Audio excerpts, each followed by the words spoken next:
Hello, hello, and welcome. I hope you're having a great day, evening, morning, wherever you are. Welcome back to Elden Ring. It's been a while, a lot while longer than what I wanted it to be. Oh boy, yeah, this has really been a very, very long time since I stopped playing. I think it's been about 6 weeks, something like that, 6, 7 weeks. Obviously, I wanted to play a lot more in between, but due to a couple of real life things and also Final Fantasy bringing out a new patch, it wasn't really possible. But now we're finally back. Obviously, it's going to take me a while. I mean, not a while, but at least a little bit to get back into things. I mean, the gameplay obviously shouldn't be too much of an issue, but I do need to remember what the hell I was actually up to the last time I played. I do remember putting a couple of markers on the map of things that I still wanted to check out, but still, I definitely need to find my bearings again. I need to get back into the middle of it, but hopefully we'll be able to manage that.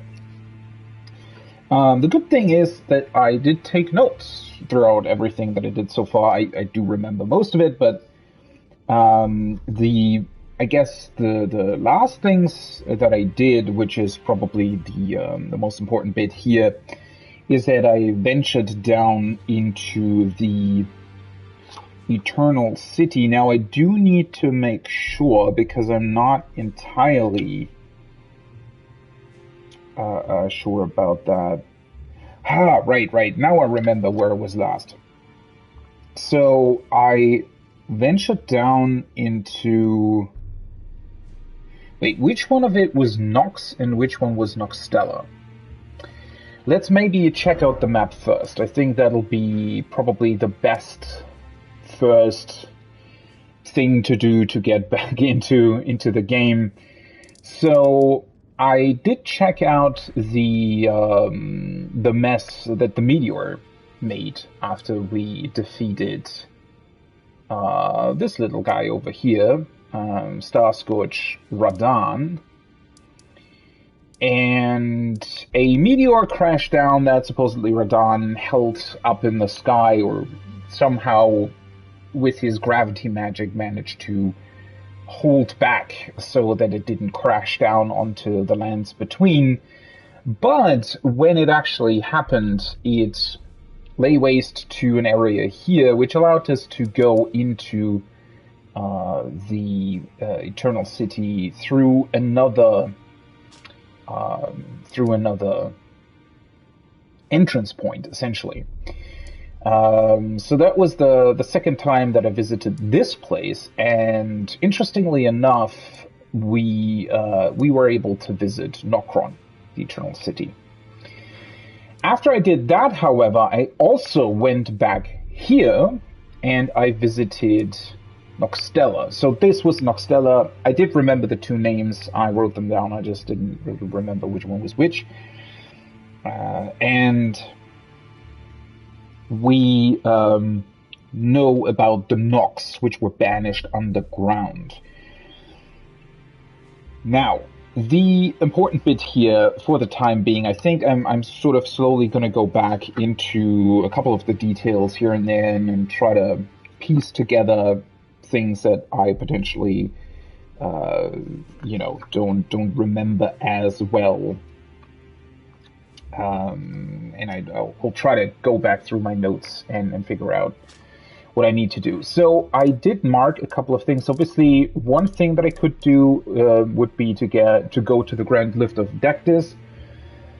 I also marked a couple of other things. So I do remember that there is a bunch of stuff in Caelid that I still need to do, but those kinds of things were things that I think I'm a little bit underleveled for. So there is this like dark winged beast here For example, there is a boss at the base of this tower, for example. There are a few summons, actually, here. Red summon invader marks that you can fight against. There is an encounter here that happens at nighttime, I think. And then, which one was this? I think that's, like, is that the giant here? And there was, there has to be an opponent here as well. So there is definitely a lot of stuff left in Caelid that was quite difficult, where I felt like I was not necessarily under-leveled, but certainly, you know, it was a lot higher level than the rest of the stuff that I did in Caelid, so I sort of turned around and did something else first. Also, at some point, I need to go back to the castle, which apparently has been manned by other people now. There were other people there suddenly, other enemies, and I think a couple of doors that potentially opened for us to check out. Then, let me see, was there something else still that I potentially still needed to do? So there is this path, obviously in Oxtella. This was sort of where I left off last time, I think. And I do believe this leads into a giant cave that we were able to see from this point. So there's like a small platform here that you could walk towards, and walking in there, it looked like a giant red room, essentially, like a giant cave filled with this red mist, which I think was some kind of toxin. And the way to get there is through this point. There's like a, as you can see here on the map, there's a small tunnel that I think leads into that section. I'm pretty sure I didn't actually check that out last time I was there. We did, however, clear out this entire area, which wasn't all too difficult. Which also makes me think that that's probably where I would like to continue.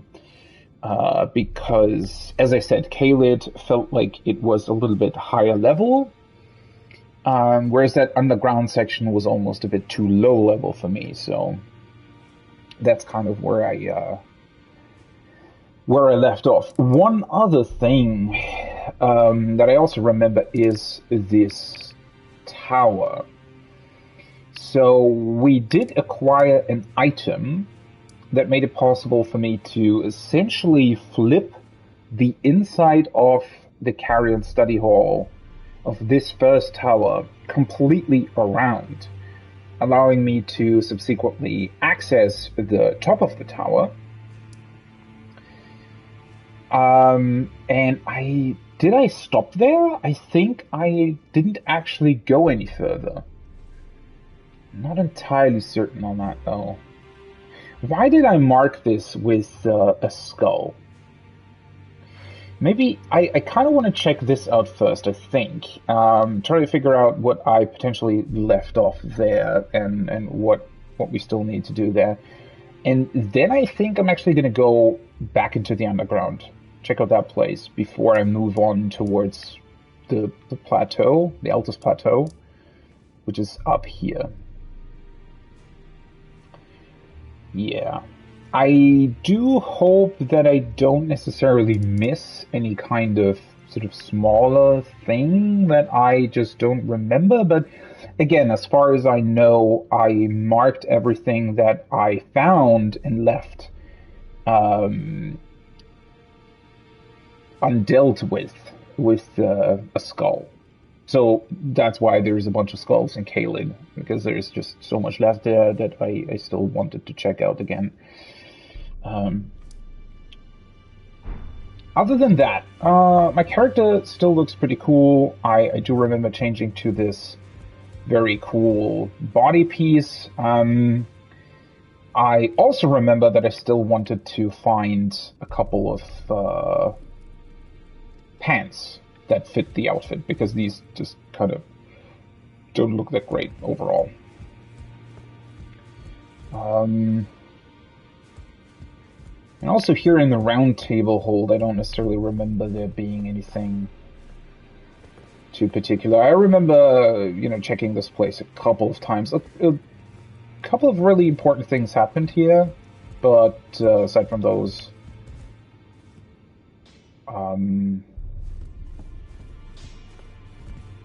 yeah, I don't necessarily think there's anything too important going on here at the current moment in time. Let me just check real quick. So the Great Rune is currently activated. That means that I kind of need to make sure that I don't necessarily die right away, and not lose that power. Yeah, my stats are still kind of all over the place. I did invest a lot in Vigor, didn't I? Though the 53 Vigor, 5 of those is because of the Great Rune, and then I think another 6 is because of the other item that I'm wearing, right? So let me check out my equipment, because I'm wearing Radagon Source Seal. Oh shit, that's not what I wanted to do. Wait. Yeah, so that's another. So my actual Vigor level is 43, as far as I can tell, huh? Which is still quite high compared to my other attributes. Though I also remember that Vigor is definitely one of the most important stats it felt like, mainly because the enemies are just dealing a ton of damage, which was slightly annoying. Okay, let's go back to the Liurnia Tower Bridge. I need to start somewhere, right, to get back into the game.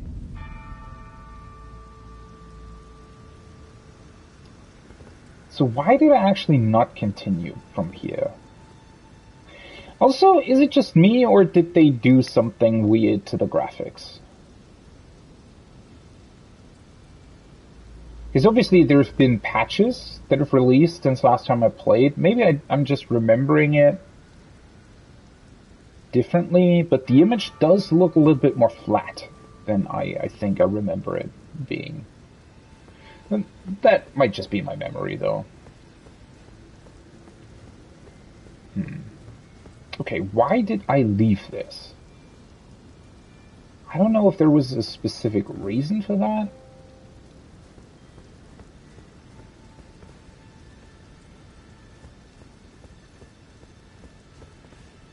Her tree looks pretty cool from here. I definitely need to... I also I need to remember the spells that I had and the way that I played. I definitely didn't have a shield anymore, right? I have my scythe, I have the crossbow, and I have the miracles and the sorceries. Aren't they called like incantations or something in this game? I think they are, right? Yeah, incantations. What's up with this? Also, did the rune fragments always look like this?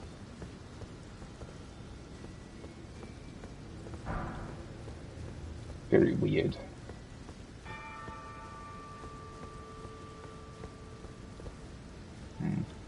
There are bloodstains here, so... Oh. Hello. What the fuck are you?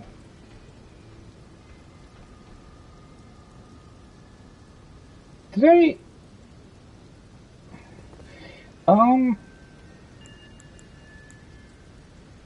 I don't have a, I thought I maybe had, a telescope or something on me. What the fuck is this? I have a feeling I fought some of these guys at one point already. You are...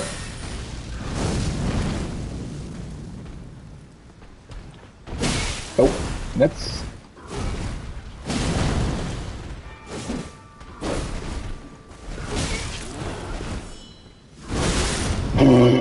What is that range? Are you fucking kidding me?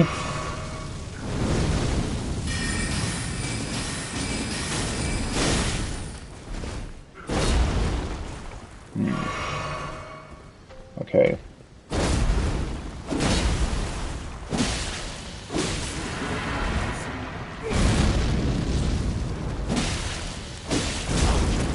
That's a weird attack. And that's...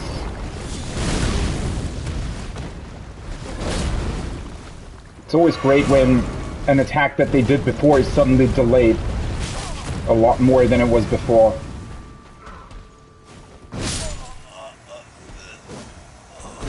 I pressed square and then circle. What? What a weird enemy. I'm pretty certain that I not only didn't attempt this, I think I fought one of these guys at some point. I absolutely don't remember where that was. This guy has an insane amount of health for some weird reason. And obviously the first thing that I did is immediately lose my Great Rune, which is always fun. Okay, why the fuck does he have so much health?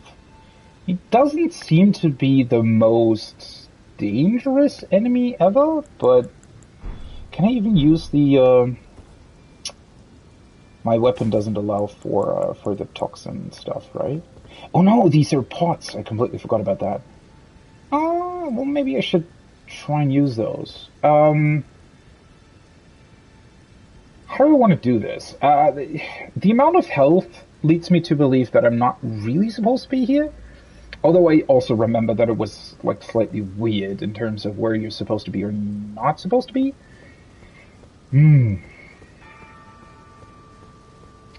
It's also very strange that he just sort of appears. Try fleeing. I mean, yeah, I could probably just run by him. But then again, I have the, what were they called? I completely forgot the name of the, Site of Grace, right? Yeah, Site of Grace. It's right here, so... If I can get the bleed proc on him, and maybe poison him as well, I think... I mean, it didn't seem too complicated. Also, this is just weird, right? I know I talked about this in the past as well, how, like, these things respawning, it's just kind of weird. Also, the point at which he appears is weird to me.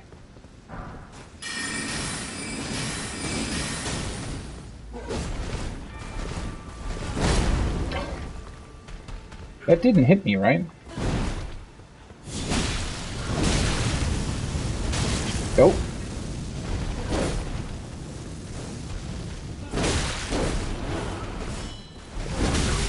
God.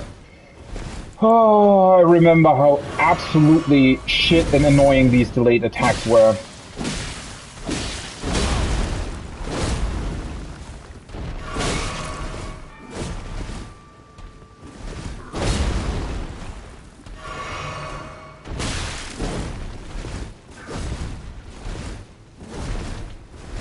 Fun, fun, fun.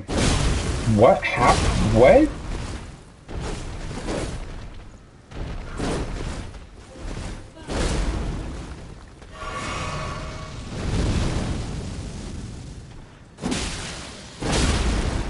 What? Okay, yeah, it's gonna take me a while to get back into I have no idea how that...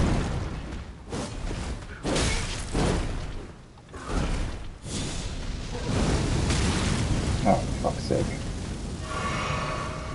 I definitely need to... Oh, you can just hit me through that, right? Did he say something? I think he said something. Okay, so how exactly are you supposed to evade that attack specifically?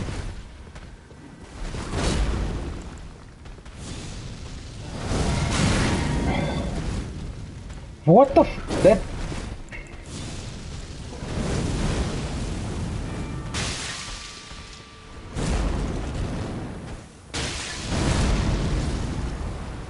Is he... Oh, he's already poisoned. Well, that's...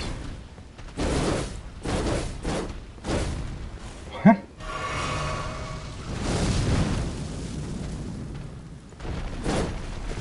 Why did that not hit me? It should have hit me.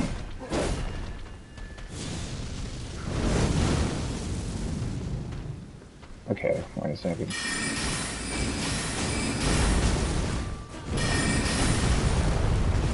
Ah, okay. You're supposed to sort of awkwardly run past him, even though the model looks like it's about to hit you, and then he still hits you because he just doesn't stop. Great.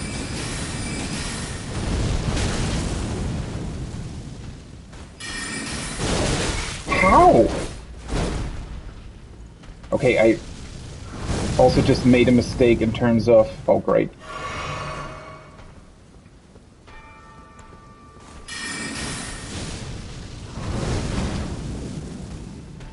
Oh, for fuck's sake.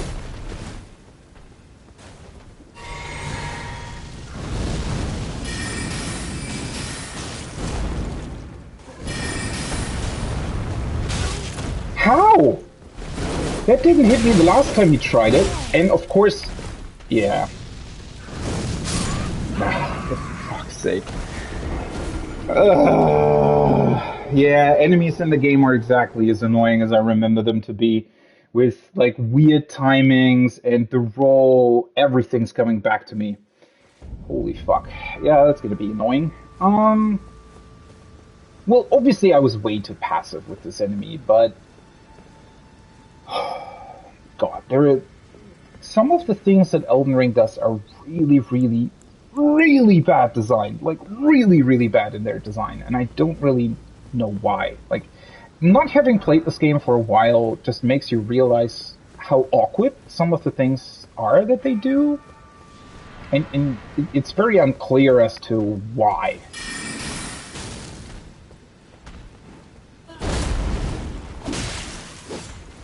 Nope.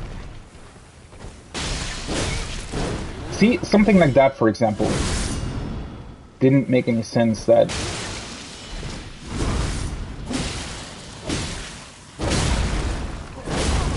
I pressed circle, but he just doesn't... For some reason it doesn't count, or...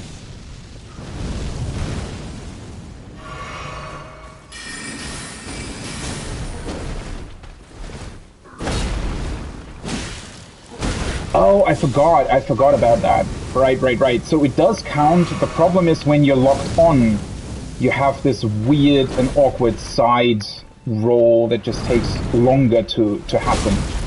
But obviously, when you're not locked on, it's very hard to keep track of his animations. Also, that hit me too early, I feel like.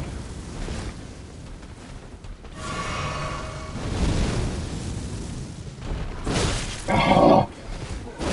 See, that shouldn't have hit me, but the iframes and... Is he gonna roll? Yeah.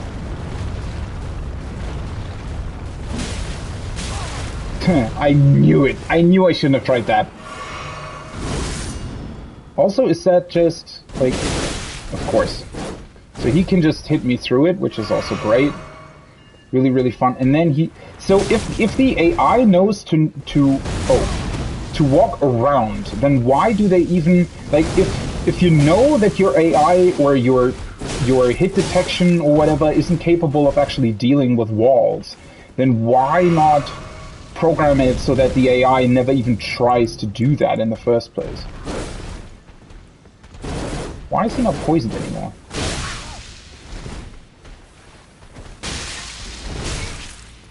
Oh, I hate this timing. I pressed circle.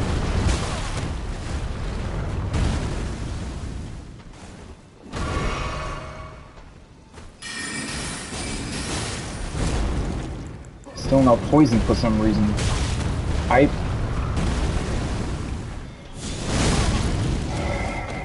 Oh, great. camera is absolutely superb in this.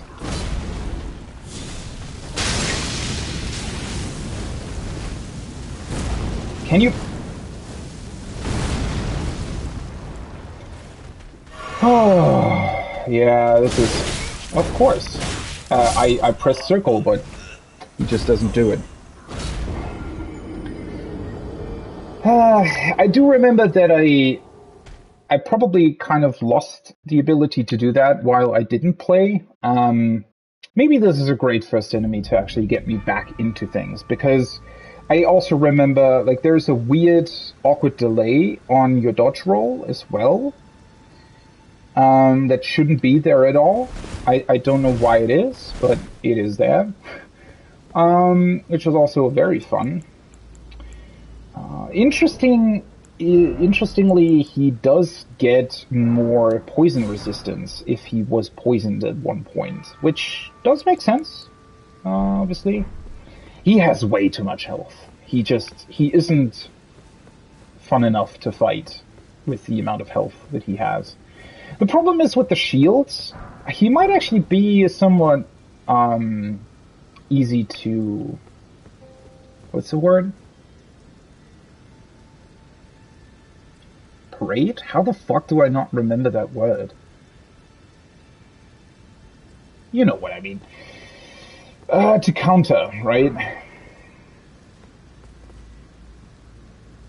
It's sort of my biggest problem right now is did they nerf this weapon? Or, like, it feels like my attack is way too slow compared to his, though that might also be something that I just misremember in a way.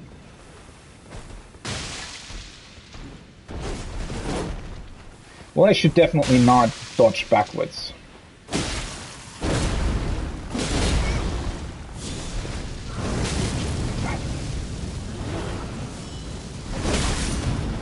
That is such a bullshit timing.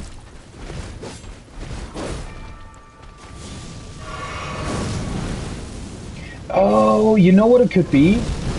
I think... Ah, for fuck's sake. I completely misremembered that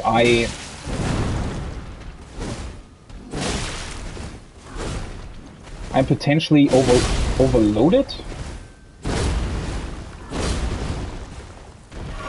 Not overloaded, what's the word?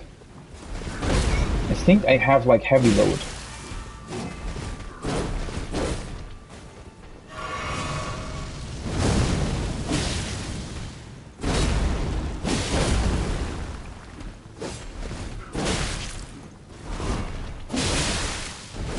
That was the bleed proc.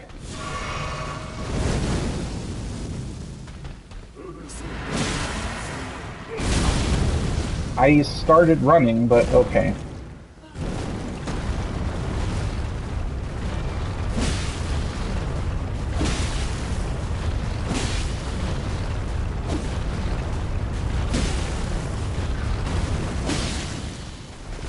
Fun, fun, fun.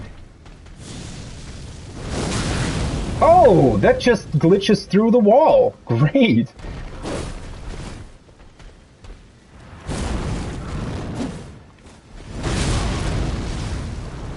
What a weird timing.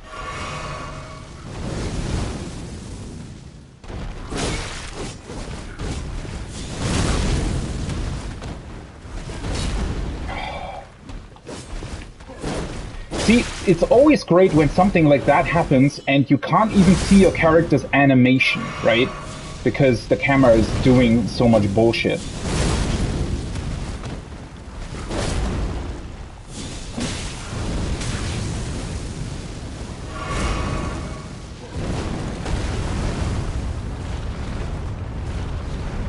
Oh, for fuck's sake! I wanted to go into a completely different direction.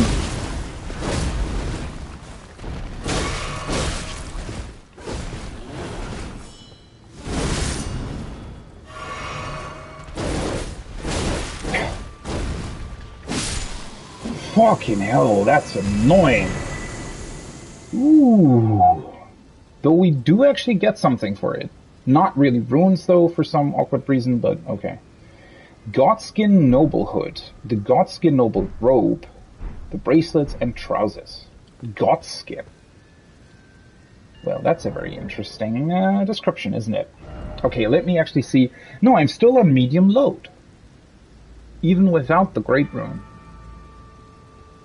So why am I... Like, it feels like my character is incredibly sluggish sometimes. I do remember that there's some bullshit going on. Like, did Dark Souls do that? Bloodborne definitely didn't. But there is... Like, when you target the enemy, right, and you do a dodge roll to the side, it's much slower than to the front. I don't like those inconsistencies at all. Okay, let me check that. You think he respawns? Probably not, right? It wouldn't really make any sense. Godskin Noble Hood.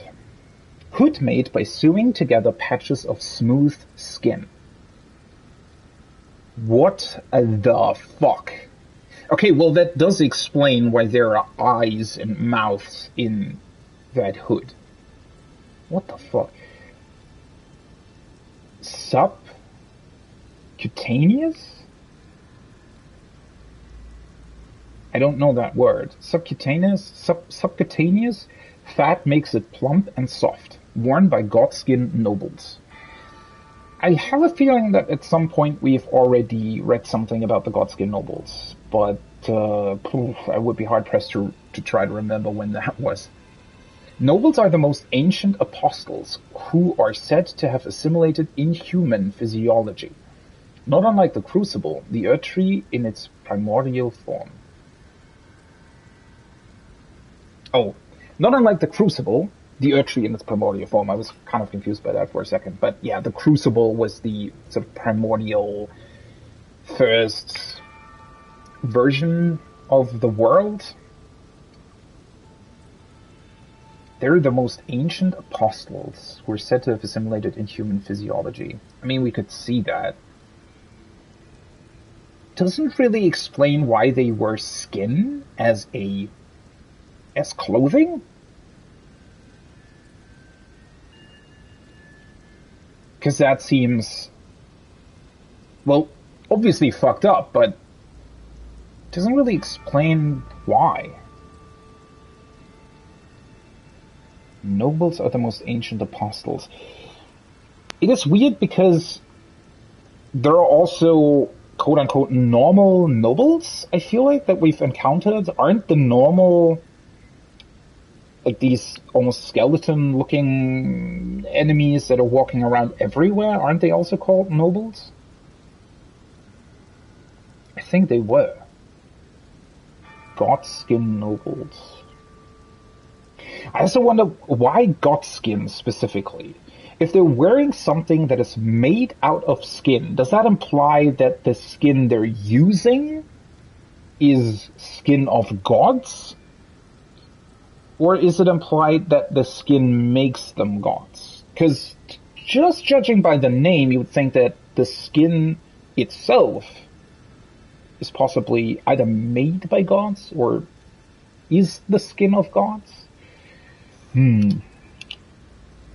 It is a rather curious description, isn't it? Godskin nobles. Most ancient apostles.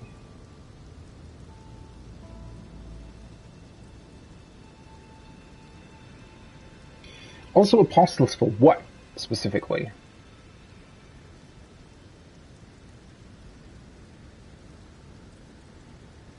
They wear clothing made of skin.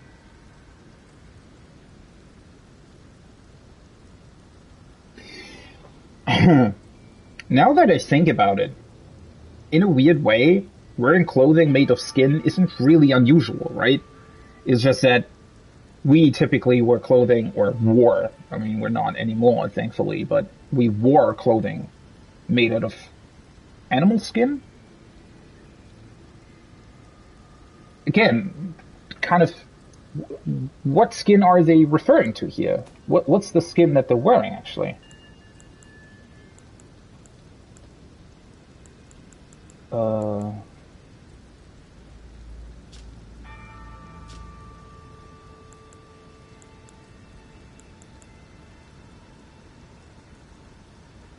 Oh, there it is. I was slightly confused. Yeah, this looks weird, right? There are these faces that are looking out of the cloth itself.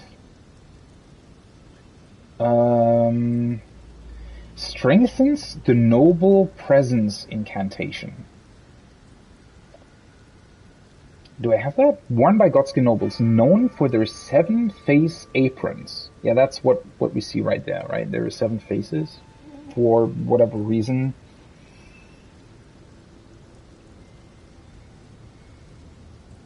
Seven-face aprons. Whatever that means. It doesn't say anything more. Noble presence incantation. I don't think that I have that.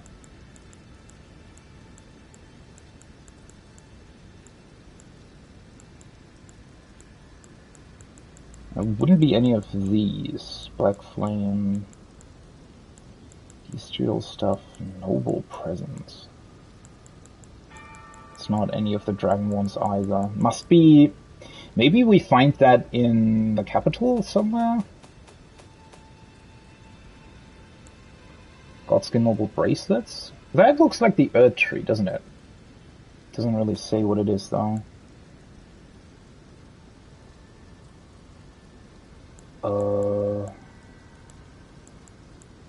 And where is the...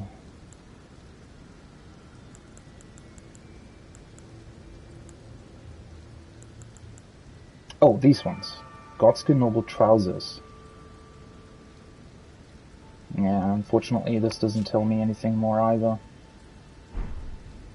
Yeah, I don't necessarily think that I want to wear that, to be completely honest. Also, let's just save real quick. Or not save, but heal.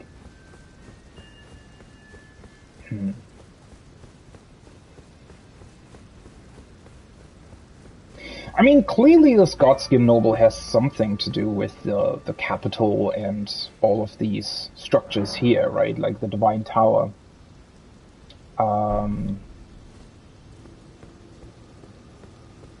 Makes me wonder why he's here specifically. Feels a little bit random for some reason. Even though, like, these ruined fragments, even though his appearance and the clothing that we got from him and everything, it does fit, doesn't it? To a degree, but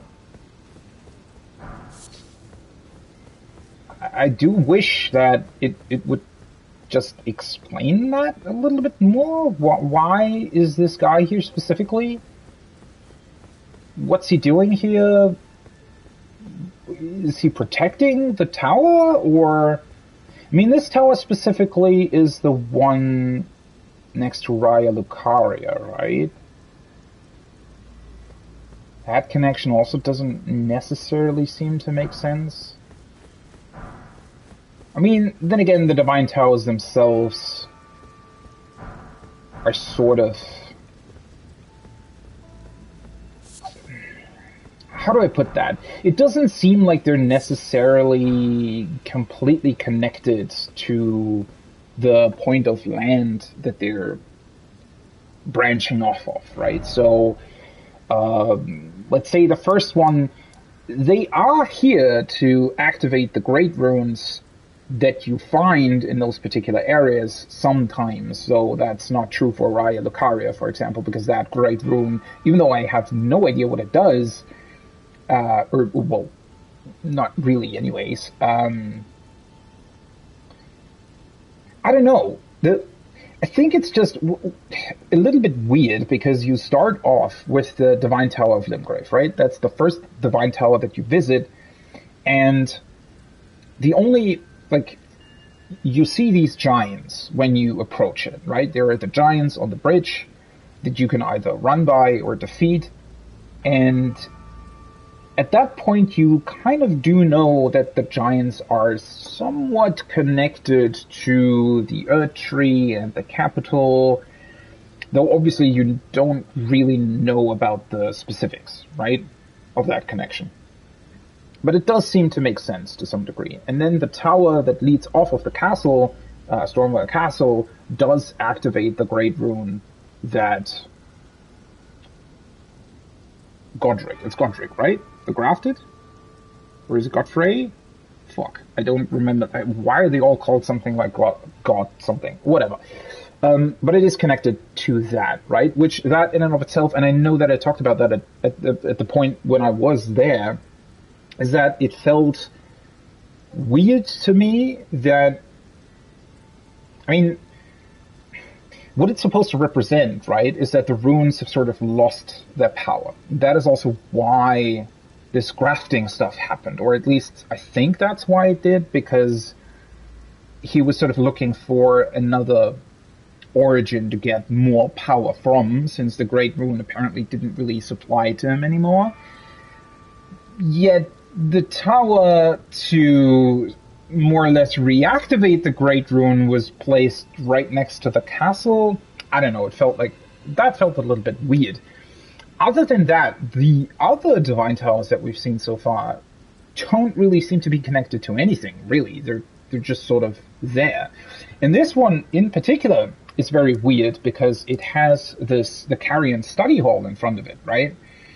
Which seemingly isn't connected to the Divine Tower at all. I mean, well, I guess we could argue that they wanted to study the Divine Tower, possibly the connection with the Two Fingers, or something to that degree, and that's why they built the study hall directly in front of the tower? Potentially? Or maybe they knew that the tower... But that's the weird thing, right? If they knew, or if Raya Lucaria knew, that these towers hold some sort of divine magic, or very important magic, or magic... I mean, clearly we know that they hold magic that is connected to the Great Runes, and therefore to the Elden Ring, presumably. I mean, it would make sense to then build this Carrion Study Hall in front of it that also has these enchantments where you can only really access the Divine Tower if you have this, I think it was an hourglass or something, right? That we had to put on the table in order to flip the tower around to even access the Divine Tower. But then at the same time, this is the only Divine Tower that has a mechanism like this to protect it, right? The other ones are sort of just out there in the open. Yeah, I don't know. It's all very mysterious. And why would the Scotskin noble be here? Where did they come from? I mean, if there's some sort of ancient being or something more connected to the capital, why would it do directly in front of this Carrion Study Hall? That's always, this is always where I struggled a little bit with Elden Ring so far, where I'm not entirely sure if there is an actual connection here, or if they just placed this enemy here because they wanted some sort of mini-boss in front of the Divine Tower. I'm really not sure, because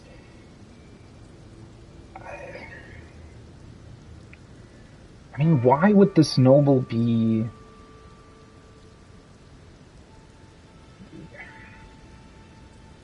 In this way, you would assume that the Scotskin noble is somehow connected to Raya Lucaria and their studies, right? Because that's where we came from. The Carrion Study Hall literally still had Raya Lucarian sorcerers in there.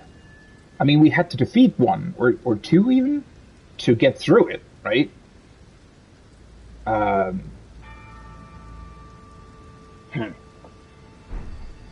Maybe they were too afraid and didn't really access this tower for a very long time, but then again, why would the Scotskin noble then be here, right?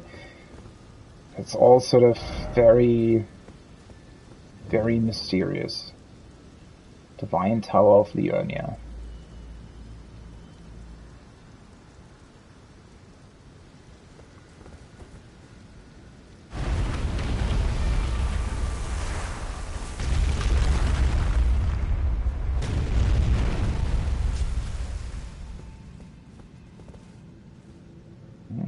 This looks very similar to the other ones.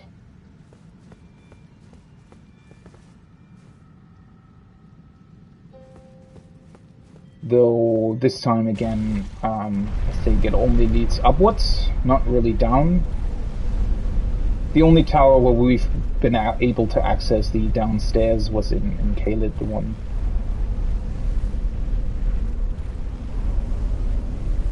Though I am wondering what this will do, right? Because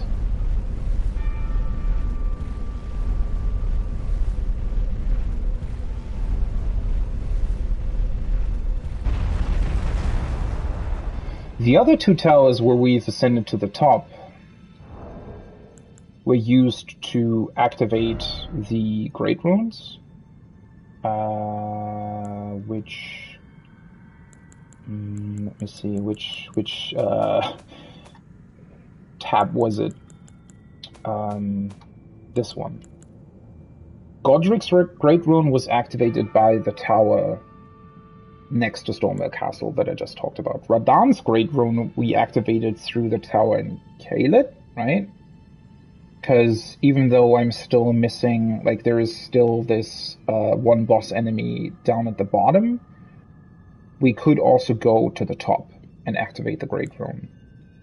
But the Great Rune of the Unborn, that was always activated.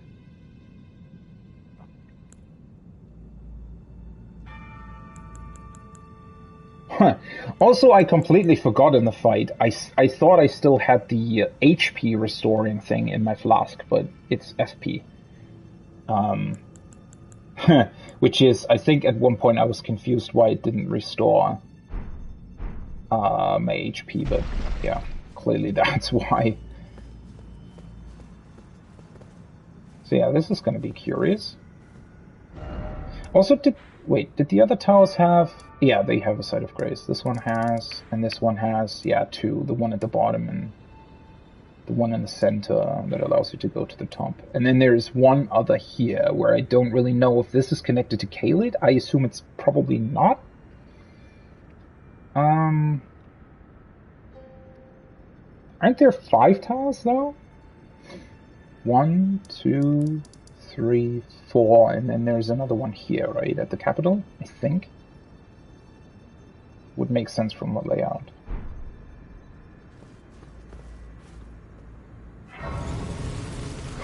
Why am I even speculating about that? I can literally see them from here.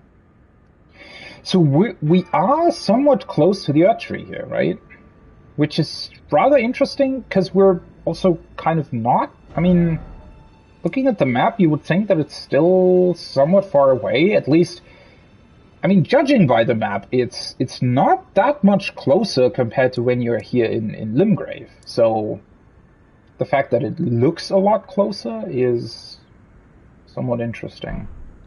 But yeah, there's that's the one in Caelid, and then they're in the back. That's the Divine Tower that is sort of just out there on... Well, it's not really an ocean, right? It's this weird lake that has the waterfall at the edge.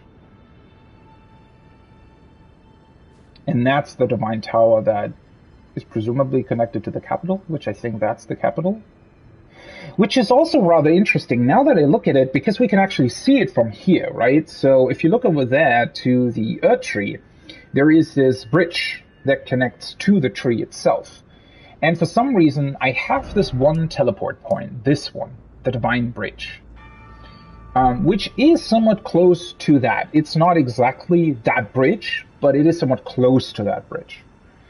Now, the interesting part is, for large portions of the beginning of the game, it looks as if the Earth Tree is sort of placed more or less behind the world that you see. So, in actuality, the Earth Tree is sort of here, right? But when you start in Limgrave, the perspective and also the fact that Limgrave sort of goes upwards, right? So if you're standing here at the beginning, the land goes up, and then you see the Earth Tree. And just from that perspective, it looks as if the Earth Tree is sort of here, right? Behind the map itself, or at least adjacent to the northern edge of the map. But it's actually not. And the weird part is, I didn't even notice that And I was transported to this divine bridge through one of the transported chests. From this point, you were sort of looking directly at the Earth Tree, and I could see that big door. There's like a big door that I think leads into the Earth Tree itself in the capital, right? But for some reason, I thought that that door was also north, right? So I thought that the Earth Tree was sort of the most northern point of the map. And then obviously the door was on the southern side of the tree, right? So you would walk towards north to enter the door.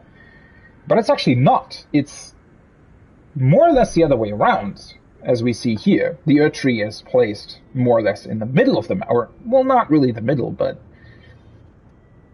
you know, it's adjacent to the middle of the map. And the bridge leading into it is actually sort of leading towards the southeast, more or less, right? If you would be on the bridge walking into the door, into the Earth Tree, you would be southeast.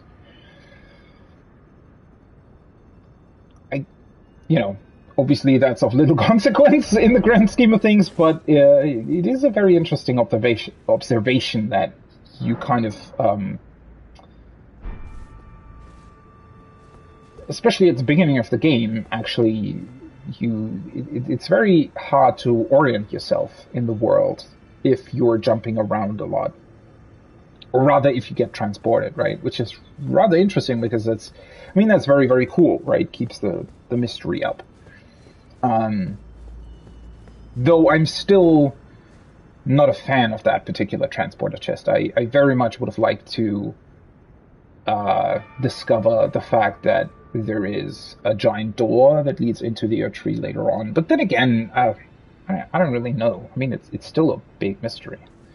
What is very cool, though, is the details you can see from here, right? We can see Liurnia, that swamp area. You can also kind of look onto the plateau that we still haven't been able to get to.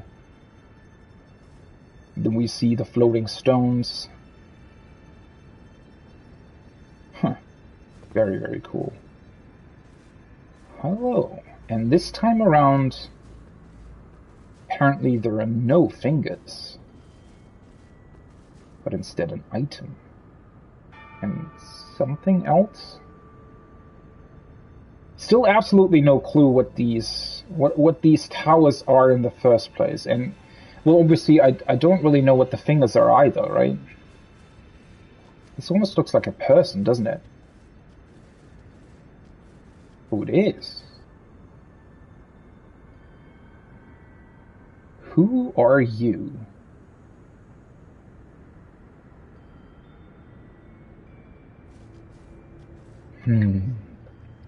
So the Divine Tower of Liurnia.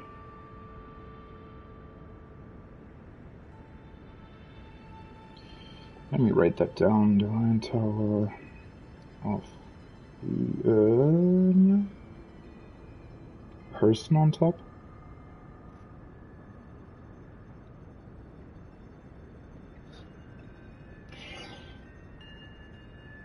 One thing that I'm very, very unclear about, or that's very unclear to me, is what the fuck are the two fingers supposed to be? I feel like there is some sort of, almost like a joke that I don't quite get yet, right? We're not really, obviously the two fingers look like two fingers, but they could also represent roots of the Earth Tree. And why are there dead-looking ones on the Divine Towers? Also, the dead fingers on the Divine Towers look way more like actual roots, whereas the two fingers that are in the Round Table holes, they look way more fleshy, right?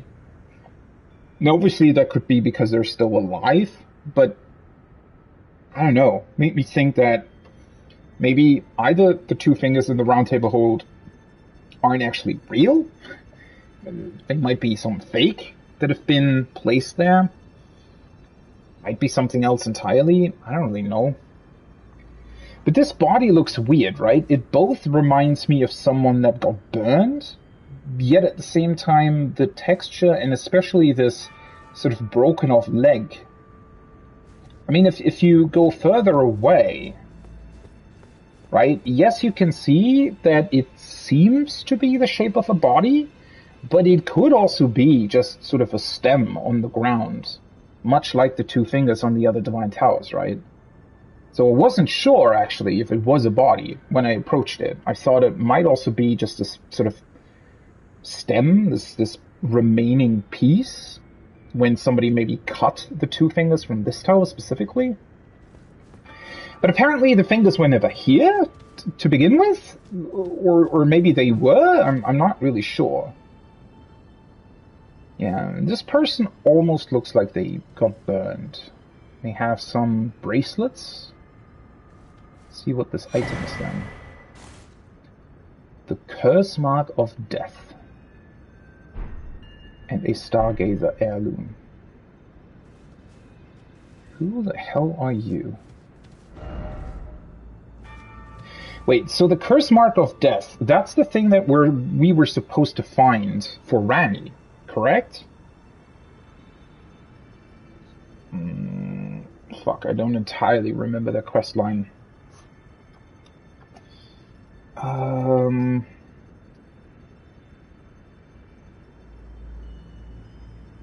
Okay, just let me see here if I can piece that back together.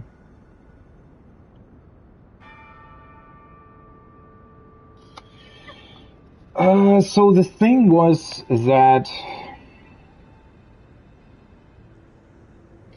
Ranni killed the God of Death, right? As far as I remember, and she used like a specific blade. And then, was it her body that got marked by something, and the body itself got left behind in one of the below ground cities? I mean, that's why she is a puppet, right? Or in the body of a puppet.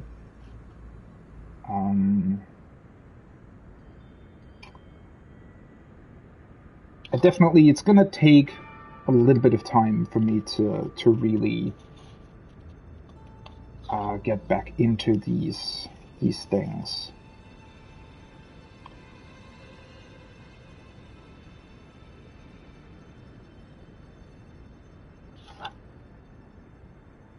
I just need to find out when the last time was that I could probably also just read through the description on what I just got, but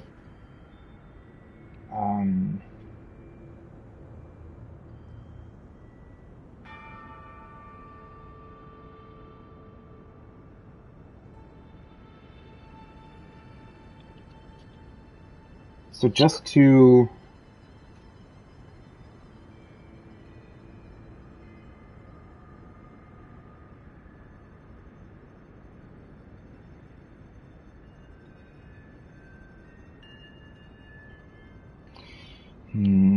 Rogier talked about that. I do remember that now.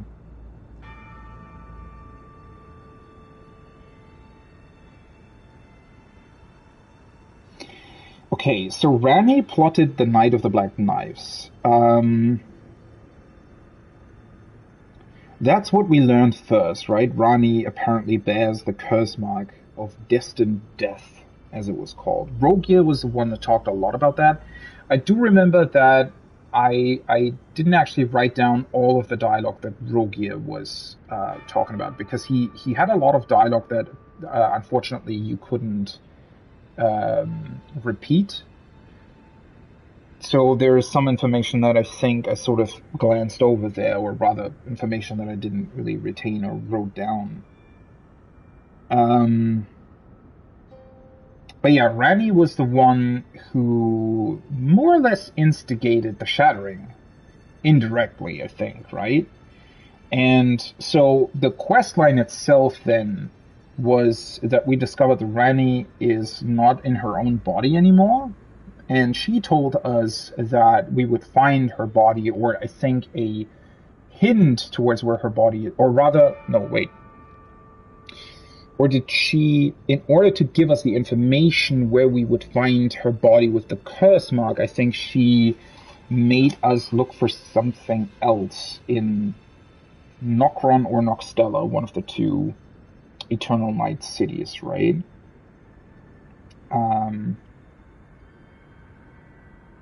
So is this Rani's actual body then? That's sort of what I think. I might be misremembering these things now because it's been a while since I went through this, but I think that's what she told us, isn't it?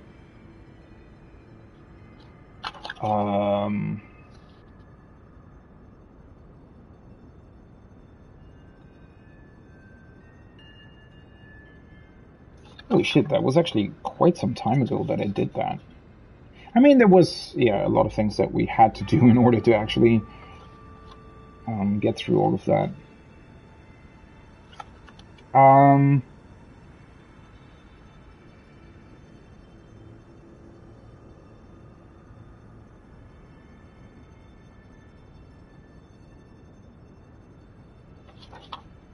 Unfortunately, it didn't write that much down in terms of that.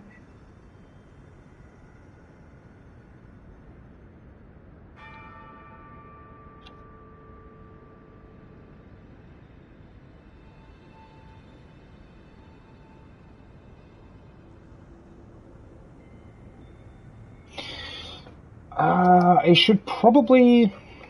Okay, let me go into the inventory a little bit here, and let's see if with some of the key items maybe we're able to rediscover some of that information. I'm really sorry, but it does take a little bit to get back into all of these things.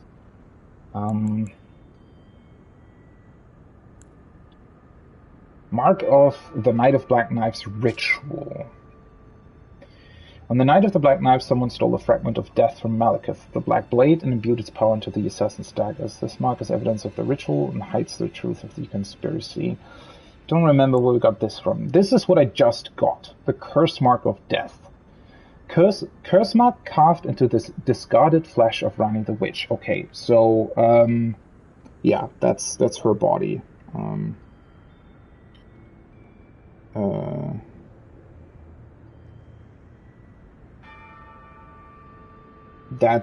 I got that right. At least I did remember that correctly. Also known as the half-wheel wound of the centipede. Is that just a name that was given to it because it looks like a centipede? Why do I get Sekiro vibes from this? This curse mark was carved at the moment of death of the first demigod, and should have taken the shape of a circle. Oh.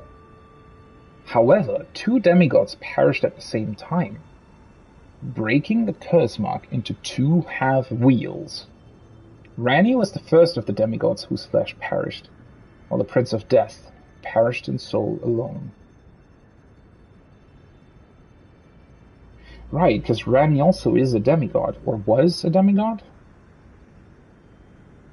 Wait, did I actually ever know that? Feels like I should know that.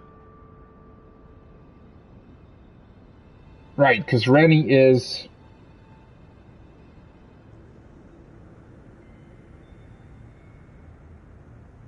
the daughter of Radagon and the witch that's still in Raya Lucaria, I think. Something like that. Yeah, I think at some point it was talked about that they sort of more or less killed each other, right?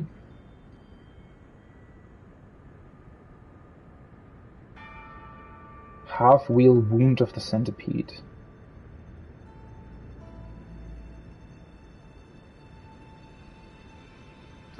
Okay, so there are a number of really weird and strange things about this, though. So it should have taken the shape of a circle?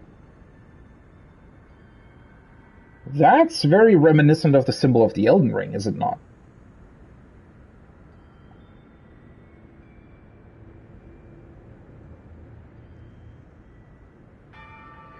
Is that some sort of implication towards, so if the first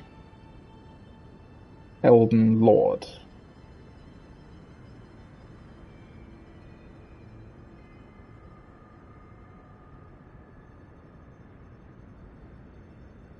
or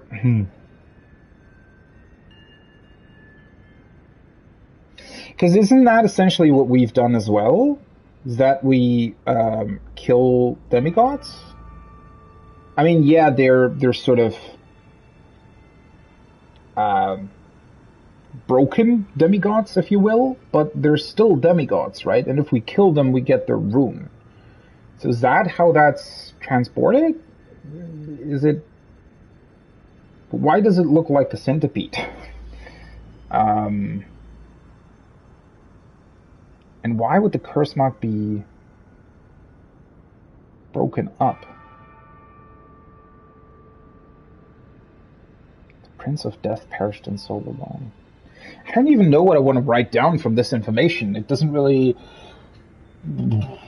Yeah, it'll definitely take me some time to get back into this.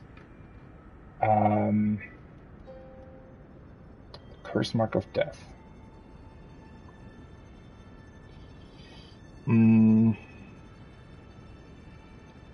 There's the curse mark of death. Should have been a circle.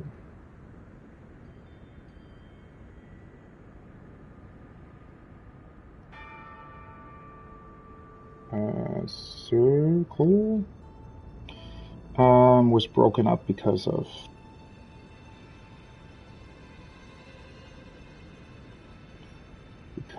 two demigods died.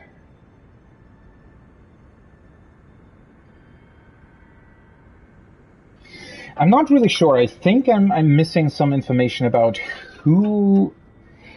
Well, not really who a demigod is, but more or less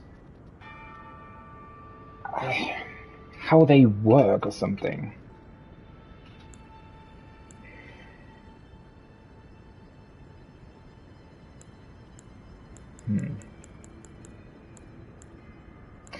Okay. I can't really do too much with that currently. I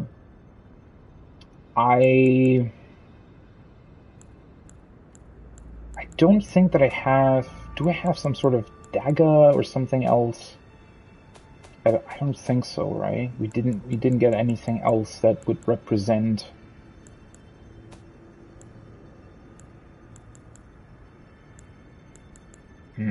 No.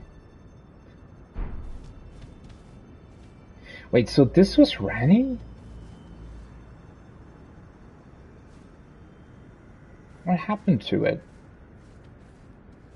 See, once again, I'm sort of standing here and I feel like I'm missing like 5 things at once. Why are there no 2 fingers here? Why is there instead Rani's broken body? How is that connected? Do the 2 fingers on the other towers represent somebody else dying? Yeah, I don't know. I mean, standing here, I can't really. I feel like I'm missing a lot currently. Well, at least I can remove this one symbol because we've definitely dealt with this. I don't specifically remember the quest that Rani gave us.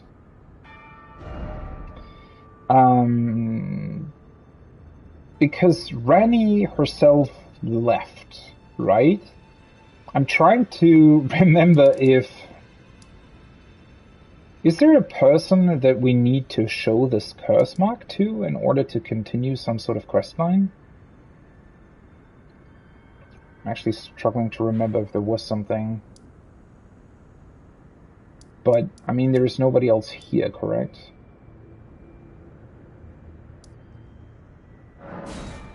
I could go back to the round table hold. Maybe somebody will Talk about the curse mark there. Well, he's still here. Greetings, my fellow. Lady Rani has departed on her journey. Right, that's what she talked to us about. The dark path of Empyrean, from Rena's Rise, as she calls it. Now Lady Rani is in your hands. I pray that you serve her well, unto the very end. I never noticed, by the way, that he has like a gravestone in his body. It's a neat little detail. Well, that doesn't really have anything to do with what I was trying to find out. So, right. I do remember that. So she departed from Rena's Rise, and there is a teleporter in that thing. That did it lead down towards Nokron or something? I mean, I could literally just try it out again, right? To see where it leads.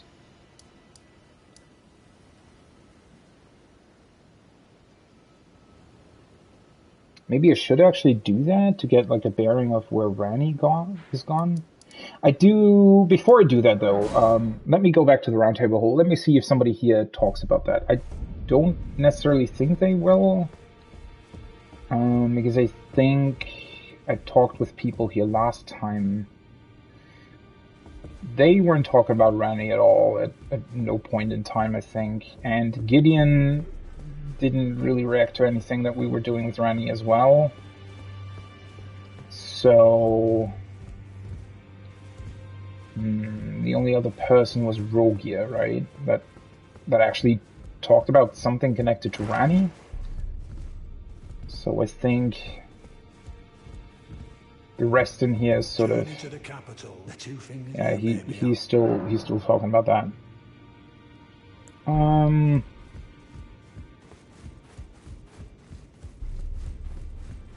Also, nothing has really changed in here, I don't think. Okay, yeah. Let me actually go back there. I don't entirely remember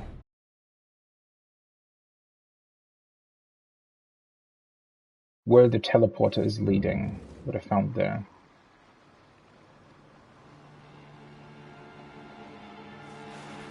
Oh, right, I can't summon my horse here.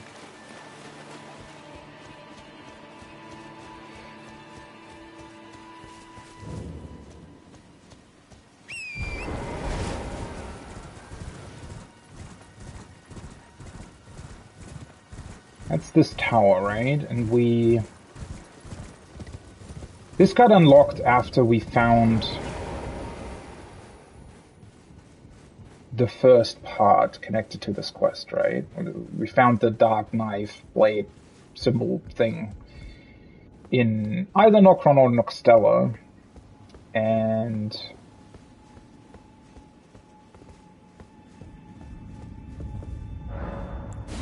I don't remember where this teleporter led. I think it also just led to Nokron or Nokstella, one of the two, if I remember correctly. Yes, it does. Right. Right. That connects back to here.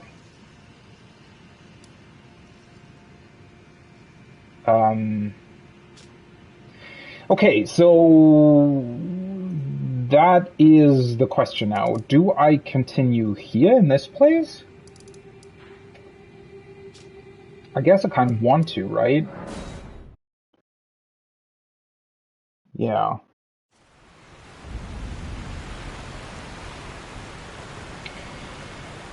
I'm pretty sure this is more or less where I left off last time. Checking out this, or rather, I didn't check it out, but I did remember that this leads towards the that giant poisoned lake. Since I have the rune arcs, I would I think I'm just gonna activate one again. Just for funsies. Wait,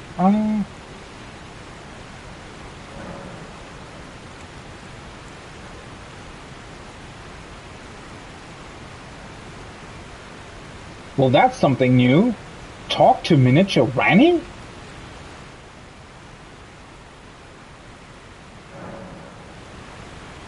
What?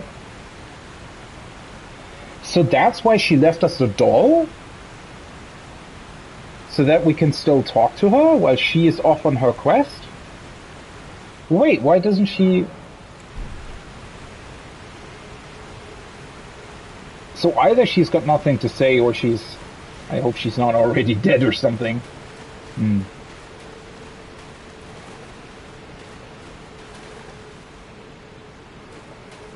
It's a weird golden mist. Oh, these weird gecko things. Okay.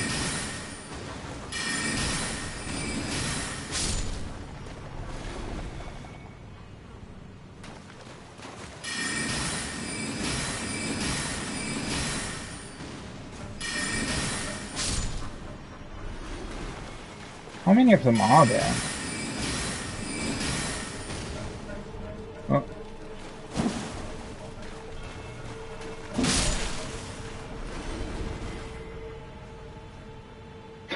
They look very weird, don't they? You know, obviously they're much higher resolution compared to like Dark Souls 1 or something, but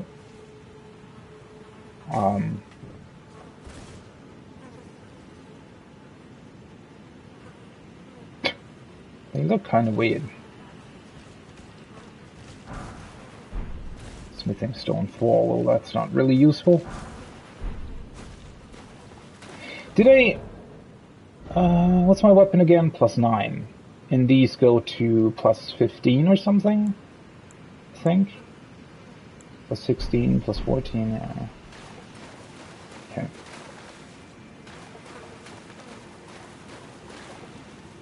Ew.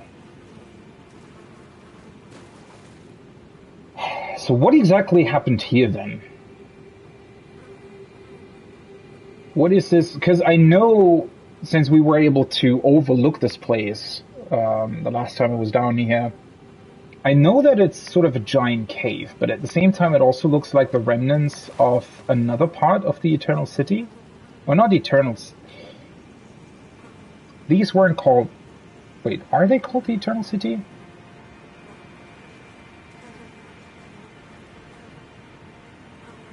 Just wondering what happened here. Since it does look sort of the ground with these bodies here, I'm just gonna overlook the fact that the amount of bodies doesn't really make any sense, but the last time we saw that sort of texture was with the giant, sort of the fire ants, right?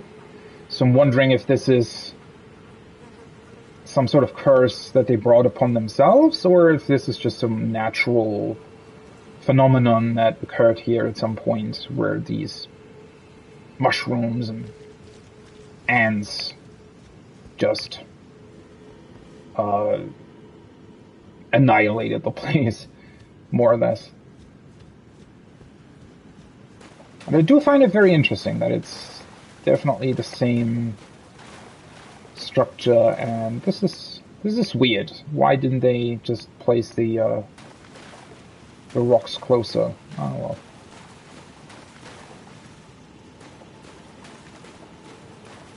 This is definitely still part of...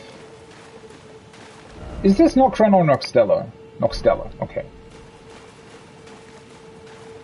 Definitely still part of Noxtella. Also, this black marble looks really, really cool under this light.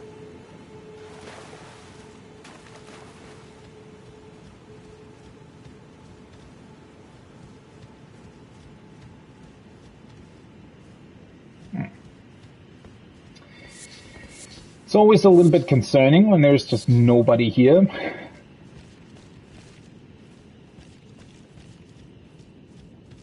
I I very much like the lighting down here, though. The contrast between this black marble-like structure and the red mist. It's pretty cool.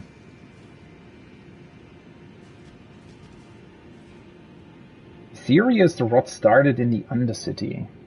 Okay. Don't think Have I seen anything to that? I mean, this isn't close to Caelid, though, right? So they would have maybe brought that over or something? I guess I'm gonna find that out. Potentially by investigating a bit more here.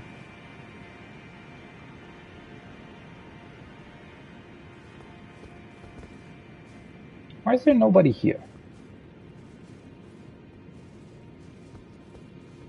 Also, I have expected the mist itself, or at least the water down there, to already be toxic. It's interesting that it isn't. Oh, this goes down.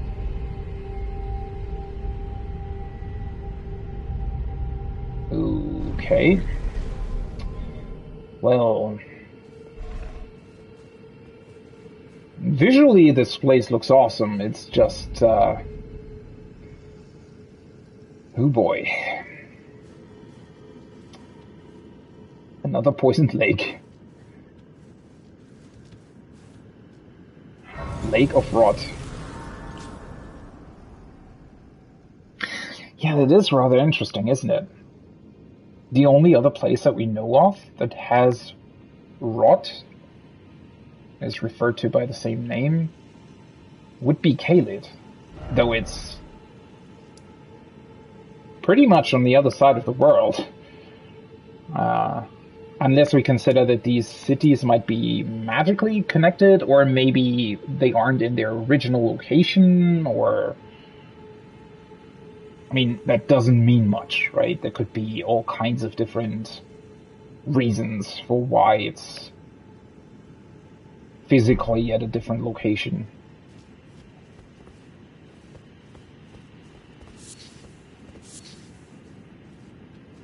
Ugh.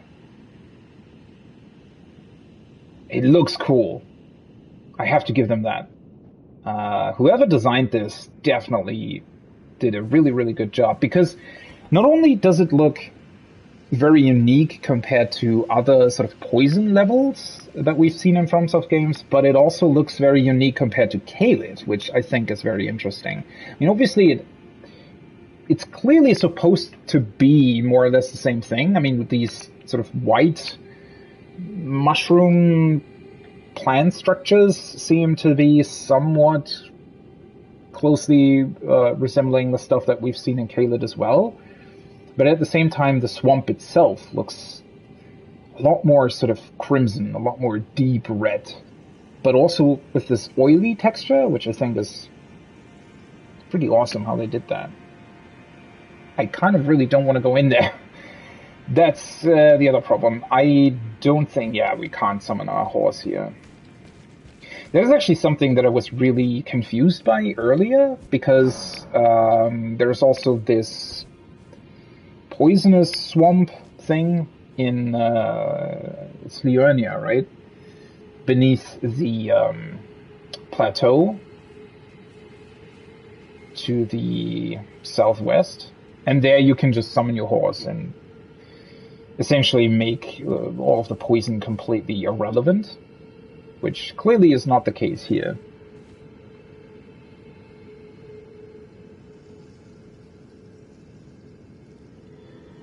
Honestly, I have no idea what Four-Armed Lady quest means. Oh, or are you referring to Ranni the Witch with Four-Armed Lady? If so, then that's a really cool way to, I guess, avoid spoilers. Yeah, I am on Ranni's quest, I think.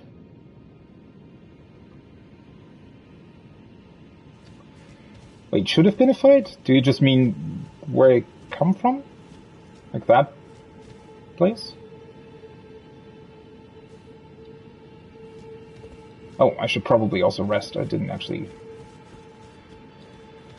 replenish my FP.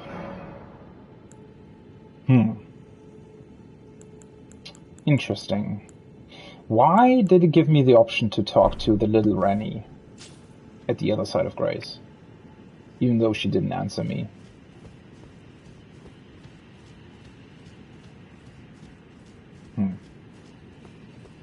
Okay, so this is probably just gonna poison me. Is there, like, nothing here, or... Oh! Nice! Just get the map right away. Did not expect that. Whoa!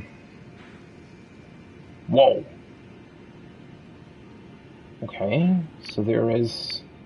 whatever this is. That almost reminds me of the cave we fought that weird moose in. Those caves look very similar to this. Huh. I wonder if this part is accessible. Or if it's just flavor. It sort of doesn't look like it, right? So it's literally just a giant lake, more or less. And then some sort of other structure that possibly leads to some sort of boss room.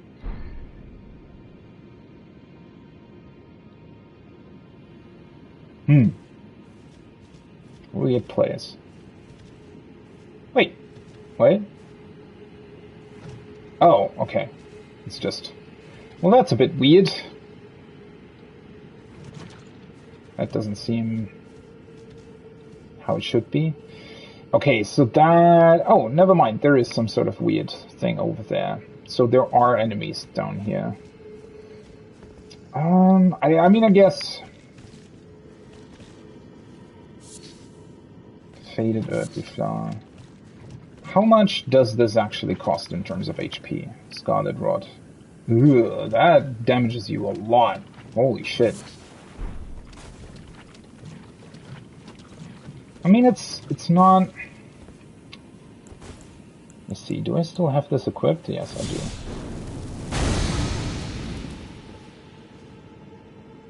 So I could sort of permanently cleanse myself.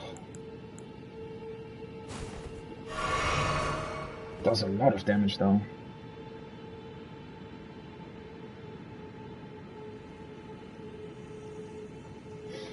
The other gray side, you mean this one?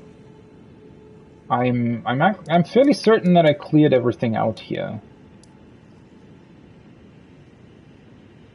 But obviously I can't be 100% sure.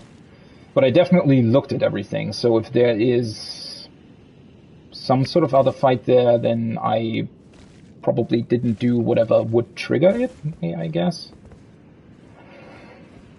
Okay, what am I doing here? I guess I can just try and... the thing is, I don't even...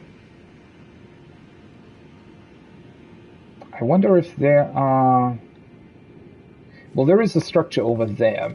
The lake seems to be somewhat big, but at the same time... not big enough to kill you right away. So if I just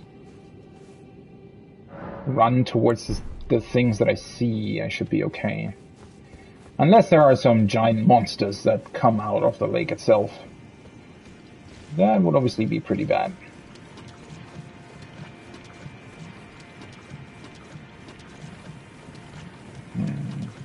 The only thing that's slightly annoying is really how quickly the Scarlet Rot builds up, but that might also be because of resistance or something that I just don't have. Okay, so I'm smithing stone 8. Don't think I need that. Or maybe I do?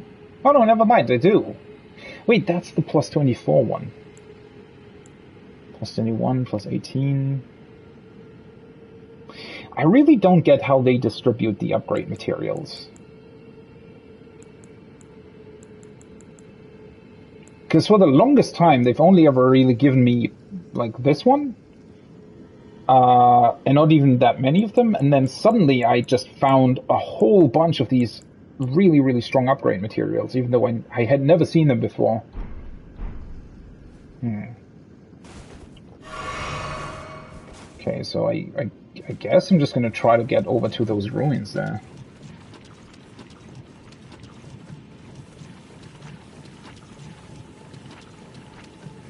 I don't know if it's beneficial to cleanse myself the entire time, because it just...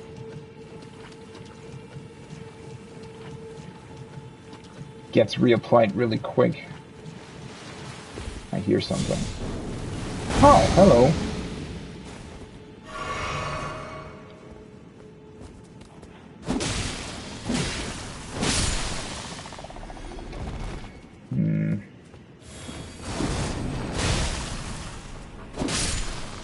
I definitely need to relearn how... What the... I think I've never actually seen them use these attacks. I need to relearn how slow my scythe is. Ooh.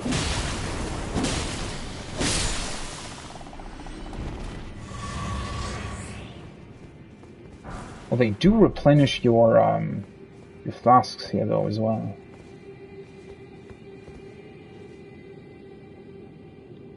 Huh. I don't think there's anything up there, is there? Could I even get up there? No, not really. So where now, though?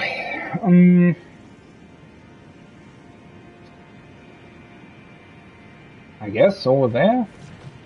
Oh, I should probably two-hand.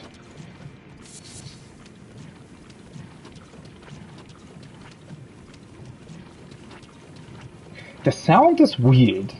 The sound that the lake makes. Okay, so there are more geckos here.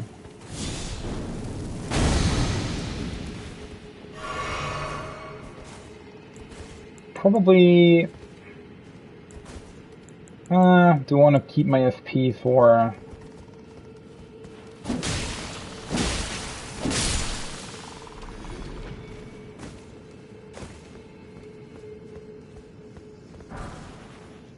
Probably want to keep my FP for cleansing. Where the hell are you going?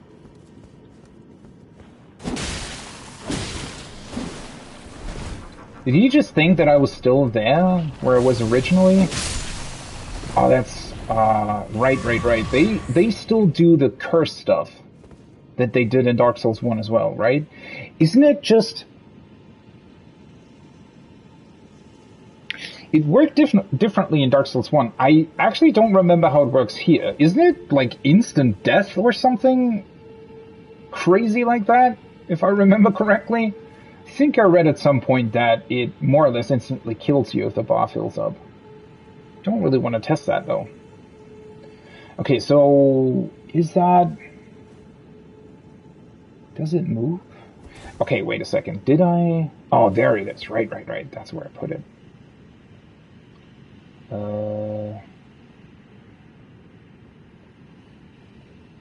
That looks like a monster of some sort, right?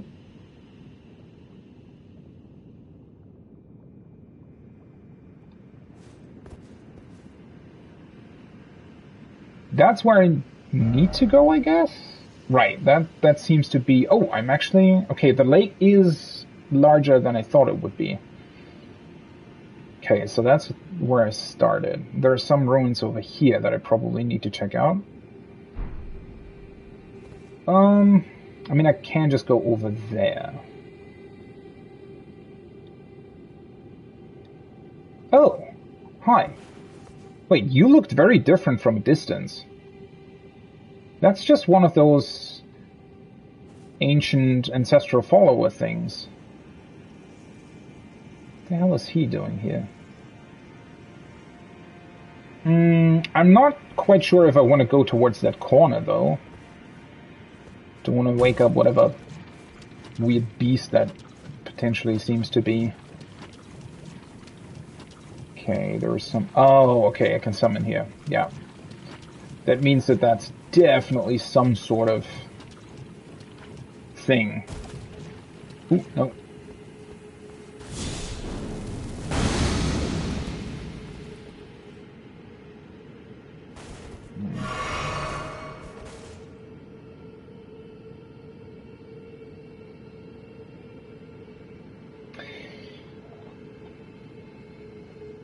They don't really expect you to fight it in the rot, though, right? Wait, is that some sort of plate?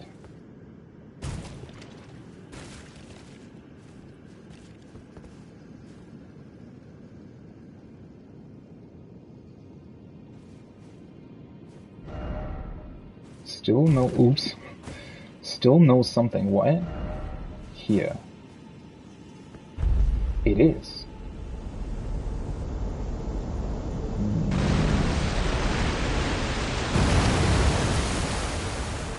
Aha! Well, that makes more sense. Okay.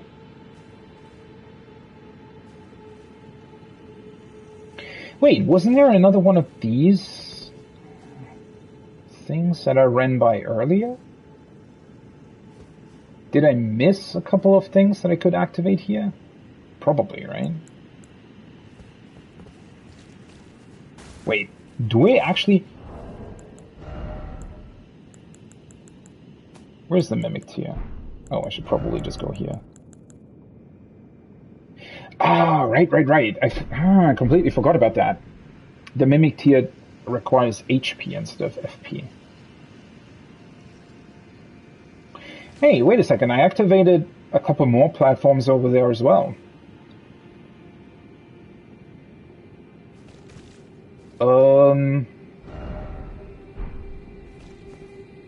I mean, I can just look at this thing, right?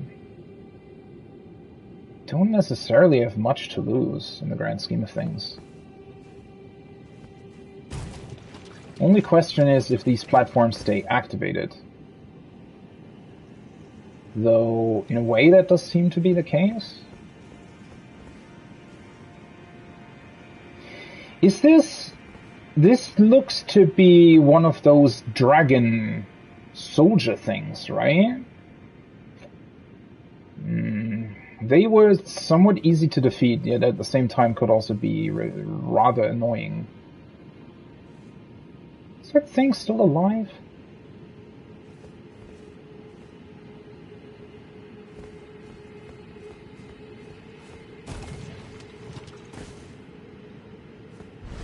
Okay, it is.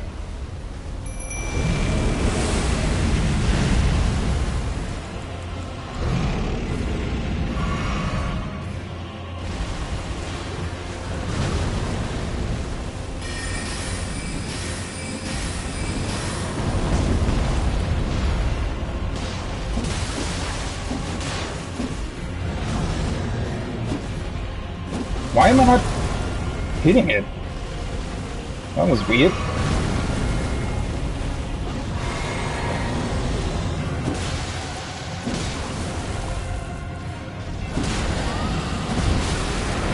Oh.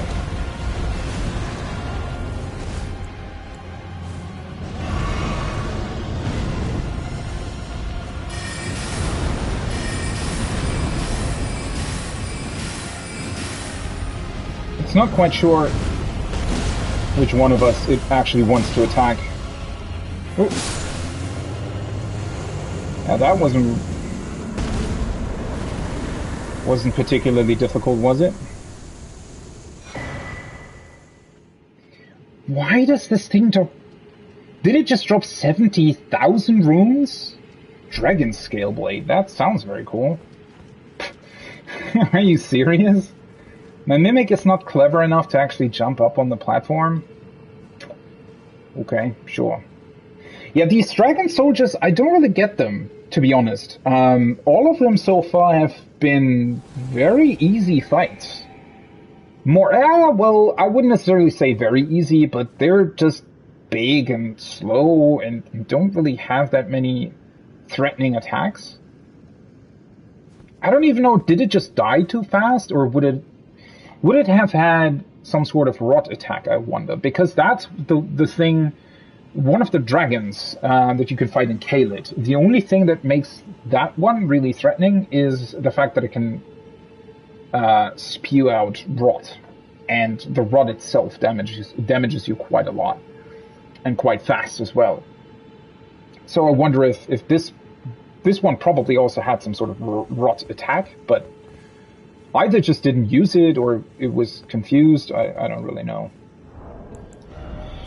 Whatever it is, it dropped a whole bunch of runes and some sort of cool weapon, which I wonder what kind of weapon it is. Dragon Scale Blade. Wait, it's a katana? That sounds really cool. Also looks pretty awesome. A weapon made by sharpening a gravel stone scale, thought to be the source of ancient dragon immortality, into an unclouded blade. Alas, the Dragonkin soldiers never attained immortality and perished as decrepit pale imitations of their skyborn kin. That's a description that we've heard with the other dragonborn soldier things as well.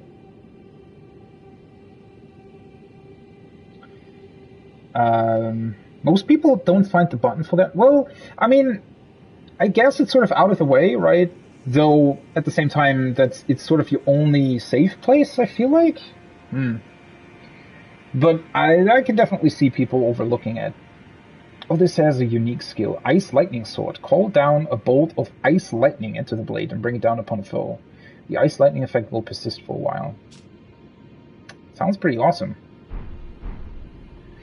I mean, the platforms, the only reason why I thought that there would be something special about these things is those are the same statue things where you activate the fire, right? In the, what are they called? Eternal Cities? Noxtella, Nokron, you know what I mean.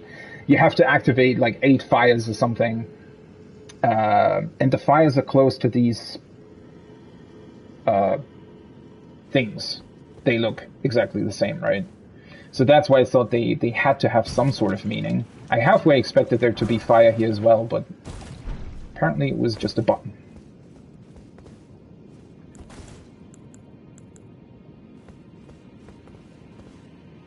Can I grab that?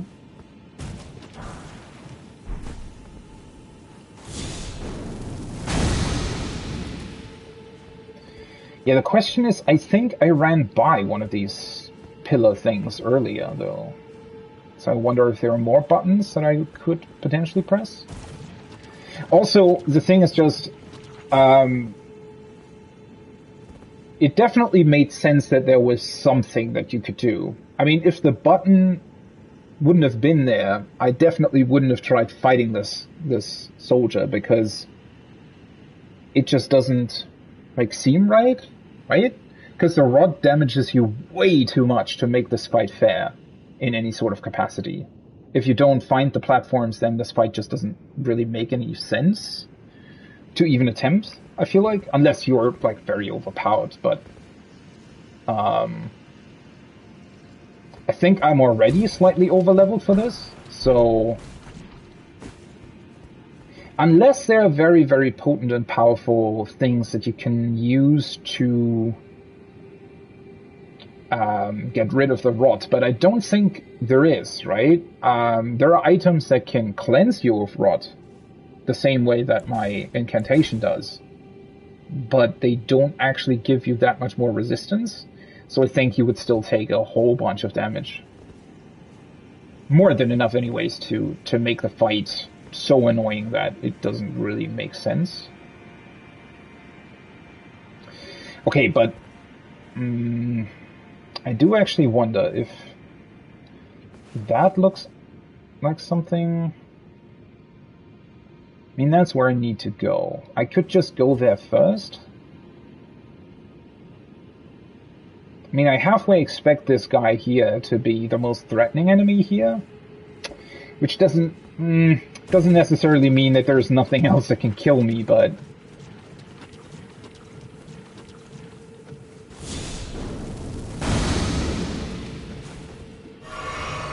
I actually don't have that much more healing. And it looks like there is another button here as well. So hopefully... Oh yeah, that's definitely something. Ooh. I always underestimate how long it actually takes to get that incantation off. You can very easily die from that if you don't pay attention. Okay, so this is some sort of elevator? At least that's what the ghost looked like. Yes, it is.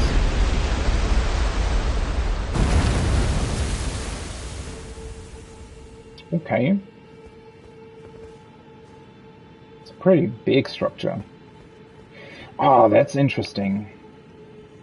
That's a very cool texture. The fact that it's not the same stone texture, it's actually a different one. That suggests that the stone has been slightly altered by the rot, or at least it has these like weird small fungi things on all over it.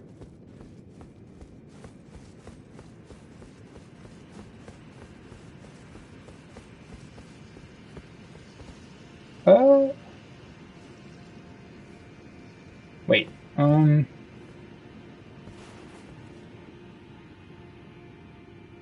That's the button that I pressed earlier, right? Okay, so there's another button, which probably means there are a couple more of these structures here. Oh yeah, there definitely are. Okay. I wish that they would have put something. I mean, I guess the messages are meant to be a hint, right? But honestly, in this case, it's a bit too obvious. Because now, obviously, I see the floating messages, and now I know that there has to be, or that this platform essentially connects back to the beginning of the level. Though, having said that, I don't actually have that many flasks left. So even though I have this platform activated, I wonder if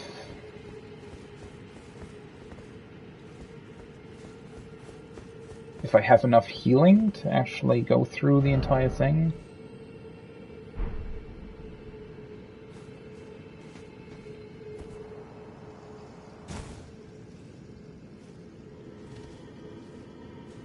Oh, right, this was here earlier. I'm for a second now, I was wondering how the fuck this ladder came to be, if there was this platform here already, but this already existed. That's the part of the platform that we lifted up out of the rod.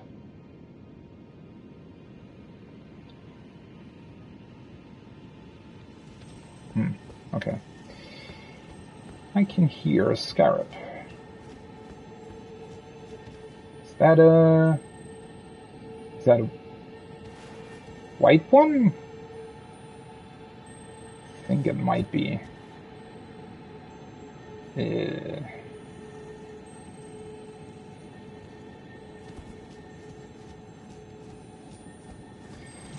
I'm really not so sure if I should run around in this place any longer.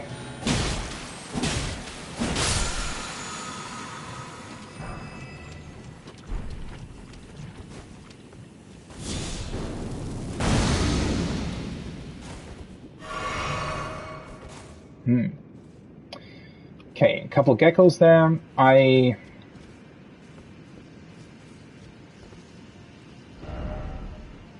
tempted to just teleport back to the site of grace. I mean, this place isn't... Yeah, let's just do that. Let's, play it safe. Because that also means that I can level up. Which actually... Wait, my vigor is at 42? Oh, right. The head scarf hood thing that I'm wearing also gives me +1 vigor, right? I completely forgot about that. Okay, should I invest in a bit more vigor? I feel like that's important. I just hate that you have to... Like, even though I felt I was over-leveling that soldier guy, the Dragonkin soldier that I just fought against, his attacks still dealt about, I don't know, 35-40% of my health. So, what's up with that? It feels like you have to put way too many levels into Vigor in Elden Ring compared to Dark Souls or Bloodborne. Not that you, obviously putting things into Vigor is always sort of a safe bet, in FromSoft games, but it feels like in Elden Ring, for some reason, there is, I don't know, a bit of a scaling issue with that. Or not scaling, maybe balance. I don't really know how to put it, but it feels like you sort of have to put too many points into Vigor if you don't want to be constantly two-shot by enemies. Okay, the thing is, I don't really have anything that I don't have any sort of threshold left that I need to reach. So I could either go for Vigor, maybe to 45 or something first, and then invest into something like Mind. The thing is, I'm definitely relying on FP, but at the same time, with all the flasks and stuff, I never really felt that FP was much of an issue. Especially now that I have the Mimic tier as well, I don't even need FP anymore to summon spirits or anything.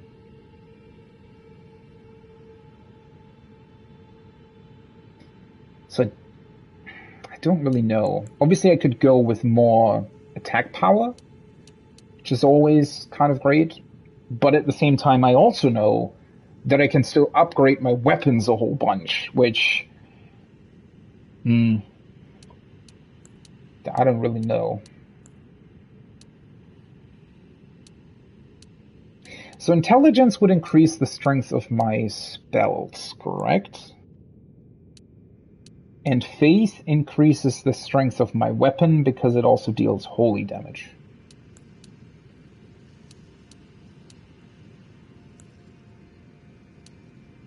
I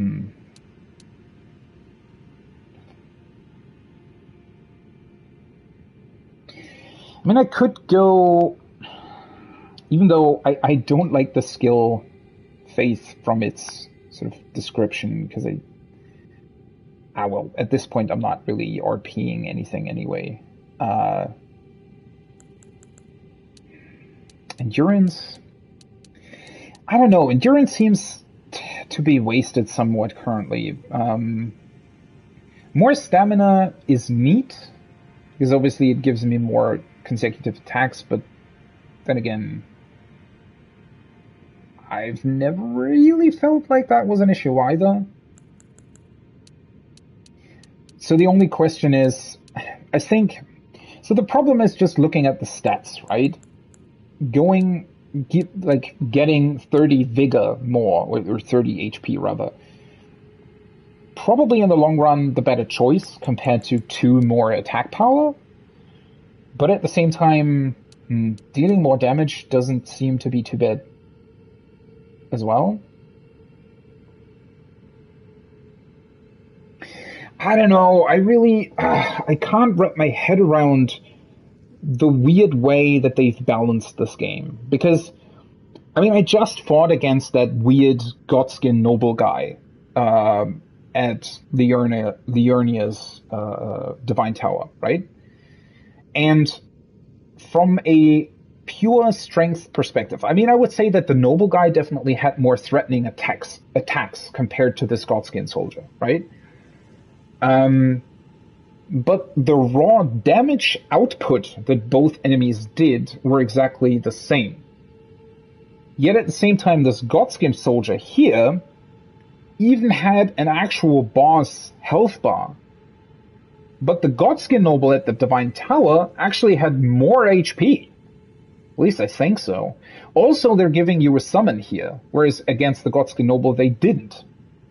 Now, I think, well, one of the reasons is maybe potentially you're supposed to run by the Godskin noble. I don't really know. It's just such a weird way. Like, I would have given them...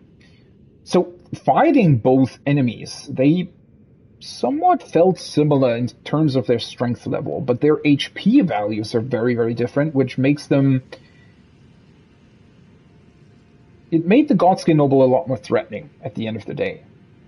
Simply because it took way longer to actually take it down. But in a way, I'm not really a big... Like, I'm not really sort of big on the idea that enemies are more threatening because they have more HP, right? To me, I mean, that can make sense. I'm not saying that it's a thing that should never happen. That can make sense if you have a very tanky enemy, right? If you have an enemy design that, from the enemy itself, from the way either it moves or the way it's designed in the first place, right? If it's some sort of big giant, for example, then I would say it makes sense to give them more HP, right? Because it fits with their physical appearance and it fits with their whole sort of being, right? It just makes sense. But here, so this Godskin Noble had more HP than this. It's also called Dragonkin Soldier is what he was called, right? Yeah. Yet the Dragonkin Soldier, in my opinion at least, should have had more HP. Because he's like this big, ancient dude, right? I mean, not saying that the Godskin Noble isn't ancient as well, but I don't know. It just sort of, I feel like the balancing is very, very weird and throws you off at times as well, because it's never really, the HP values of enemies are sort of varying like vastly to the point where they seem very, very arbitrary and not really connected to the enemy design at all, which they don't necessarily have to be, but I don't know. At the end of the day, they're just kind of weird. It just feels weird to go from one enemy to the next, and you feel like both of their sort of HP values don't really reflect what they are in terms of an enemy, and also how they appear. The fact that one of them is apparently a boss enemy with a boss health bar, the other one is not, yet the other one without the boss health bar is actually the more threatening enemy. All of those are very, very weird choices. I mean, it's obviously it's nitpicking, right? I'm not saying that it's per se a bad design choice or that it has any sort of impact. I'm really, really wondering, right? Because that's such a weird, arbitrary choice that I feel like... I mean, obviously it's also because it's an open world game, right? Because the fact that it fought sort of these specific two enemies back to back is very, very random, right? That was my choice. That has absolutely nothing to do with how the game presents these enemies or with how the game leads you to these enemies. So in a way you could argue that it's sort of on me that I fought them back to back, but I really don't know. I wish they would have put a little bit more thought into that. Oh well. Didn't really bring me any closer to figuring out what I want to invest my points in, though. You know what? Let's get to 30 faith first, because that's like a neat number, I guess. Let's get to 30 faith and then to 45 vigor. I think that's a good plan. Also, I think I might even be able to level twice.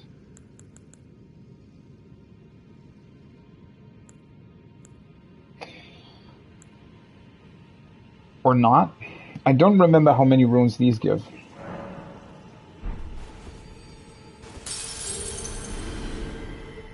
5,000. That's actually not as much as I thought they would. How many do I need? 60. So I would need at least 7. And I have 5, right? I don't know if I want to use this one.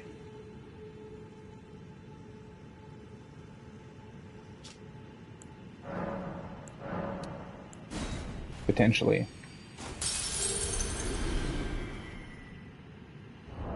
Okay. Oops.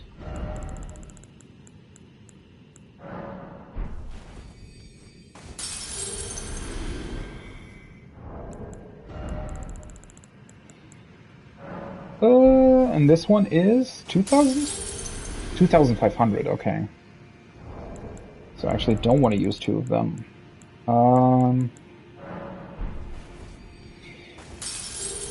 Still no idea why they don't actually just tell you how many runes you get for one of them. Oh, seriously? I think I should be able to use this one. Yes, okay.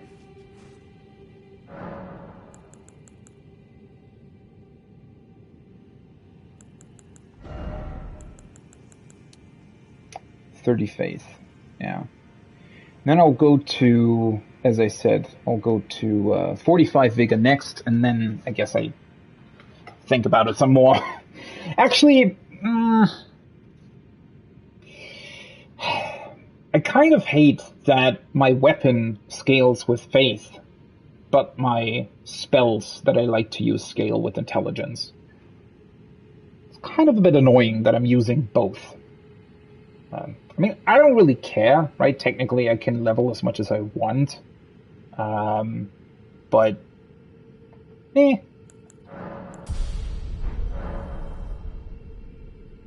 And I guess it was my own choice. Okay, that was a long rest. Okay, let me see. Where the hell was that pillar? Oh, right. It's right here. You don't even have to run very far to activate this one. It's actually pretty... I wonder...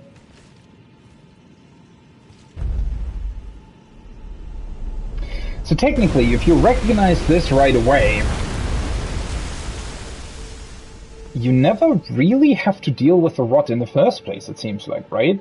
If I had looked over here first and seen that there is a button here right away, I would have never had to deal with the rot in the first place. I mean, of course, you have to deal with it if you want to find all the items here, but it's a rather interesting choice because it sort of, in a way, completely takes away the reason for this whole rot lake existing in the first place. Ooh, I didn't expect you to be here. Right? I mean, if they essentially give you the possibility to traverse it without... Oh, hello. Without ever really taking a step into the rot, then I do kind of wonder why they decided to put this lake here in the first place. I mean, it looks very, very cool. Don't get me wrong. It's actually very cool that it's there. It's just...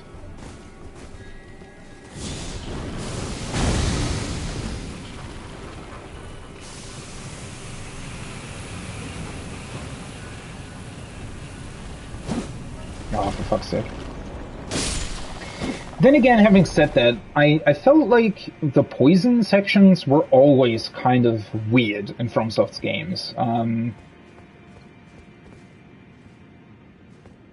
Especially in Bloodborne, for example, I felt like it didn't really fit that game at all. I mean, that's probably one of Bloodborne's weakest levels to begin with, the huge poison lake in one of the nightmares. But it also just, I mean, here it really, really fits, right? Not only does it look absolutely awesome, so the visuals are a lot more interesting than just a poison pool. But I feel like thematically, it fits the world. It's been established as well, right? This rot has been established over a multitude of game areas, not only in Caelid, but also through items and all kinds of other things. So you're not really surprised that it exists, right? Whereas I always felt like a Bloodborne, it was sort of random. In Bloodborne, it truly feels like they sort of said, oh, we, no poison pool exists yet, so we just built one. Or, we just put one in for the heck of it, more or less. And you're just kind of left wondering what the hell it's doing there in the first place.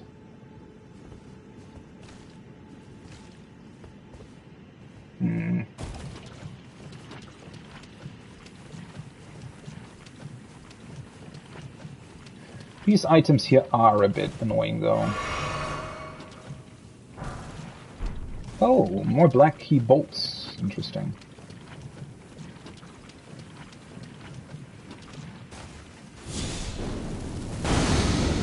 I wonder if I can go up there at some point. One thing that I do find somewhat interesting here is you do need quite a lot of healing to tank your way through the lake. I mean, that section is on the map, right? But honestly, looking at it, it doesn't necessarily seem like a place you're supposed to go. It's just that I want to make sure that I don't really miss anything, but at the same time, it's quite annoying to be forced through this lake the entire time.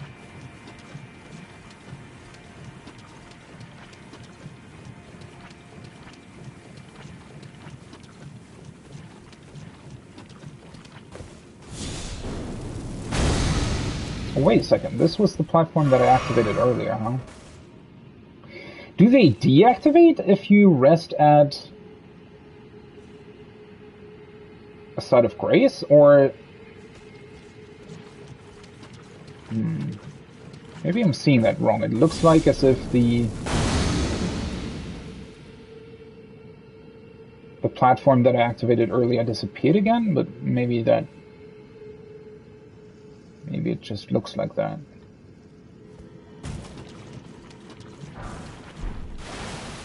Oh, hello.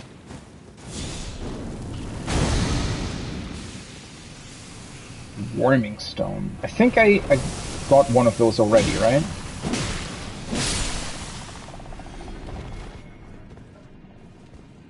This curse buildup, you know, it's actually kind of more than you'd expect it to be, almost.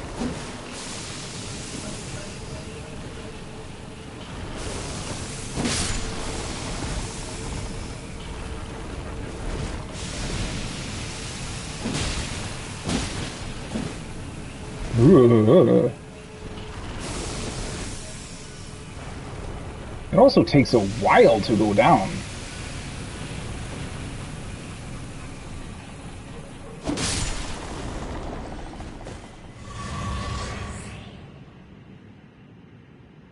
You know what? Now that I think about it, the reason these geckos exist here in the first place could actually be because they want you to... Like, if you defeat them, they give you more access to your flask, right? It's kind of neat.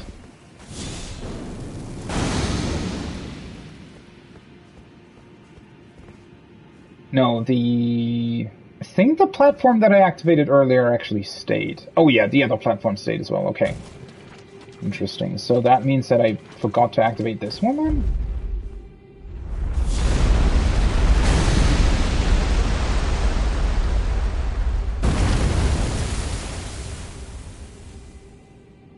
Huh. It's a lot more platforms than I thought there would be. I don't really get the purpose, to be quite honest. I thought they would connect back to the site of grace. But these seem to be somewhat random. Oh well. Let's see, yeah. Also, why is there just one ancestral follower randomly going through this place? What the hell is he doing here?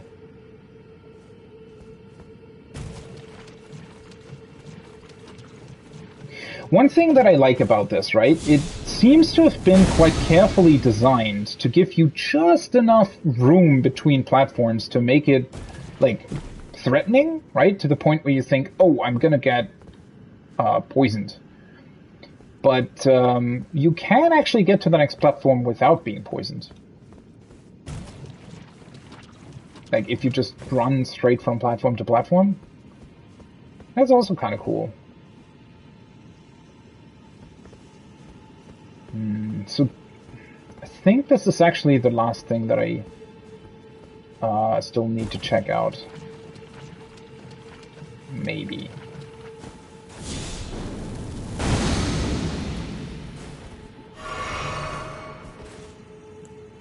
Though, one thing that I have to admit is, I mean, obviously I don't know if something exists that completely negates Scarlet Rot. That is always a bit of a problem, I feel like. Because on the one hand, I would kind of like an item like that, right? Some sort of item that would let you negate this whole stuff. I think in a way that would be pretty cool. Oh, right, I should probably... it might make sense to just sort of lure them to me, now that I think about it. Just the... Is this the normal arrow? No, that's the bleed arrow.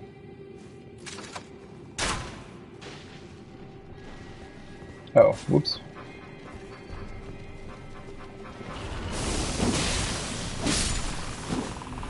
Also, it's actually quite something that they jump out of the rot and then always immediately attack with their curse stuff. Oh, for fuck's sake! Sometimes they Sometimes they fly a lot higher than you thought they would.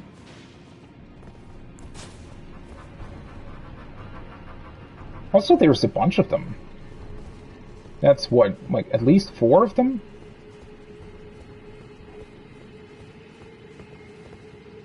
Are you kidding me? Come here, you doofus. Oh, oops.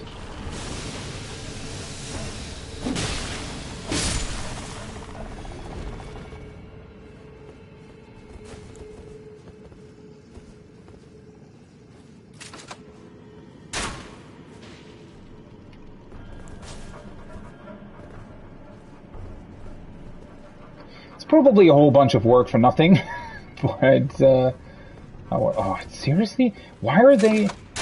Oh no, it was the wrong thing again.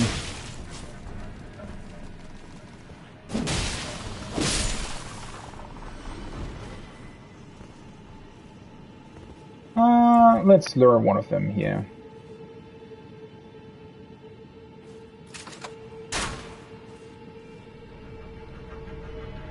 Ranged combat is always so exciting.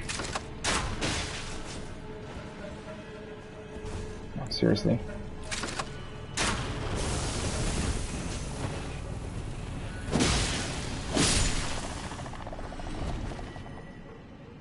Also, it's interesting that they are also sort of marked red, right? They look like they are affected by the Scarlet Rot as well, even though we kind of know that that's not the case. I mean, otherwise they would be dead, right? If they would be affected by the rot, they would be dead very, very quickly. So I don't really know what that's about, to be completely honest. Why they get the red effect.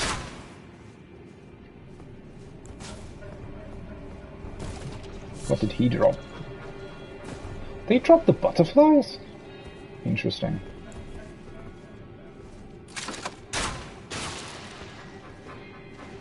Why are they going back all the time?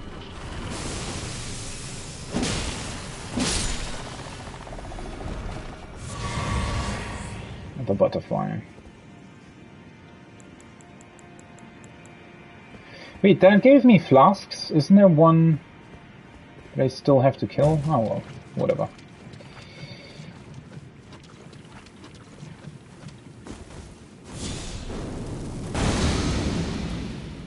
I'm very, very glad that I have that incantation, by the way.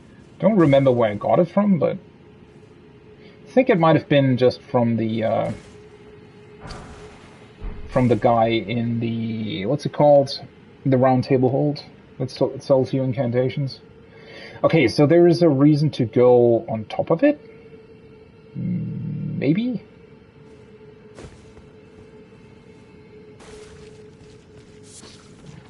Huh.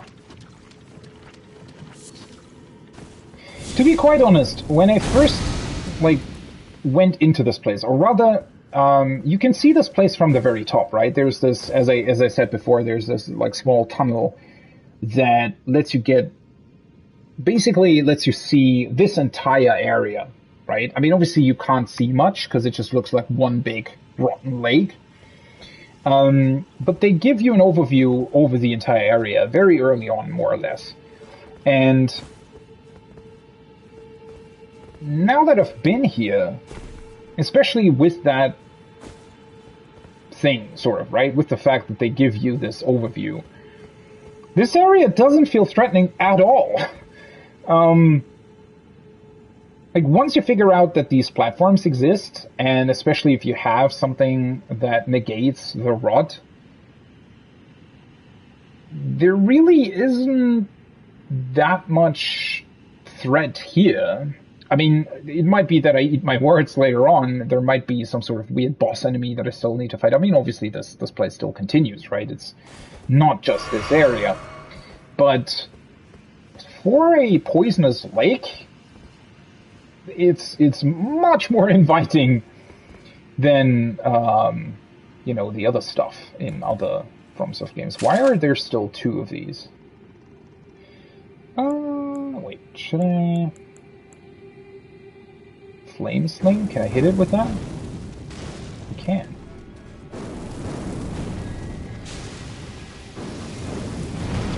Oh, seriously. I hate it when they move in ways where you suddenly can't hit them anymore. Something like that. I just want to kill you, man. Oh, I almost hit the other one.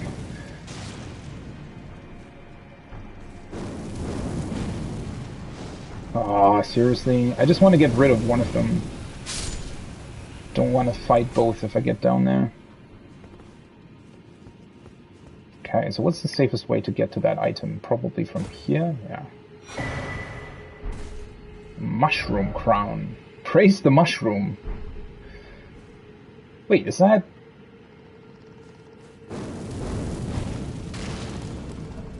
Probably don't want to use up too much of my FP, but... Oh yeah, that works.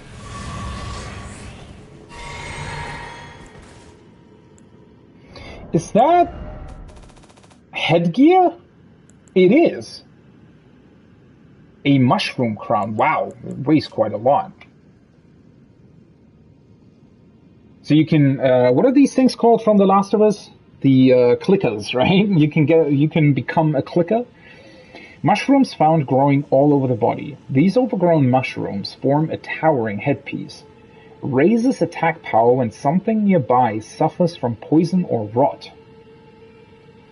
Long ago, great lords served the scarlet rot. Perhaps such fungal bodies served as their crowns. Great lords served... What? They did?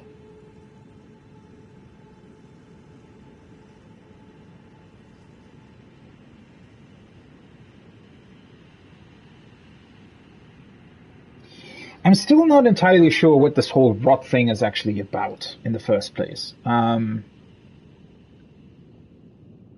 feel like... I don't know, how can you put that? It seems like such a powerful thing, right? Something that might have been specifically developed, even. Yet at the same time, it also feels like something that came into being because people have maybe dealt with death forces or something that they weren't really quite capable of containing. And so this rot spread? Not really sure. I mean, also considering that it's down here, right? Next to Noxtella? Though that doesn't mean much. The whole sort of physical location of these night cities does seem like it's not necessarily still intact, right? It almost seems as if they've been sort of magically moved here. So their current physical location isn't necessarily any sort of hint as to where they were at one point. I wonder how strong that attack power race is, because it's actually not that difficult to poison most enemies, it feels like.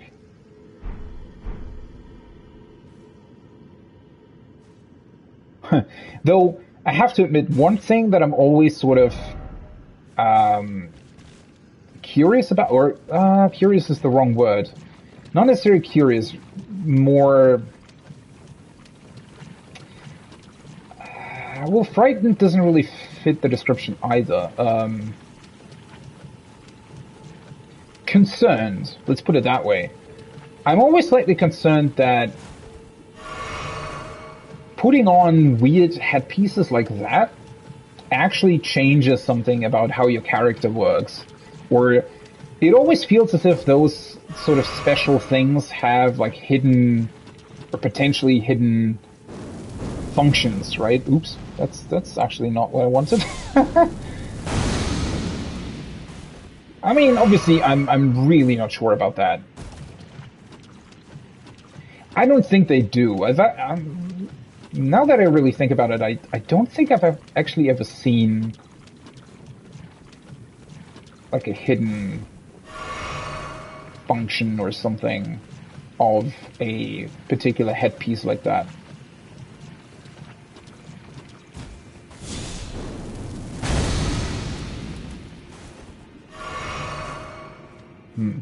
Okay, let's see. What's the point of actually raising these things up?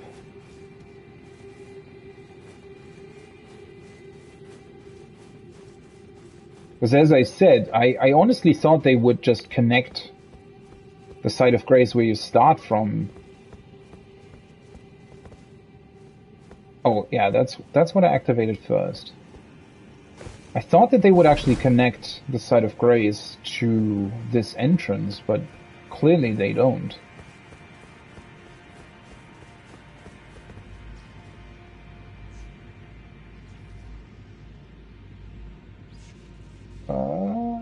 What is that?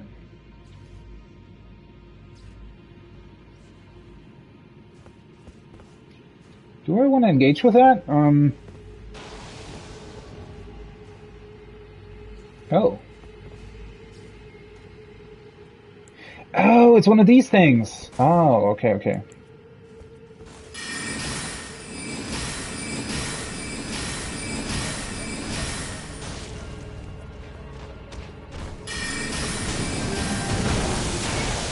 One of these weird gravity dudes.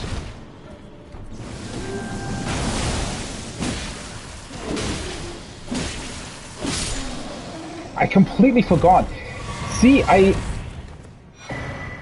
Alabaster Lord's Sword. I thought that I recognized this weird sort of lightning anomaly in the distance, but I didn't connect it to these guys. When I think about how much trouble they gave me in the first place, like when I first... Well, I think the first one that I fought wasn't actually that difficult. Or rather, well, he was easy, but he didn't give me much trouble. The second one, I think that was the one in Raya Lucaria. That one was a bitch. For some reason, I don't know if it was if it was the location where he was or whatever it was, but yeah, he was really annoying. Alabaster Lord's Sword. That looks weird, doesn't it? It's almost like an umbrella or something. That's a great sword. Forged from a blue-white meteoric ore. The blade conceals gravity-manipulating magic. The weapon unique to the Alabaster Lords, a race of ancients with skin of stone who are said to have risen to life when a meteor struck long ago. Okay. I don't know if I knew about that. Alabaster Lord's Pull. Thrust the armament into the ground to create a gravity well. In addition to dealing damage, this attack pulls enemies in. Has a greater area of effect than Gravitas. Yeah, I definitely have that weapon, like Ash of War, right? That gives your weapon this effect, I think. Um,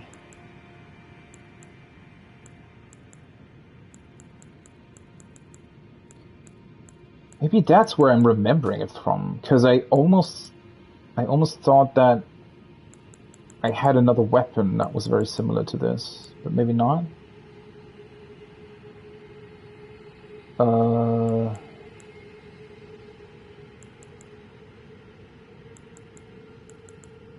this is Gravitas. Originating from the Alabaster Lords who had skin of stone. Thrust the armament. Yeah, so this doesn't mention the whole meteor thing that the sword does. So let me write that down. Alabaster Lords.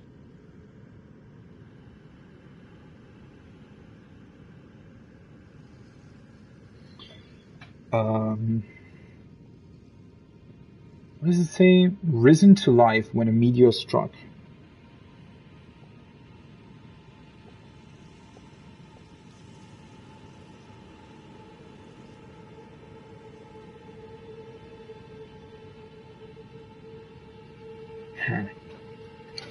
There's a whole bunch of information that's connected to the meteors and to gravity magic and all that kind of stuff. Just kind of hard to figure out how it's actually connected, since Radahn sort of controlled gravity magic, right? So he could manipulate meteors as well, in a way, apparently. I'm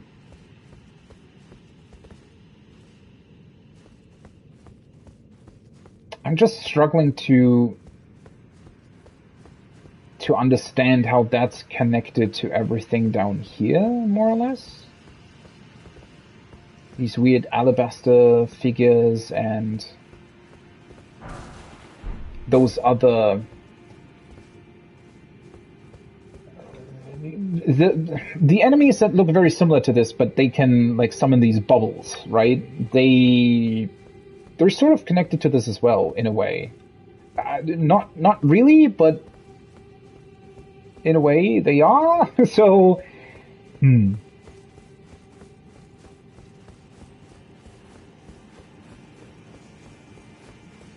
And then when you really think about it, the rot that we find here, you also find in Caelid where Radahn is.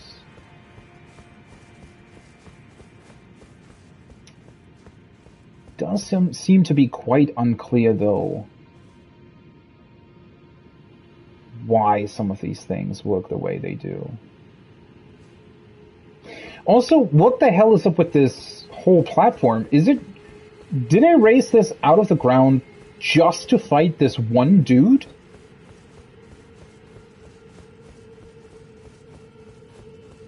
I mean, apparently, but seems to be a bit of a waste of these giant platforms, to be honest.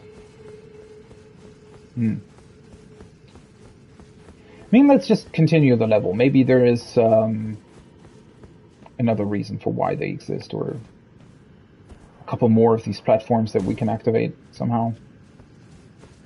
Because I really thought that they would essentially just give you easier access to the end of the level, but maybe that's not actually the case.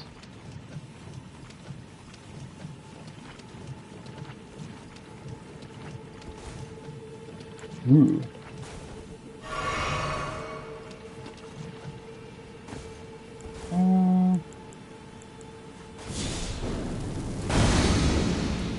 Yeah, that can also kill you, right? If you if you forget that you have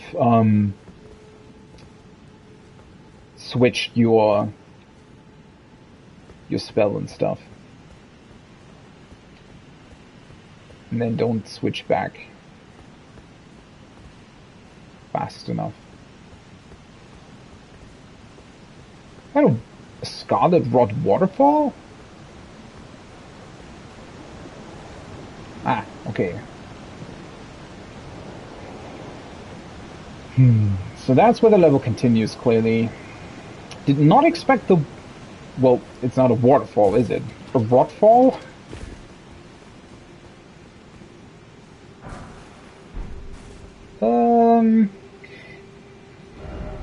Okay, so the map looks as if you can go up here as well. Just kind of wondering if I should try to unlock the Site of Grace first. It doesn't... I don't know if it lets you go back, though. I mean, it should, but... I'm really not too sure about that.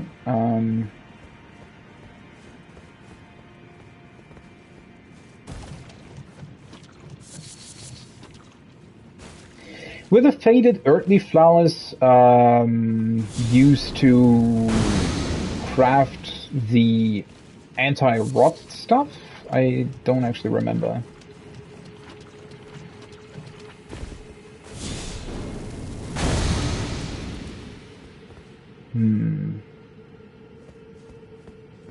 Is there really just this only chest here? I halfway expected an elevator or something to go up there, but...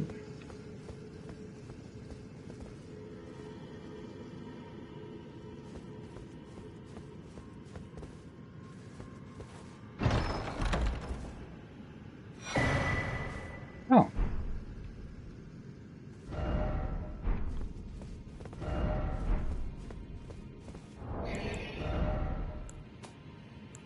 The Warrior's Cookbook. Where were those?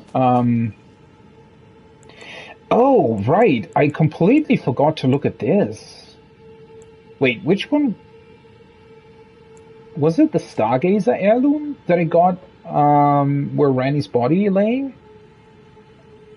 A talisman engraved with the legend of a queen raises intelligence. The young astrologer gazed at the sky. As the night skies she walked, she had always chased the stars every step of her journey. Then she met the full moon, and, in time, the astrologer became a queen. So that's referencing Ranni's mother then, right? Which also makes sense. So Ranni, when she shed her actual body, probably had this heirloom on her. Makes sense, right? Okay. Well, that's rather underwhelming. Once again, this area, I'm really not sure what to make of it. In a way, I'm kind of relieved that it's not annoying at all. I think, in a way, it's a pretty cool design, right? It's rot, it's kind of threatening in a way, but also not. But it also... I don't know. At the end of the day, it's just a giant lake with some platforms where you run from platform to platform. Honestly... Well, before I actually give a verdict, I guess I should try and look at how this level actually ends, but... yeah, honestly, I expected a little bit more. But as I said, I'm not too concerned with that. I'm not actually sad about the fact that the area isn't as extensive as I thought it would be at first.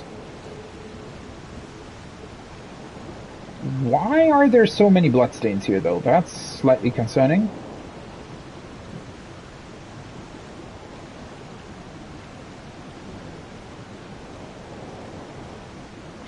Also, I still wonder, I never quite figured out what these wall relief type things actually, what they're actually supposed to represent.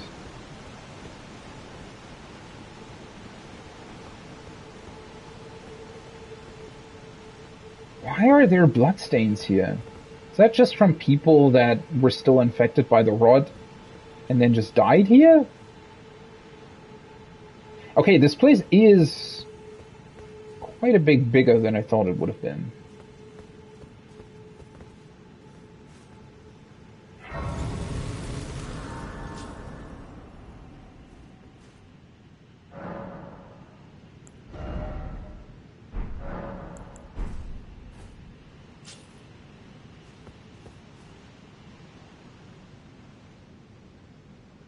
bunch of items. Oh, that's one of those weird shrimp-looking guys. So they are here as well.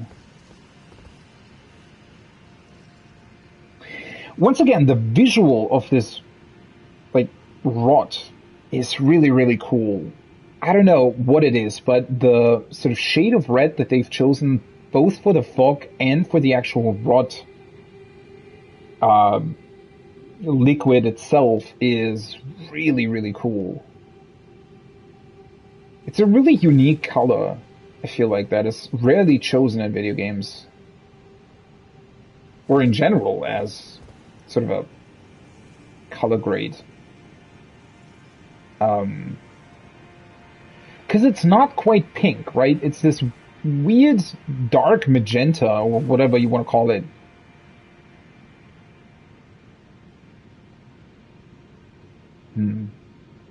That looks like they're praying towards something.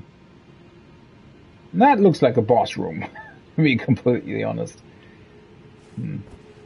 Okay. What's this place called, anyways? Grand Cloister. Okay. Still no idea what that is.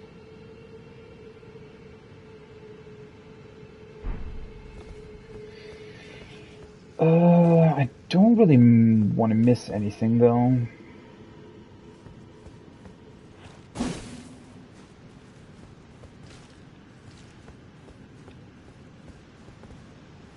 It's just the way I came. Doesn't necessarily look like there are too many pathways, though. Unless there are some hidden walls or something here, but doesn't necessarily look like it.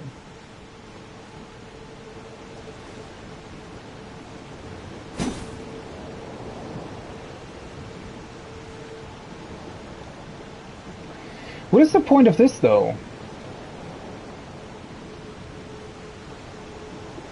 Why are there two... Like, you can technically drop down here?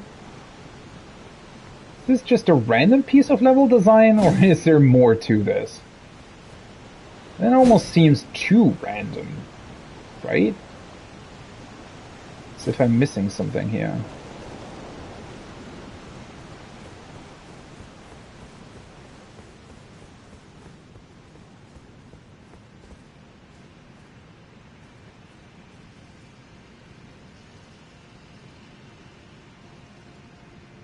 I don't think I can go further up, though. Right? It's pretty much just downwards?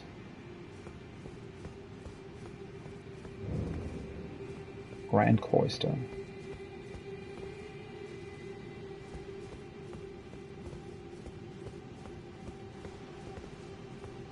I'm a bit wary of the floor, to be completely honest. I halfway expected, because of all the bloodstains, right? I'm still not quite sure why there are so many bloodstains close to the,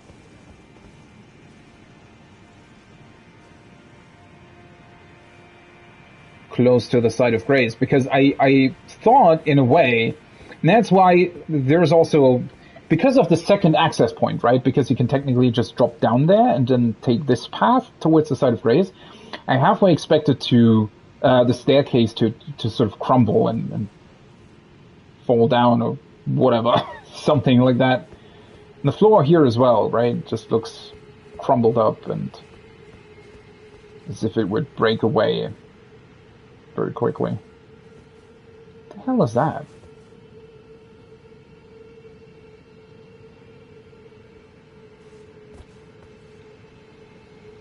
Why is it lying there? What the hell?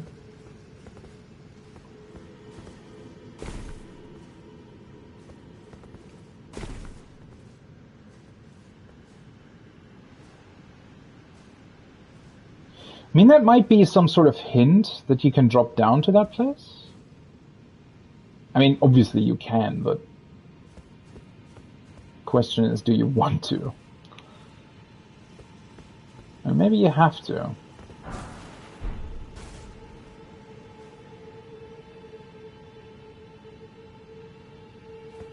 I mean, if these shrimp-looking guys are exactly as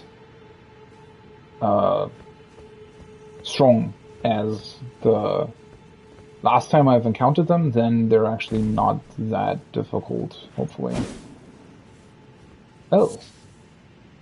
Golden centipede. Wait, did they at some point adjust how certain items look?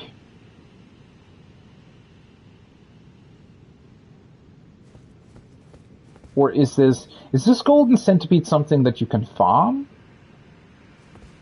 It almost seems like it, doesn't it?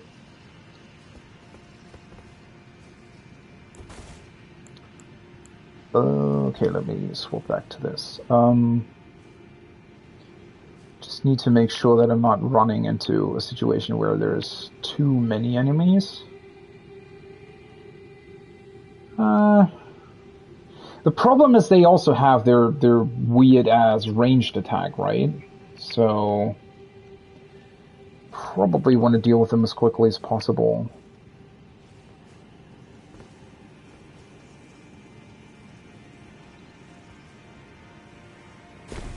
Oh, you can summon? Well, that makes things easier. What? The hell was that?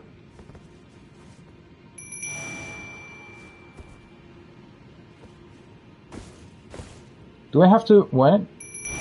Oh. Well, that was strange.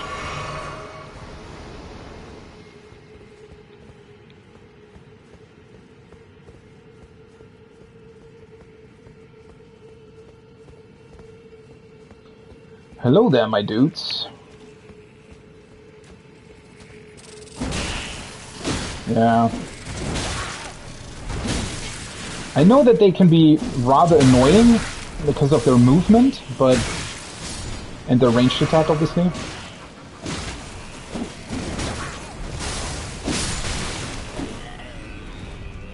But they're not nearly as threatening as they were when I first encountered them.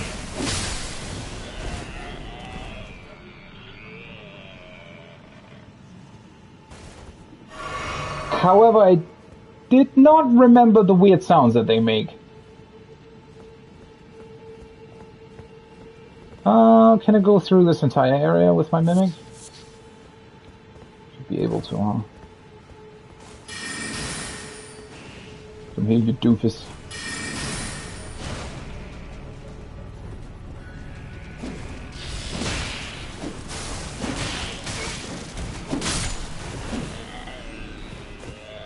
Does my mimic get poisoned? I don't think it does, right?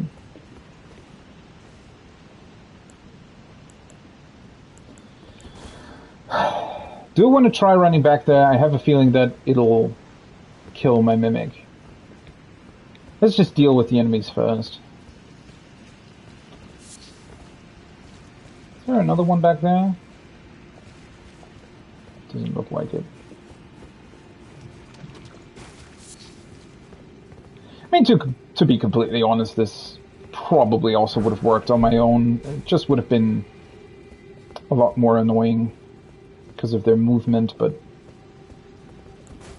overall I don't feel like they're particularly threatening anymore.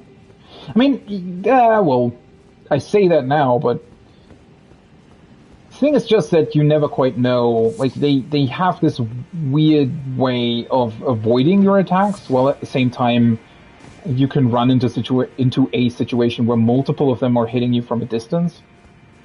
So it's probably something you just want to avoid as much as possible.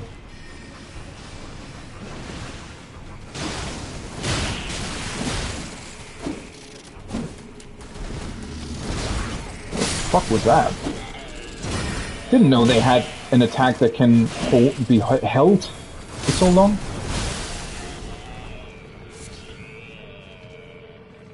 God, the sounds that they make. What the fuck?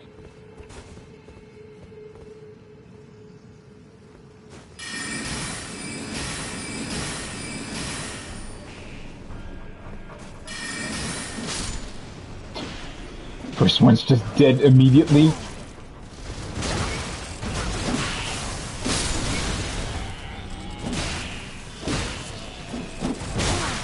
Oh, they also dropped the butterflies.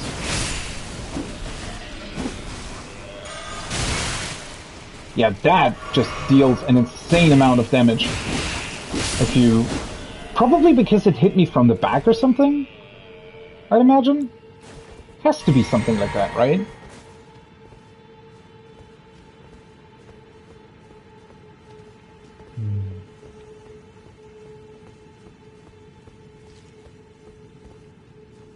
Like, this kind of has to be it, right?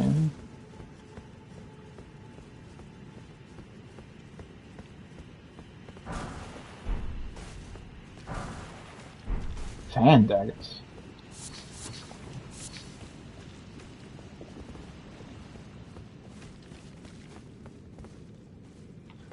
Before I continue that way, I really want to make sure that I get everything else here. I mean, if it is a boss room, I'd be able to summon my mimic back anyways, right?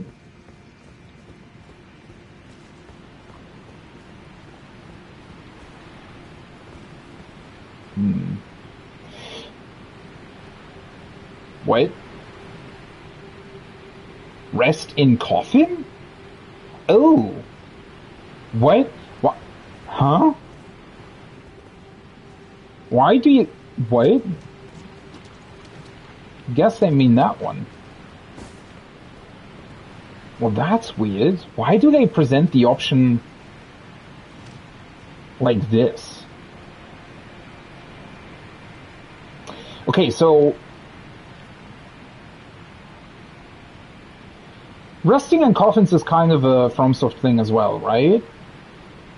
Then again, I think the only time I've ever seen it is in Dark Souls 2, where it's just kind of used to change your gender, funnily enough. But in this particular case, I mean, we can sort of see down here, right? So I halfway expect that it will take us to this place, potentially. That is a rather intriguing option, though. Okay, let me grab those other items first, but then I want to make sure... I probably want to check out the boss-looking room first, before I do anything else.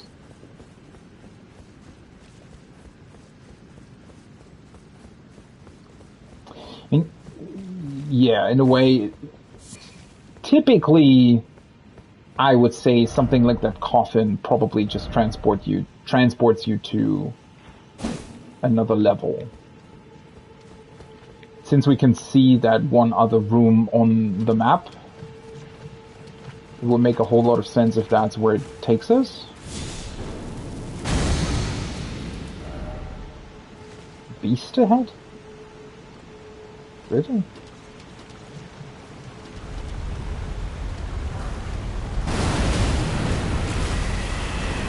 Hello.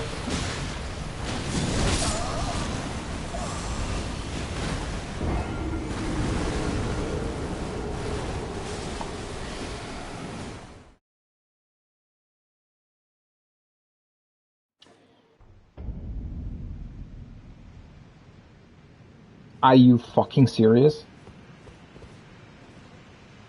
Another one of those fucking worms? For real? Why the hell did I get one-shot by that? How did that work? What? That's 30,000 runes that I potentially don't get back. Okay, that couldn't have been an actual one-shot, right? I think it probably... No, now the worm's gone. Well, that's weird. I mean, I was affected by Scarlet Rot, so I definitely already had lost at least sort of 10% or something of my HP.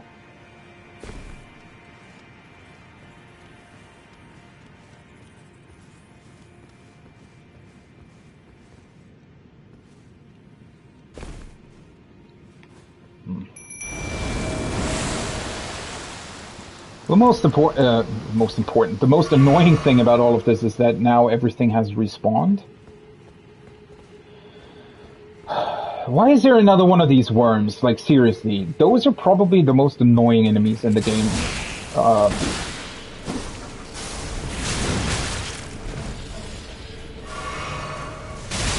Oh, for fuck's sake, seriously?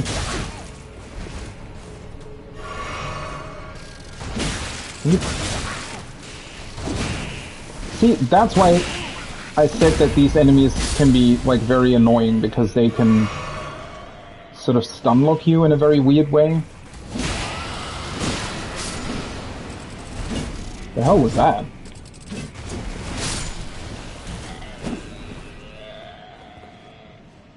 Oh, that was my mimic. Oops. For a second there I was, what the hell was that? I half expected this weird worm to just come out here, but nope, that was just my mimic using the rot dragon attack thing.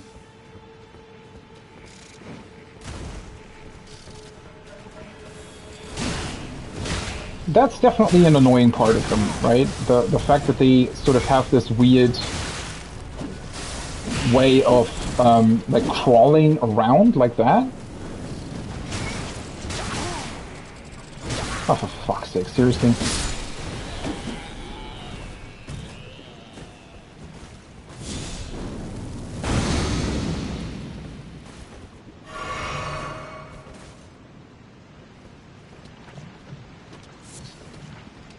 Okay, question being, can I get my runes back? At least...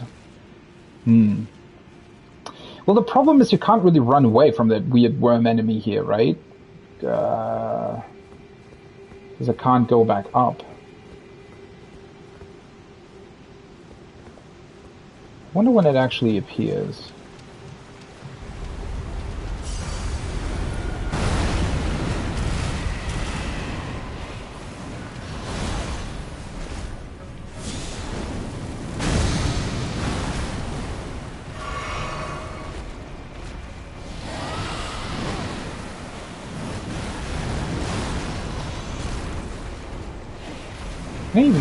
Can't even really target it from here.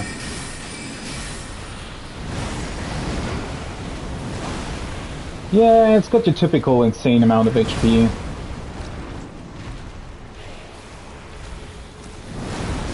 Oh.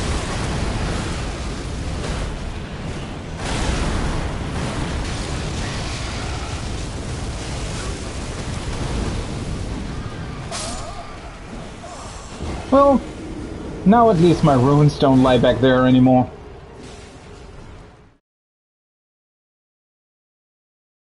In a weird way, it seems as if the fact that there is so much space here probably makes it a lot harder to fight it in the first place, right?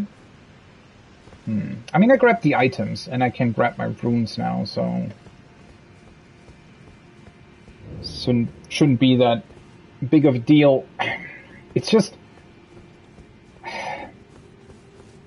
Why did they have to put this specific enemy so many times into the game? I don't know. It's really not that great, right? Has like 1 million HP as well.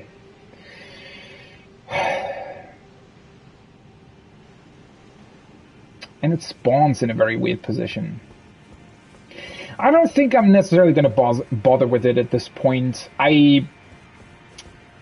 Honestly, I don't really think that it would drop anything too specific anyways. I don't think that it necessarily drops anything, like, too good in terms of items, right? I don't think that it's... Well, I'm honestly just sort of telling that to myself to have a reason not to fight it. Though I do have to admit, like, I don't think that it's too important to fight that thing. I think that's more of a gimmick.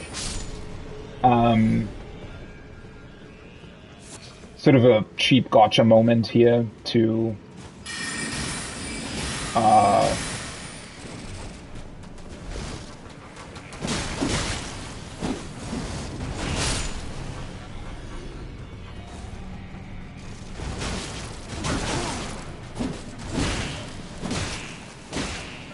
really don't like the weird running around thing that they're doing.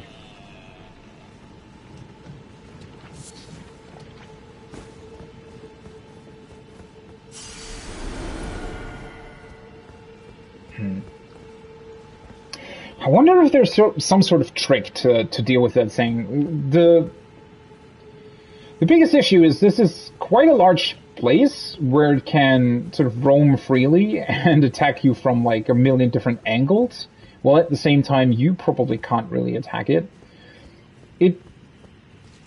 Well, I mean, overall it didn't seem too difficult, but it also didn't necessarily seem easy.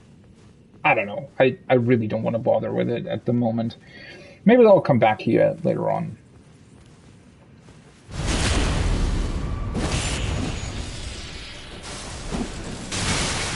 Really? Why does that deal such an insane amount of damage? That's rather quite interesting.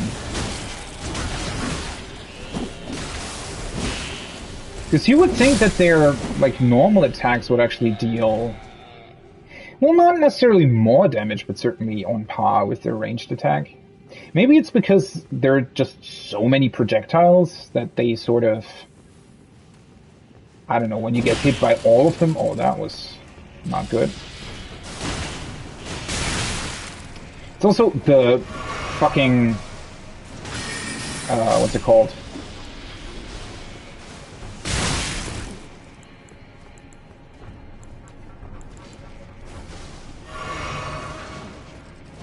The timing on that is really annoying.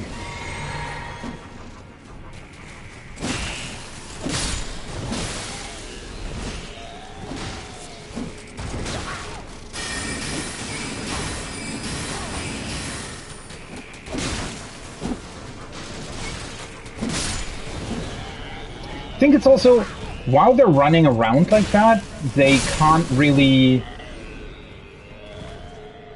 Like, they're in this sort of weird state where they can't be interrupted, it feels like. Or maybe they just have a very, very high poise while they're doing that. Okay, interesting. So I have that weird worm thing that I most definitely don't want to fight. I have a coffin that I can get into that potentially transports me to another part of the level. And then I have this room, which kind of looks like a boss room. Though it would be quite annoying to get back into this place without engaging with the other enemies first. No friendship ahead? What the fuck is that supposed to mean?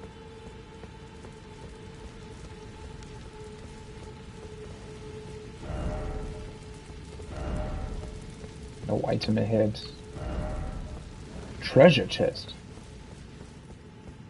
Maybe it's not a boss room after all? I mean, it could very well be that the boss is actually where the coffin transports us towards. Yeah. Huh. What's this weird sound that I'm hearing? Is that my mimic?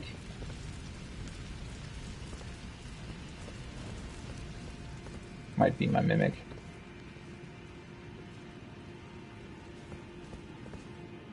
Is that really all there is here?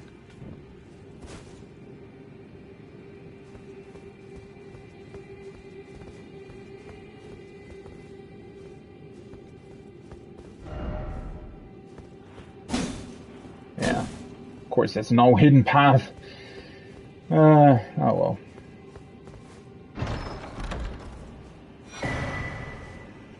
Scorpion Stinger.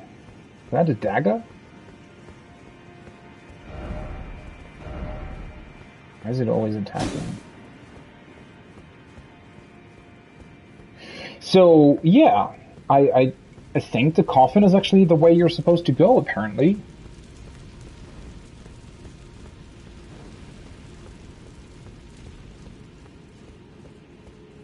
I wonder if it leads directly into the boss fight.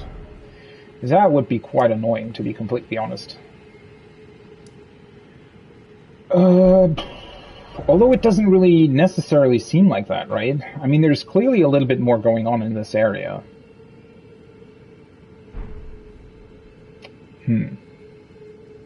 Well, I should probably look at what I've got first.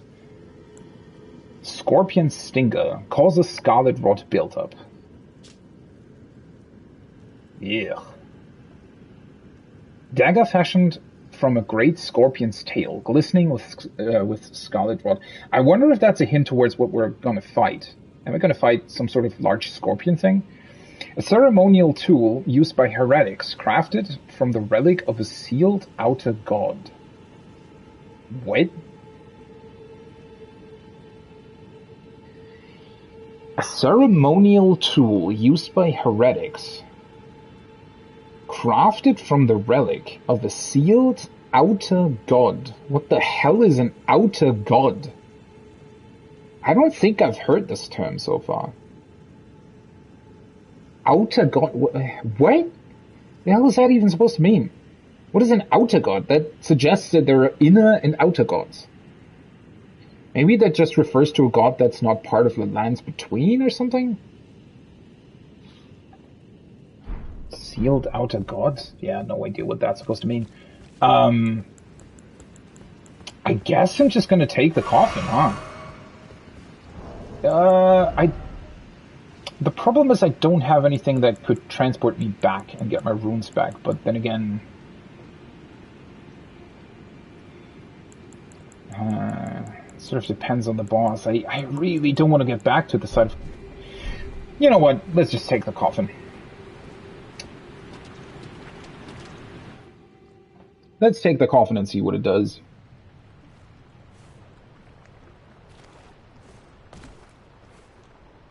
Definitely not the most clever idea, I would say, but then again, what other choice do we have?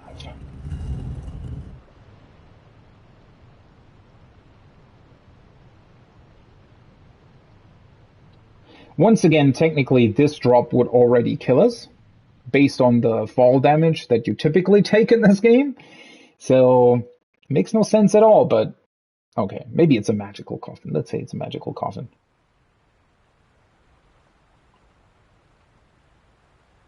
So, clearly this is the cave that was on the map.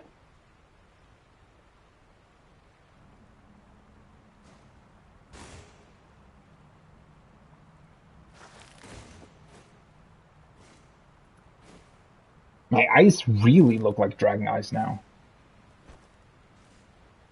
Don't they?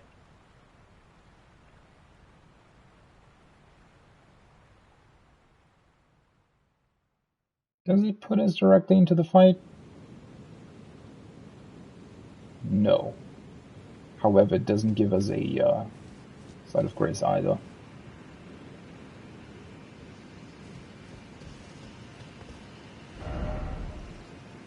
I mean, this seems to be a boss room, right?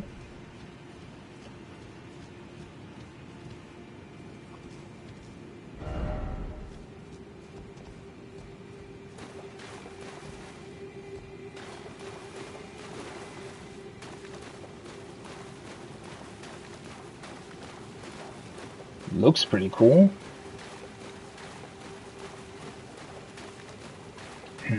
What's up with these weird boss rooms here, where they always have like a pre-room that doesn't really seemingly fulfill any sort of function? I mean, at least in this case, it sort of does, because the cutscene starts, or rather ends here, and, you know, in that way it makes sense, but... Oh. That's literally the boss room. Turn back. Well, I don't know. I mean, we can respawn here, so... don't know about that, to be honest. I still find it weird. Right? Why not just put a side of grace here? I don't know. Now I have to make this weird decision of, well, do I want to try this? Do I want to go back to the side of grace to level up first? Right? Could it... Because it could be somewhat annoying to have to constantly pick up my runes again if I die. This almost looks as if there would be yet another moose here, but that would be... I don't think so. I could just teleport back and very quickly go back here, right? I mean, technically I just have to run to the coffin. I don't think that's going to be too complicated. Yeah, let's just do that. To be honest, I really, really don't want to lose my runes. That would be... I know it's only one level, technically, but... I don't know. That's always really annoying if you have to...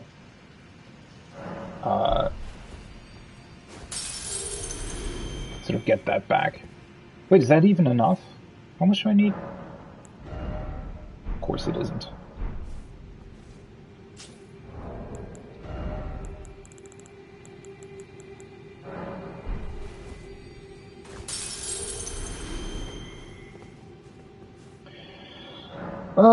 Yeah, let's do as I said and put one more point in Vigor.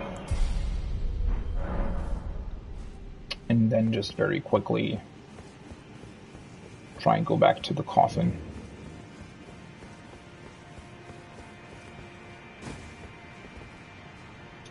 The interesting part here is that that cave looks very, very different to this place, right? There is no rot there. It almost looks very cleansing and, well, how do I put it? Do you actually see me? Are you kidding me?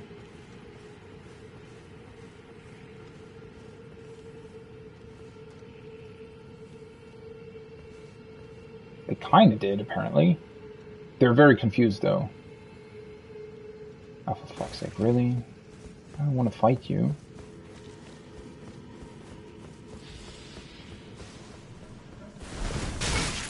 How the fuck did that still hit me? Are you serious?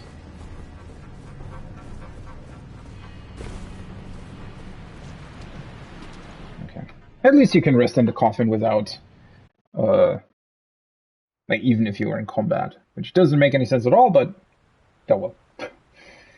Why are these two cutscenes? If I press skip, I kind of want to skip all of them, but... okay. Yeah. Now we can just go into the boss fight. Hopefully. I mean, it's very interesting, right? This place, I mean, it's distinctly different to the two other caves with the mooses, with these ancestral spirit things that I fought. But it is very reminiscent of that, so I'm really wondering whether or not I will encounter some sort of ancestral spirit thing here. Let's see. I should be able to use my mimic, right? What the fuck are you? Oh. Cool, I guess. Astal, natural born of the void. What the hell are you?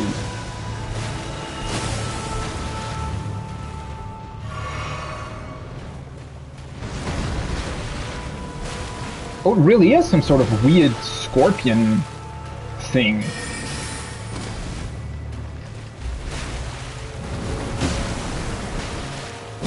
You look kind of funny up close, I'm not gonna lie.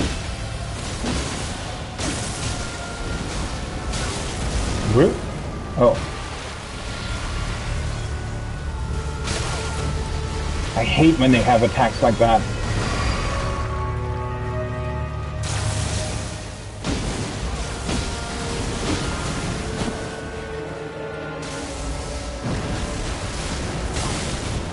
For fuck's sake. It's also just kind of hard to see when they do that in the first place. Oh, I can teleport? I hate that. Of course it's really annoying to escape that when you're really close.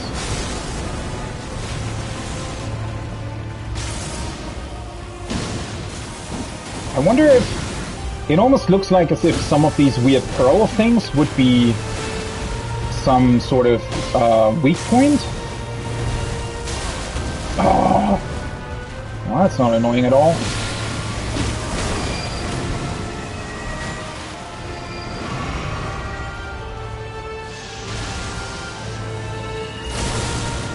I pressed circle. I almost had it.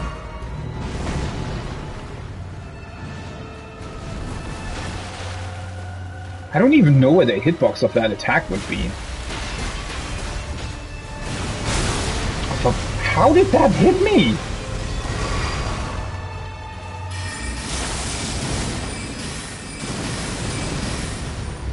How did...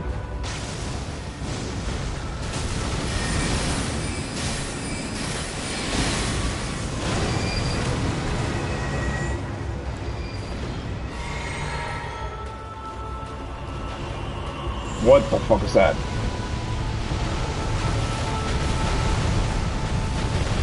A million different meteors, okay?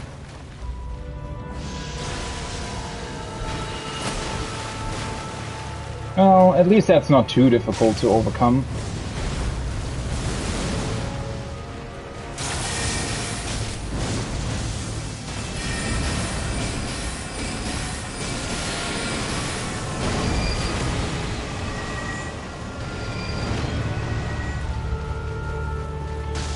Sort of feels like a very weird fight.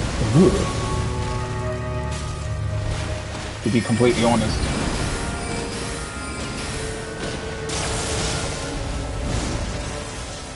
You think I can poison him?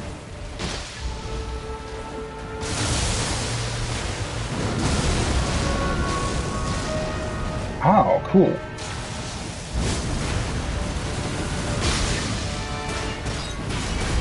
I think he's actually poisoned.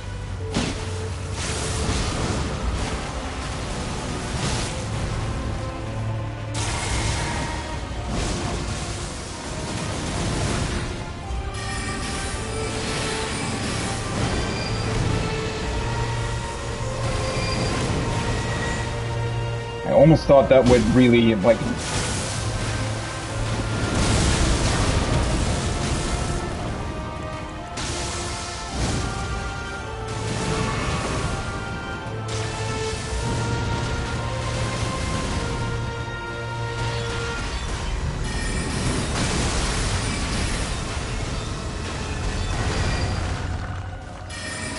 How much HP does my Mimic have, by the way?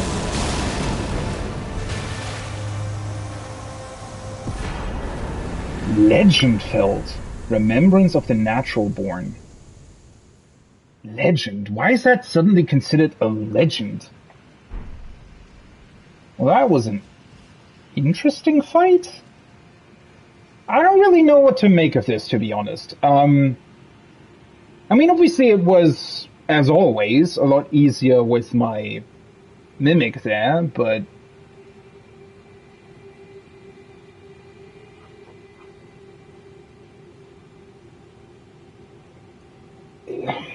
I don't know, it didn't necessarily feel particularly threatening, to be completely honest. I mean, the fact that I got hit so often comes down more to the fact that I just didn't want to bother, right? I mean, obviously, had I been a lot more patient, I could have just waited out its attacks, attacked it like once or twice, poison it, try to run away again, wait for its attacks, attack once or twice. Like, if you take this really, really slowly, I don't necessarily think that it's a very difficult enemy. It's visually striking. I'll give it that. I guess the good thing is that it doesn't use its ranged attacks too much, like this laser that it shoots once you know that it's coming, and you like it wasn't really difficult to avoid it. And the meteor attack, well, the meteor attack would have probably been a lot more annoying without my Mimic, because the one thing that it did, it actually targeted my Mimic, right? But other than that, yeah, I don't know. I mean, yeah, it's a very cool enemy design. It's visually very striking because of the background. I have absolutely no idea what I just fought to begin with. It might be connected to that dagger that we found. Though this thing clearly... I mean, that was gravitational magic that it used, right? At least judging by the color of it. So... would it be connected to Scarlet Rod? I mean, we saw that Alabaster Lord with its gravitational magic, so... maybe that's who resided here first, and then they, for some reason, the rot came and something happened. Hard to tell. I mean, yeah, it's a visually very, very striking fight. Gameplay-wise, not the most interesting thing ever. Mostly because that thing is just really, really huge. It takes a while to get to it, to actually hit it, and I don't know, it sort of has this slow, flowing movement almost. Which looks cool, but ultimately just isn't that interesting. Well, it's interesting, it's just, in terms of gameplay, I mean, right? There wasn't really that much to engage with. Also, I don't know, did it not proc the bleed? Like, I felt like I wasn't really properly hitting it. Almost as if there was some sort of weak spot that I just didn't find.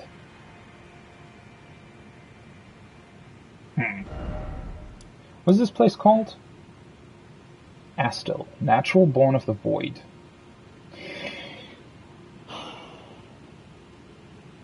I feel like I'm not remembering a couple of things about the Void. There was definitely information about the Void somewhere, but I can't quite remember. Natural Born of the Void. Was this some sort of alien? Isn't the Void more or less... I think that referred to space? This is a magical seal, though. Why is this here? You cannot proceed without a ring of oath. Still no Elden Ring, therefore I failed. Wait, I need the Elden Ring to proceed here? How? What? I mean, maybe they're talking about some other ring? Because in terms of this enemy's strength, I might have thought that this is I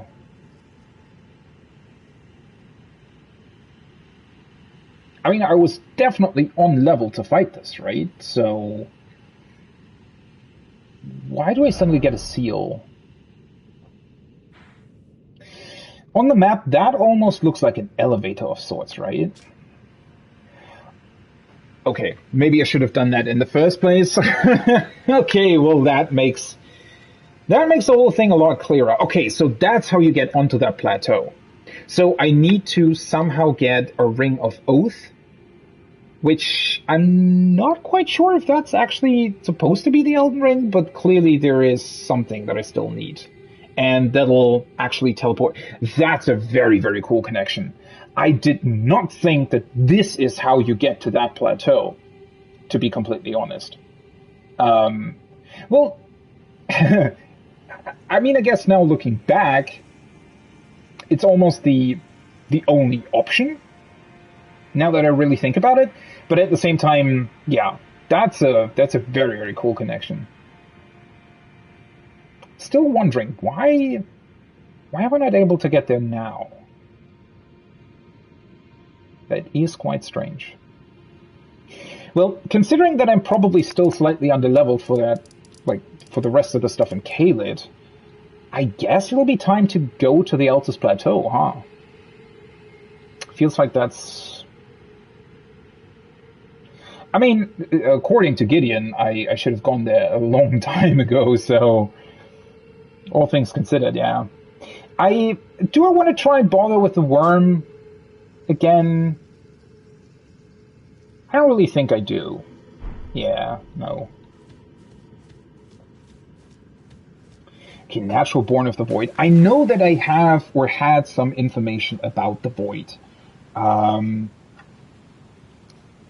Would probably be fairly difficult to find that in my notes now, but I definitely remember there being information, or at least the void was definitely referenced multiple times somewhere. I just don't really remember where. Might have. Was it in Nocturne or Noxtella? I actually don't think so.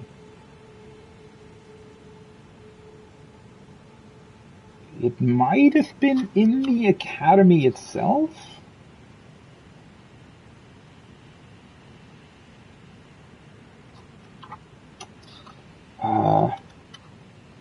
Sometimes I wish I, instead of just writing everything down, I would have sort of sorted it somewhere. I thought about making one of these sort of mind maps at first. It's just that I don't really... I'm currently just using my laptop, right, for Twitch and for chat and everything, so I don't really have another... I mean, I have another screen, but it's not connected to a PC. So, yeah.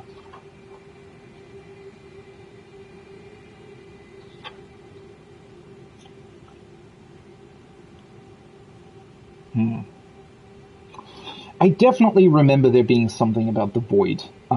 It might have been back when we were in the academy somewhere. Or maybe when we met Branny for the first time.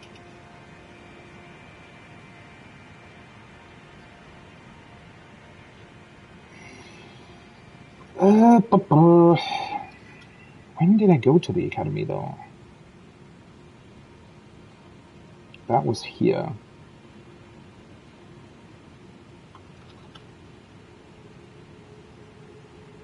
Yeah, I don't know. I think either I didn't write that down properly, or it might have been at some other point. I don't really know.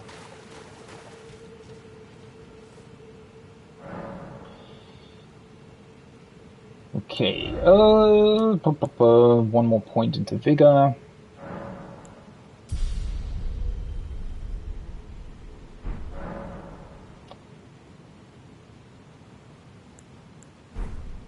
And then I should probably take a look at the remembrance that I actually got. Oh, right. I didn't actually look at the Warriors, or Nomadic Warriors cookbook that I got earlier. Rot pot, rot grease, and drawstring rot grease. Okay, so now I can inflict rot as well. Completely forgot about that as well. Wait, weren't the remembrances here? Ah, yeah, there it is. Remembrance of the natural born. Astel, natural born of the void, hewn into the earth tree. The power of its namesake can be unlocked by the finger reader. Alternatively, it can be used here. A malformed star-born in the lightless void far away. Once destroyed an eternal city and took away their sky. And falling star of ill omen. And falling star? A falling star of ill omen. So it is an alien.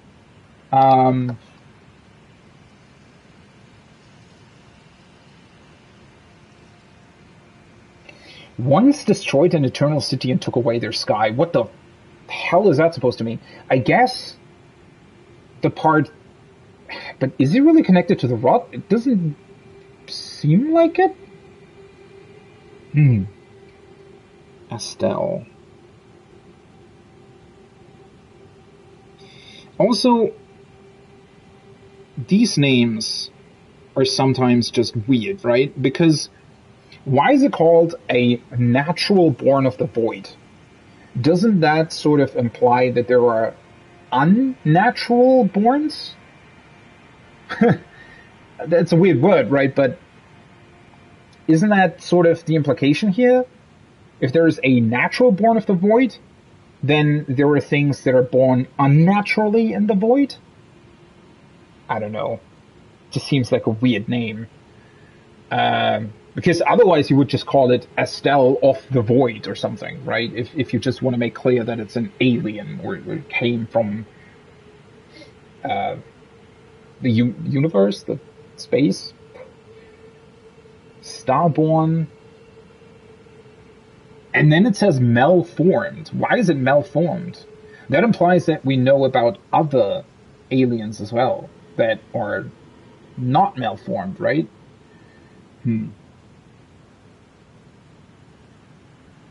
Starborn. And the lightless. Void far away. What is it doing here in some weird cave, though? Once destroyed an eternal city.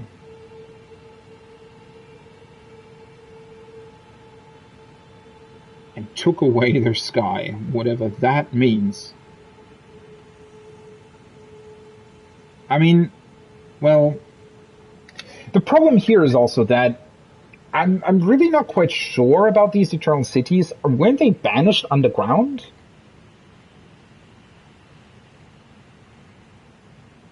This would seem like something that might have happened even earlier, right? Took away their sky? I mean, the thing is also, in these eternal cities, right, here underground, we constantly see these, whatever this is, right? I mean, it looks like a star sky, but in reality, it just seems to be some sort of glowing crystals. Potentially magical crystals. Maybe they've been enchanted to look like the sky, but how would you take that away? I mean, that could mean everything, right? If this thing somehow created rot, which I don't think it's connected to rot, but let's just assume it would be, then technically that could also refer to taking away their sky, right? Since rot spread and they just couldn't see these glowing crystals anymore, or the glowing crystal magic just didn't exist anymore, or something like that. I mean, that can mean a million different things, to be honest. It's interesting that the sky exists here as well, but that might just be an inherent feature of the rock down here, right? It's not necessarily magical.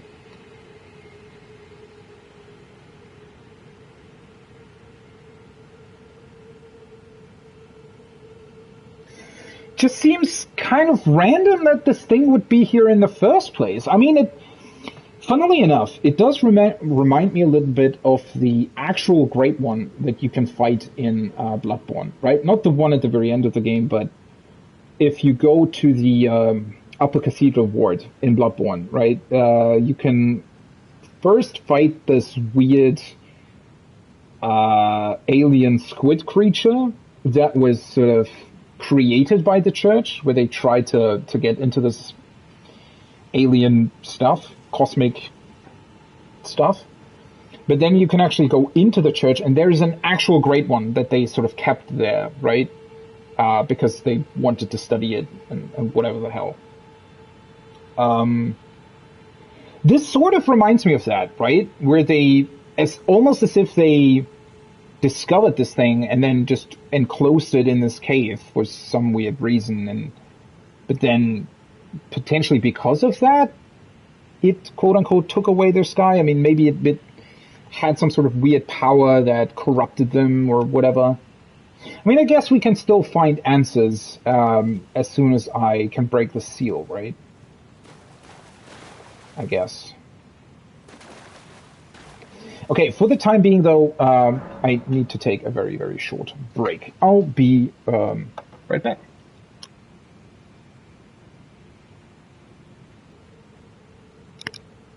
All right, let's get back into this. Okay. Well, I can't really do much more down here, so...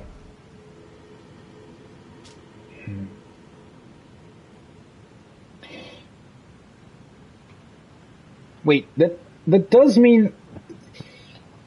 Doesn't Ranni's quest continue here, though? I thought? Right, now I also remember something else that I wanted to try. So let me now go back here. Because this was the one side of Grace where for some reason I could try and talk to the little Ranny doll that I have. Oh. A dogged fellow, aren't we? Or is it merely thy habit to talk to dolls? Fine. I hadn't expected any soul to recognize me in this guise. But now the cat is out the bag. I cannot allow thee thy freedoms. Perform for me a service as recompense. Eliminate the baleful shadows which prowl these lands. The name of Rani the Witch is already sullied by thee. What? I will not brook disobedience in this matter. What? Did I do something wrong?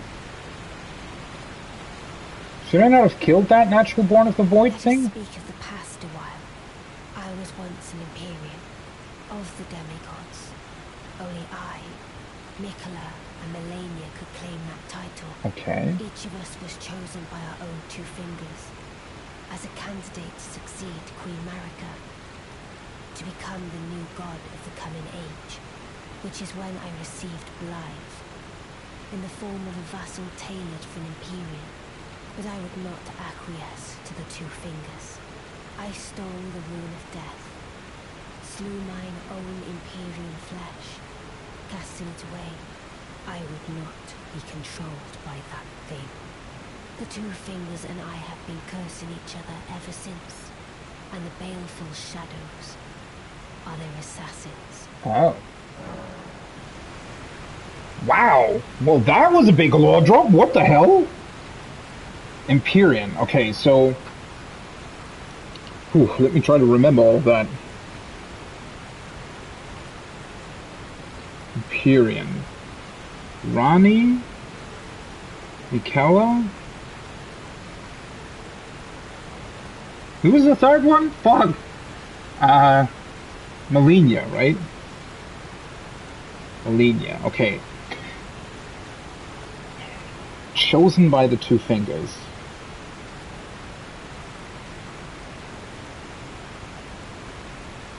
Two fingers. And Rani shed her Imperium flesh, which that is kind of what we knew already.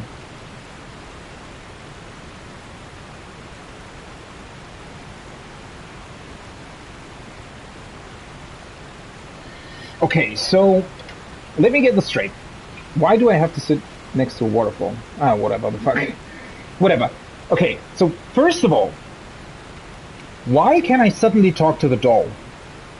Why did I have to defeat that weird void being before being able to talk to the doll? That just seems like a very strange trigger, to be completely honest, for this conversation. I would have expected to just be able to, like... The fact that I could talk to the doll in the first place? Why did she answer now? Of all things. That was weird. Okay, so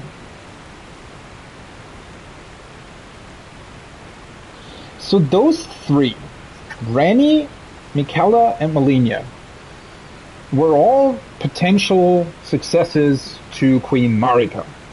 Okay, cool. Why those three specifically, we don't really know. They were chosen by the two fingers.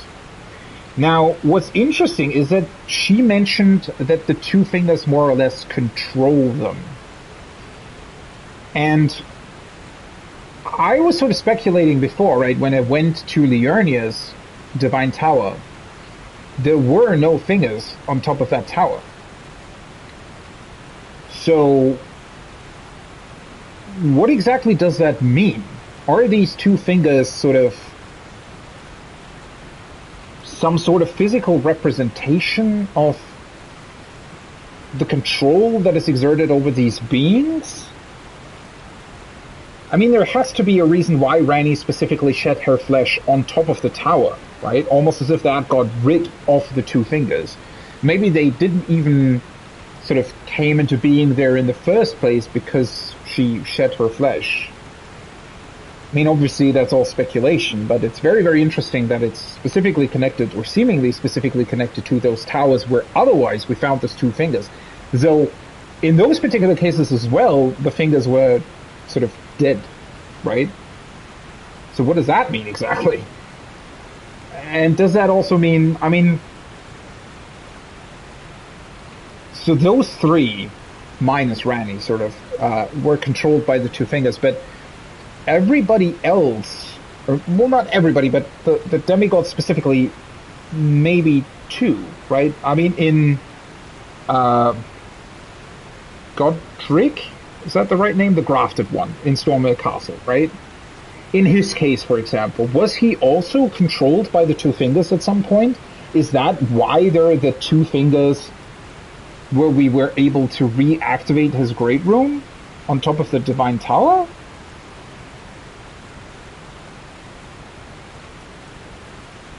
Very, very weird. By the way, I said this before, right? I wish that Elden Ring had a ton more conversations at the Sites of Grace.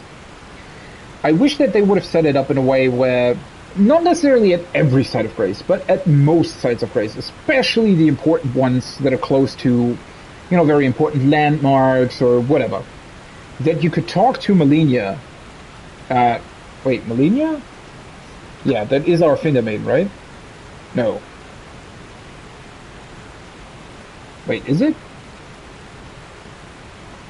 See, I don't even remember her name, since we talked to her so, like, sometimes only. Like, we talked to her like 3 times throughout the entire game. I wish that they would have set it up to where you had actual conversations with NPCs at the Sites of Grace. I mean, how cool would that be, right? If you could talk to your finger maiden a bunch about all kinds of interesting things. I mean, sometimes we can, right? That's why I'm saying this in the first place, because sometimes we can. There are very, very few Sites of Grace where you can actually talk to her, and she will tell you about echoes that linger in the surrounding area. And now with Ranni as well, I wish that we could talk to her a bunch more. And imagine how cool it would be if other NPCs, I mean, some of them are gathered around Sites of Grace to begin with, right? Bok the Seamster, for example. How cool would it be if we could just randomly talk to them while sitting at a Site of Grace? I don't know why they didn't do that. That would add so much world building and immersion to the game, in my opinion. Even when I turned my back upon the two fingers, Blythe remained my loyal ally. Though he was created a vassal for an Empyrean, he was a colossal failure on the part of the two fingers, Blythe and E.G. both. Art willing to give too much to me, yet they both understand what lieth beyond the dark path, that I must betray everything and rid the world of what came before. Now, should I add thee to the list? Another one, kind of heart. As kind of heart as they. Well, that wasn't really new information. That was sort of recapping what we already knew. It feels like this is a very important sort of path that you can follow. Either join the two fingers, follow what they say you should do, or don't. To be quite honest, I like Ranni. I don't know if she has some sort of ulterior motive. Quite honestly, we don't really know why she objected the two fingers in the first place, right? She does seem to be very open with us, and I do very much like Blythe and E.G.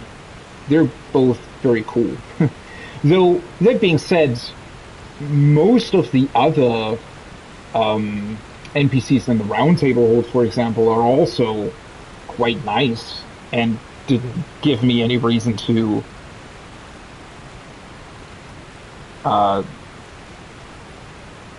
be concerned about them specifically. Though, having said that, I definitely don't trust the Two Fingers. Not only do they look very weird, they definitely were not open with me so far. I mean, they have basically haven't really talked to me at all. I have no idea what the hell is going on. What's up with becoming Elden Lord? Why we are supposed to do that, right? We actually don't really know. So I'm inclined to trust Ranni a bit more here, simply for the fact that she just talks to us. This form hath loosened my tongue. I've let slip too much. Forget what thou'st heard. Forget. I've let slip. Forget what... Weird that we can talk to her specifically here, though. Also, what she mentioned there with the... So there are these assassins, apparently. I'm not quite sure. We did find one sort of assassin-type character in one of the catacombs, and I killed them. I don't know if they were specifically part of the same order.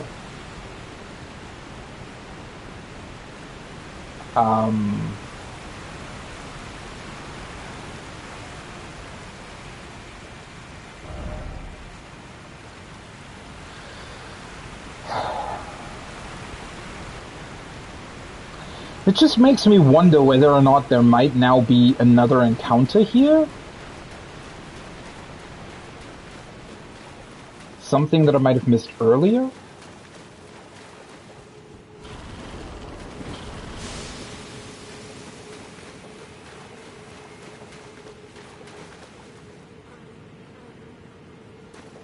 There is. Hi. O Shadow, thou art the last. Tell the Two Fingers that Ranni the Witch cometh to rend thy flesh with a fateful wound, ne'er to heal.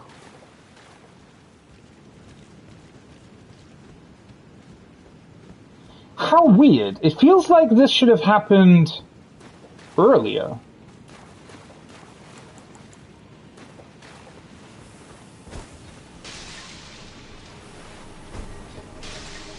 Cool. That was very effective.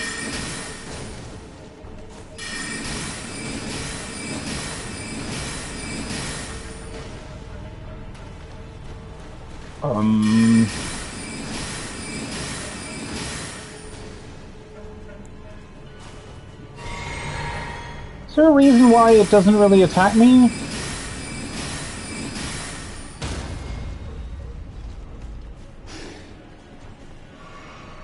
Oh.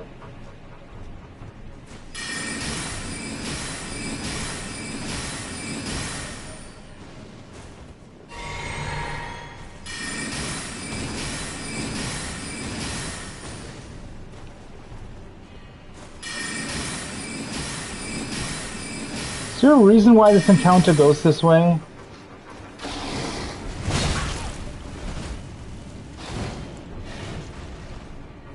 That was weird.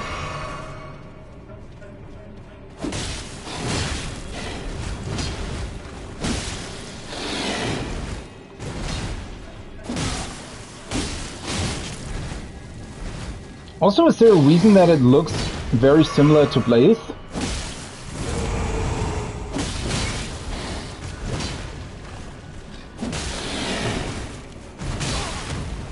I hate these weirdly delayed attacks.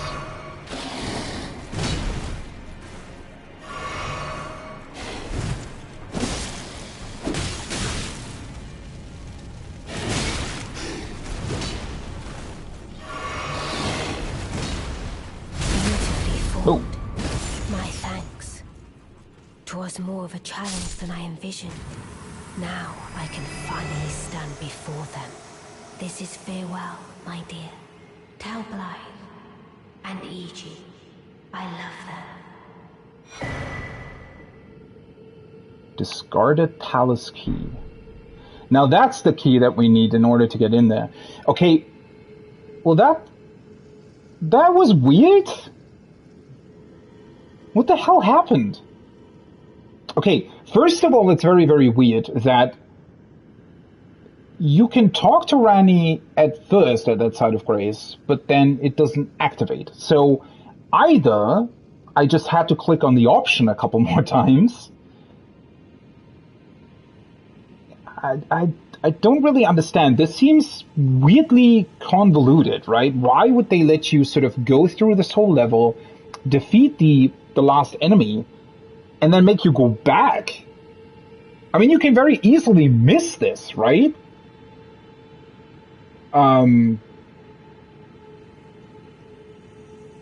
Or forget about it, or something. I don't really know. Weird. And then this encounter in the first place was weird. It was very weird as well. I mean, was that the AI glitching out somewhat? It seemed like a very easy fight, to be honest. Compared to a lot of other fights, what? Huh.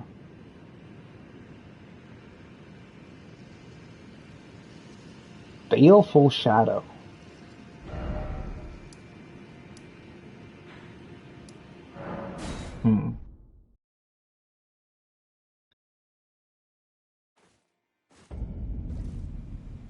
Yeah, that was truly weird.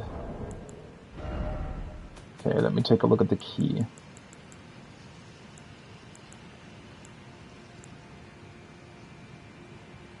Key to... Wait, is it this one? Key to treasure chest for Carrion Princess. A key discarded by Lunar Princess Rani alongside her very flesh. Opens the treasure chest passed down to Carrion Princesses. Is said to be found in the Grand Library of Raya Lucaria with her mother Renala.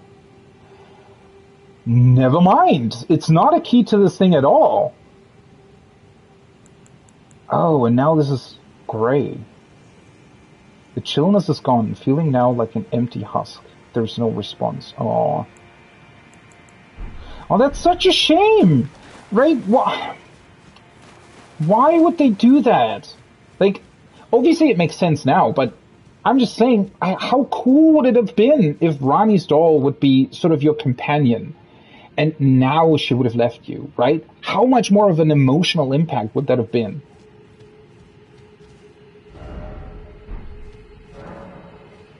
Okay. Well, this also says Ring of Oath, right? So...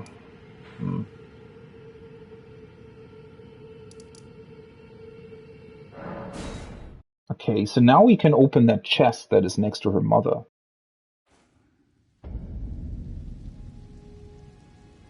I still find it so weird that you appear behind her.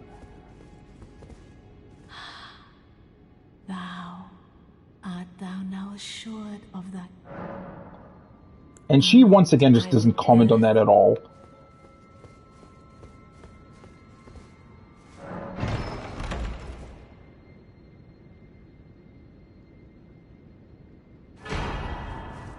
Dark Moon Ring. So are you telling me that this ring now lets us access that seal? Because that would be even more convoluted, right? If that's how it works, then you basically go to... Is it Noxtella? Right. It's Noxtella, right? You go to that city, go through that Scarlet Lake, all the way down, defeat the boss. Then you go back to one very specific site of grace, right? Talk to Rani, go a bit further, fight some Red Shadow,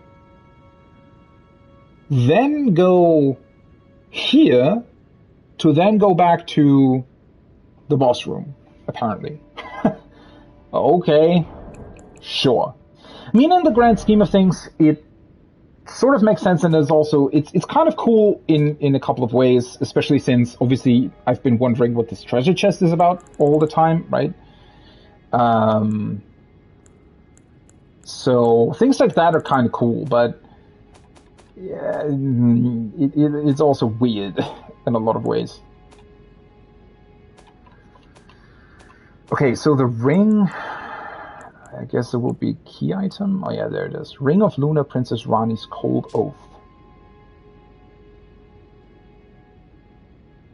Ring depicting a leaden full moon, symbolic of a cold oath. The ring is supposed to be given by Lunar Princess Rani to her consort.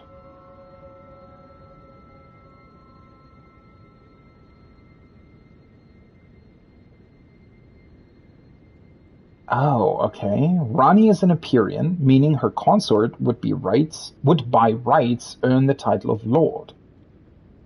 A warning is engraved within. Whoever thou mayst be, take not the ring from this place. Solitude beyond the night is better mine alone. Whoever thou mayest be, take not the ring from this place. Solitude beyond the night is better mine alone. What does that mean? Take not the ring from this place. What place? The solitude beyond the night is better mine alone. Who's that referring to?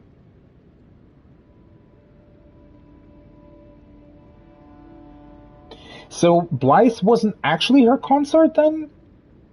Because I kind of thought he would be, in a way.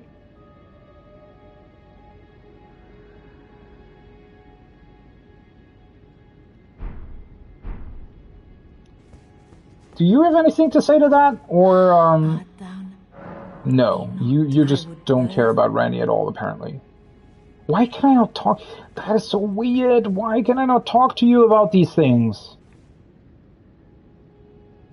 It's like a huge missed opportunity, I feel like.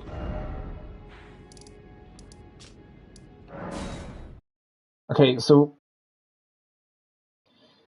I have the ring now. Oh, okay. It just straight away opens the seal. Good to know.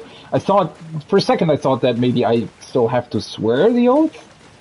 Maybe? But I guess getting the ring is all that was required.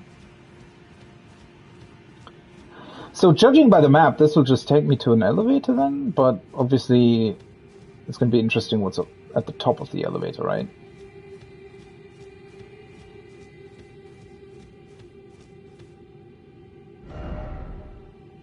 Trace the message. So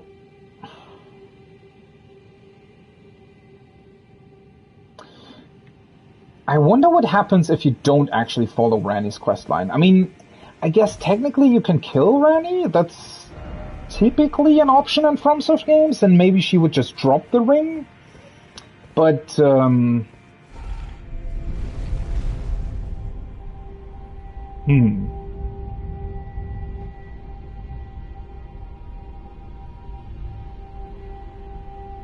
I can't imagine that this entire area would be completely inaccessible just because you don't... I mean, I have no idea, obviously, how deep Einzelwell, how this whole questline could work otherwise, right? So...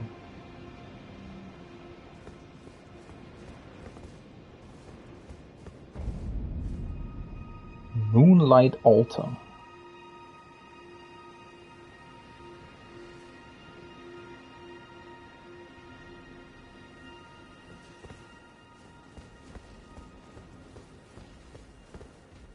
Why do I hear...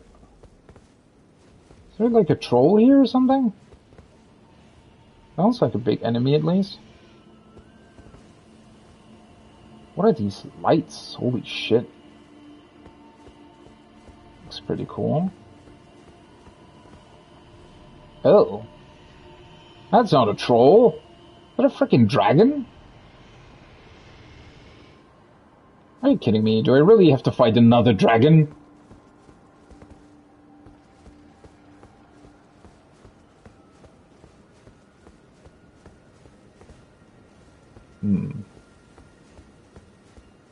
Halfway expected there to be maybe nothing here, or rather, I mean, obviously there would be something here, but I mean, in terms of enemies. This looks cool, though.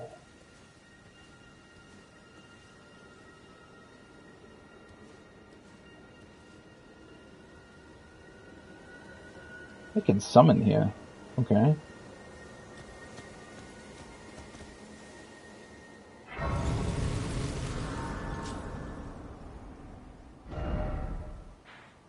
Now we're here. Moonlight Altar.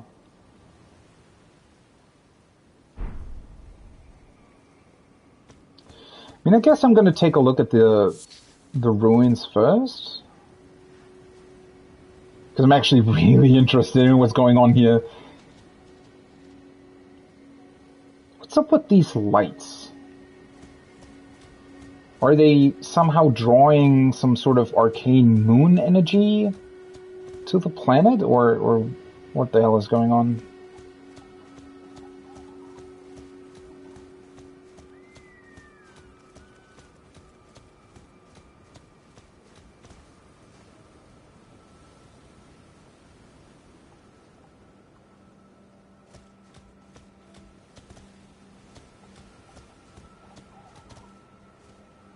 For a second there, I thought there was another dragon over there, but it's just a tree. The other dragon seems kind of random. I wonder if that's the dragon that flew away from Rani's place. Because that dragon is still sort of unaccounted for, isn't it? There was like a second crystal dragon that just vanished after I took about half of its HP. That looks kind of weird. I mean, in a way it looks weird because the texture seems to be sort of lower resolution than everything else, but does it actually originate from somewhere? Or is it, I don't know, just a random... Oh, hello. There you are! See? I was actually right about that.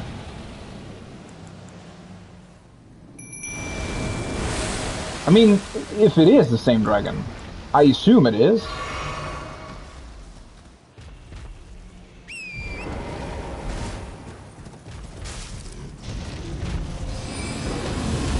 Glintstone dragon. Yeah, I think it is. What?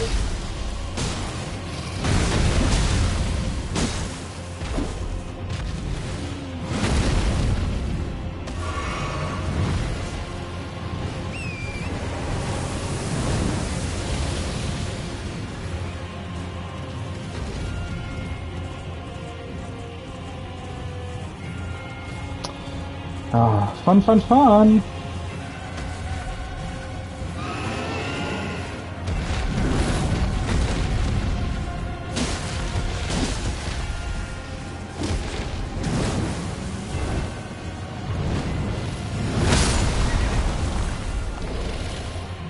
I always forget that you don't get any iframes on your horse.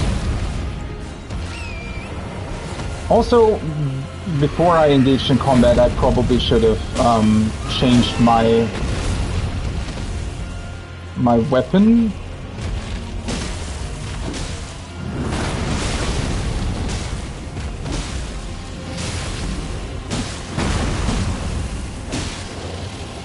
Oh, I think the blood thing triggered.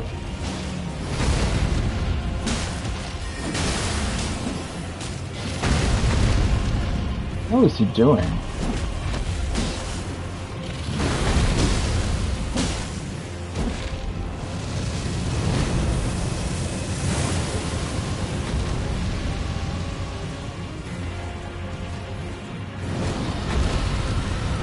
Stop flying away, you dumb thing. What the fuck was that? Okay, that looked awesome as hell. He just has a fucking frost sword that he can summon?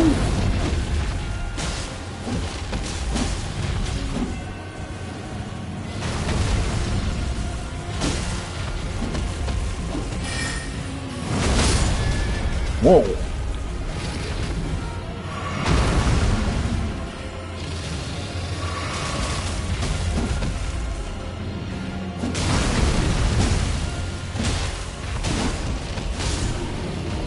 Bye-bye.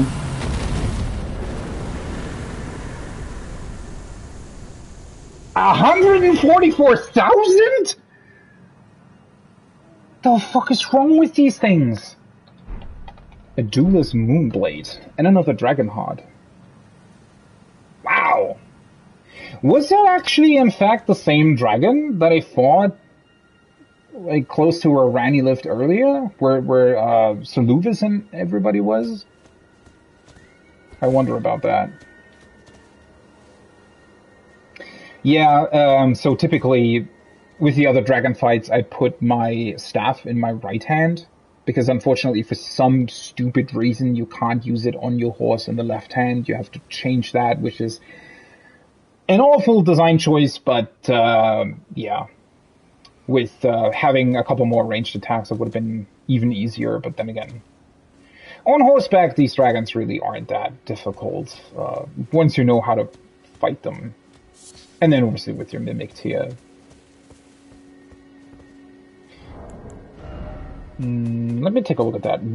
What did I get? A Duelist Moonblade. That's the thing that he summoned, actually, right? Sweeping Slash followed by Cold Blade Projectile. I do want to level my intelligence at some point, I think.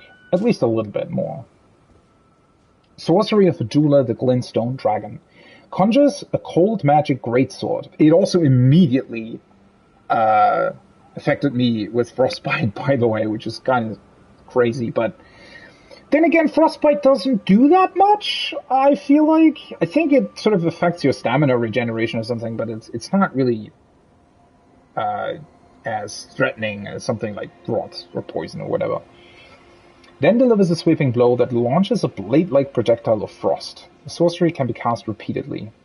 Adula, a devourer of sorcerers, was bested by Ranni and subsequently swore a knightly oath to her dark moon. Ow. A devourer of sorcerers.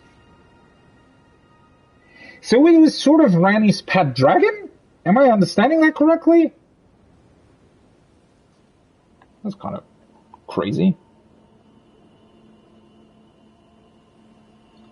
Devourer of sorcerers. I don't know why he would be that, but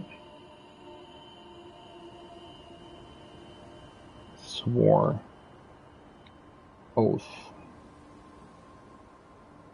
to, what am I writing? To Ranni's dark moon.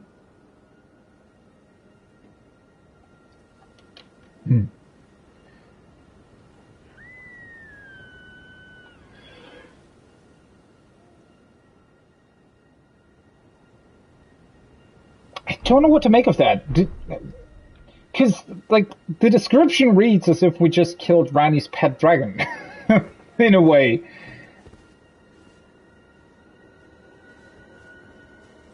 Huh. Another set of grays? Cathedral of Manus Cellus.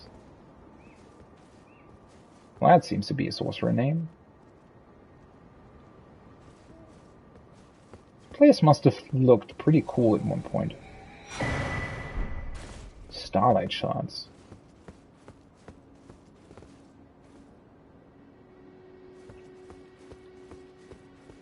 Are these all starlight shards? Yeah, they are. That's sort of still a very weird item to me. Because it seems so rare for most of the game, but it doesn't actually do anything too good, so you're kind of left wondering, well, like, what the hell am I supposed to do with this?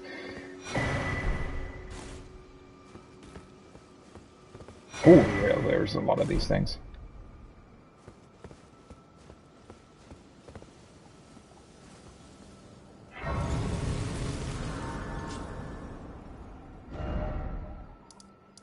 Cathedral of Manus Cellus. Really interested to see what else we'll be able to find here. That's not annoying at all.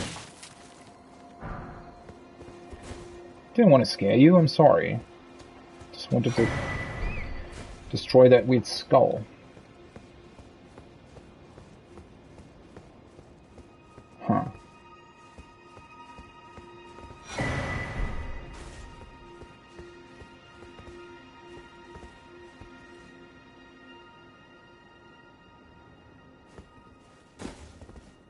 What's this cave doing here?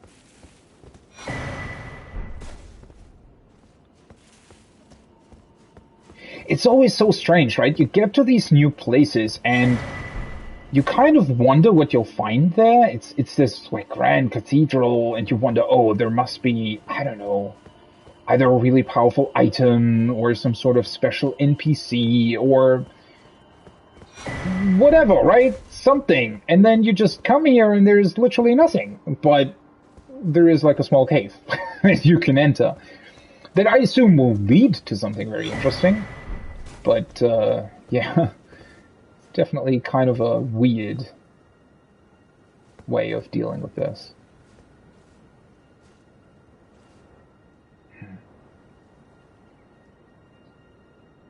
Is this the coincidence that it's dark and we see these moon effects, or is this place always sort of bask in moonlight?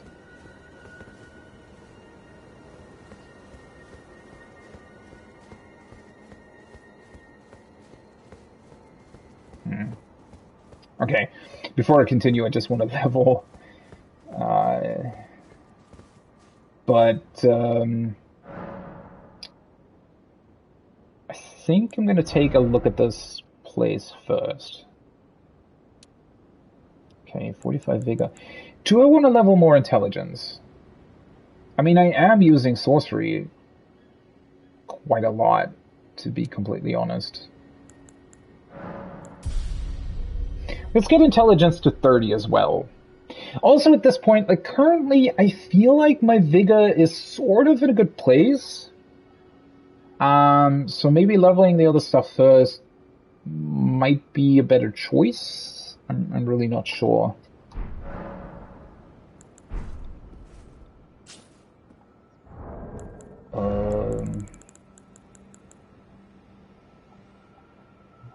This was 5,000, right? So 2 of them should give me another level up, I think. Yes.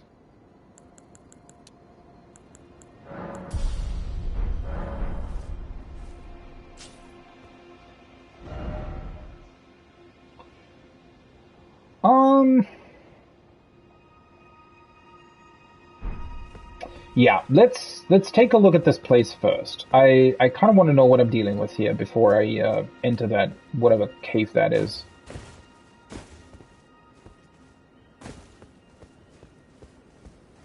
This is a rather big cathedral.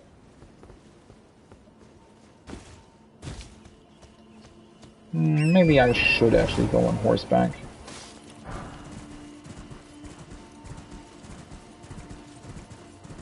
I wonder if that other dragon is still chilling here, or if that was sort of a glitch. Maybe it was the same dragon that was teleported or something. I don't think so. It's just kind of weird that there would be sort of another random dragon just chilling here. I wonder what the cave will be connected to. Oh. Wait, it just has an exit here. Well, then it's probably not a very big cave, then. I mean, maybe I'm completely wrong, but there is a cave exit there. Maybe it'll just be...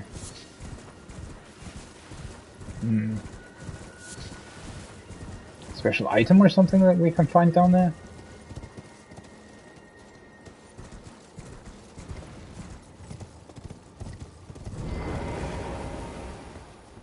Something has to be up with this place, right?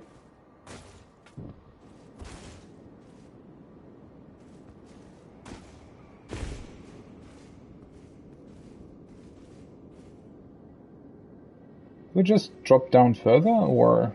Wait. It's just dark, never mind. I mean, judging by the exit, yeah, there isn't much more to drop down to.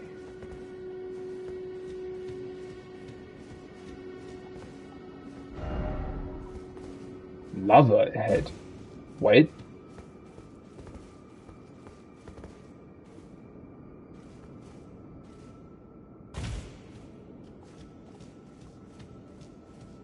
It is quite a bit larger than I thought it would have been.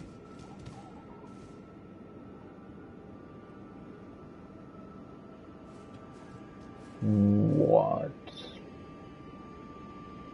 the fuck is this? Did Ranni kill her two fingers? That's why it said lover ahead, right? Is that you? Are those two fingers? That looks very weird.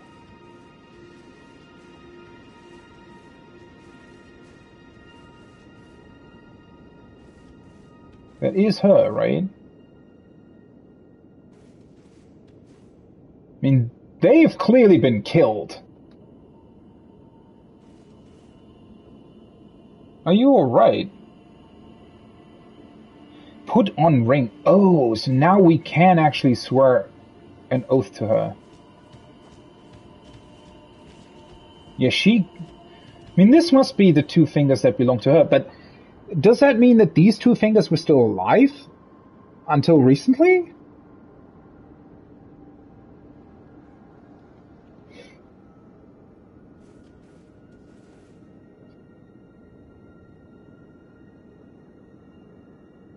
Also, she looks much more like a doll now.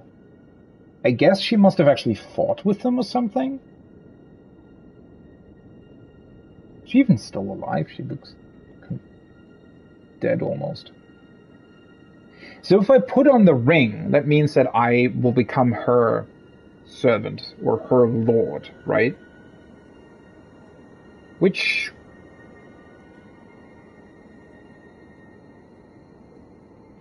I mean, that clearly goes against the two fingers. That being said, I like her. And not only because she looks sexy. I mean, not now, but you know what I mean. Never mind that. No, I like her storyline. That's always... I feel like that's always a big problem in FromSoft games, right? Is that this whole sort of storyline with Ranni was pretty cool, honestly. And, well, there are still a lot of mysteries and questions unsolved. Who killed Seleucus, for example? Was that her? Was it somebody else? Who killed that housekeeper? Why did those weird doll soldier things suddenly decide to kill them? There definitely is still a lot of questions left unanswered, but overall, I felt like this was a really interesting questline so far. The problem being, it was sort of the only one. Well, technically not. Obviously, Rogia was also part of that, and Fia somehow. But that's also connected to Ranni, right? I mean, Rogia was the one that sort of put us on this path in the first place. If he hadn't really mentioned that and this sign of death and whatever, we probably would have never started looking for Ranni. So, I mean, yeah, that's a little bit of a problem. I mean, maybe it's done on purpose, but the thing here is obviously Ranni and Blaze and all of that that's connected to her is just a lot more sort of sympathetic, and just explains a lot more to the player, right? Whereas the two fingers have just been this mysterious thing that hasn't really helped us, hasn't really done anything to really warrant our trust. So naturally, you sort of gravitate towards her, right? To Ranni. Because she's been the only person that has actually openly talked to us, apparently, sort of. At least that's what it feels like. I hope that's what it is.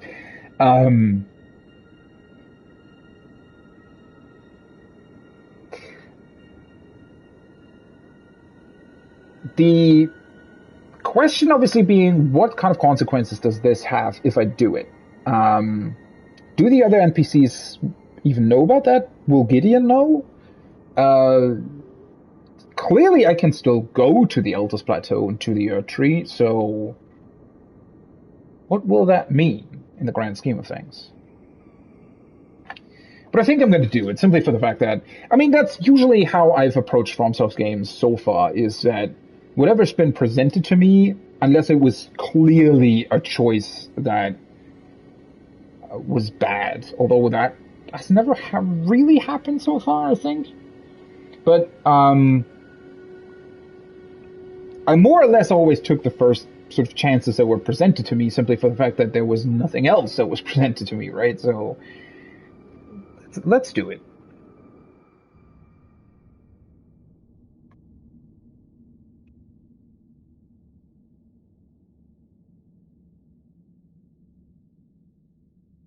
Does look very spooky, not gonna lie. Is she still alive even?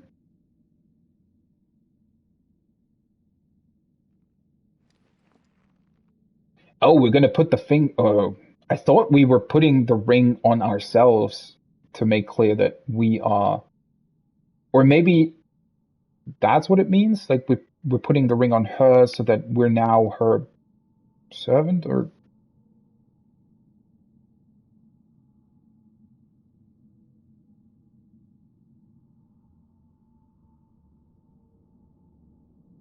she just disappears.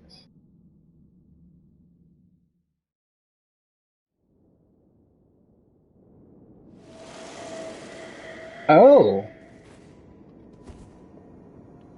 It just allowed her to go back to her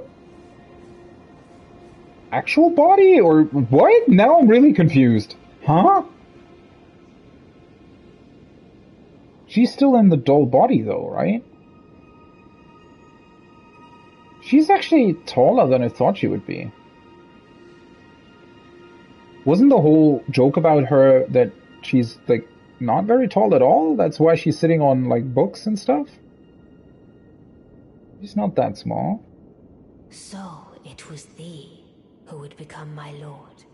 Perhaps Apparently. I needn't have warned thee. I am pleased, however. Thou art a fitting choice. I go now to the night sky. It is there I shall find mine order. I bid thee travel the path of the Lord. Your and order? once all is done, we shall see each other once more.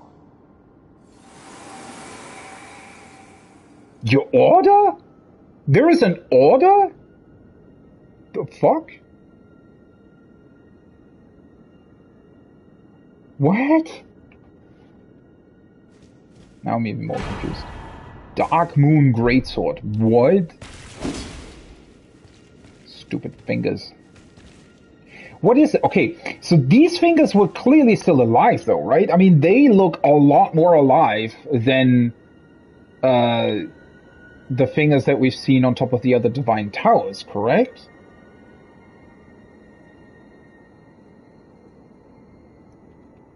In a way? I mean, clearly they're dead now, but... Also, why are they here, specifically?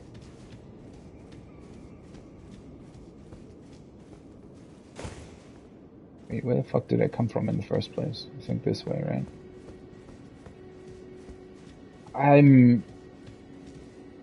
Well, confused is not the right word. I just... The game always makes you feel like you're sort of missing something very obvious, or as if you can't really make a connection that you sort of think you should be able to make. I don't really know. So, what did she say effectively? She kind of just sort of said, okay, you helped me, you've become my lord, and now you do what you were supposed to do in the first place, just as my servant, instead of, some random two-finger stuff.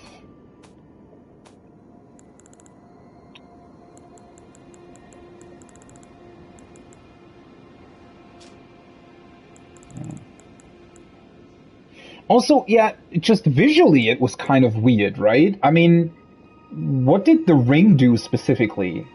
wasn't the ring more or less just our oath towards her? Why did that suddenly make her able to change her clothes again? What? What the hell did that mean? Also, where the fuck is that sword that we just got?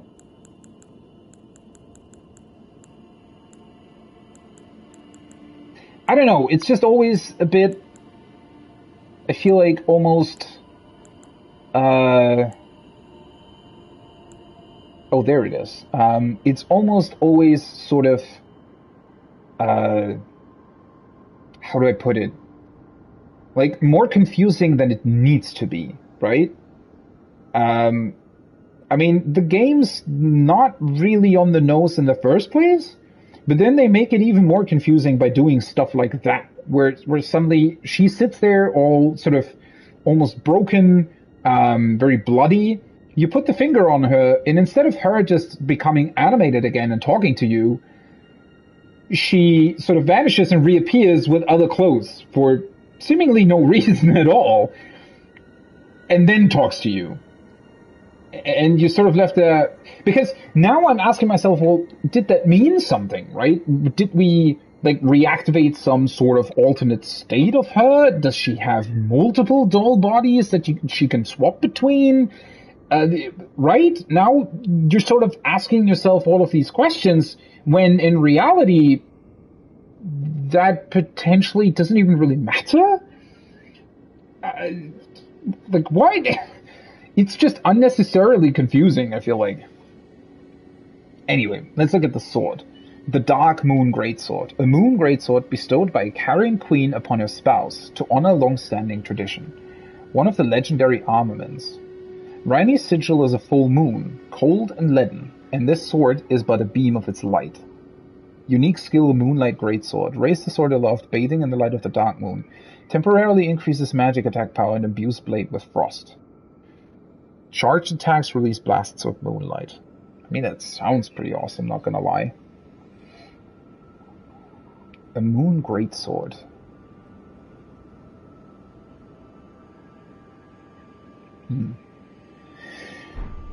So now I am Rhaenys Lord. I have absolutely no idea if that means anything else.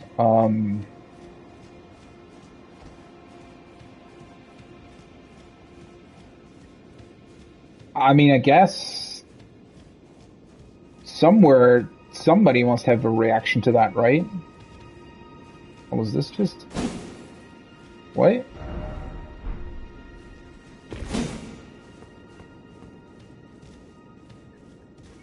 Wait, is this where it came from? Did it go upwards instead of down? No. What? Oh, never mind. Maybe it did. Oops. So, this would then be the exit?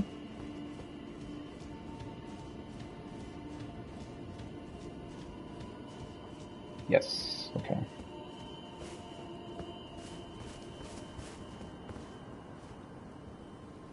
How very, very weird.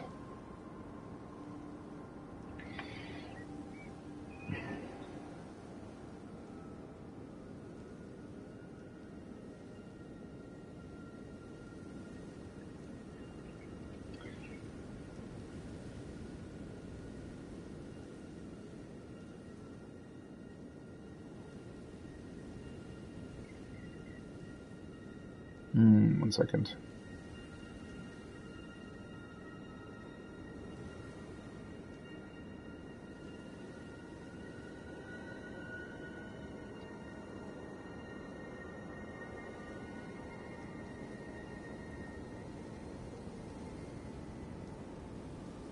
I need to... Wait, I quickly need to look at something.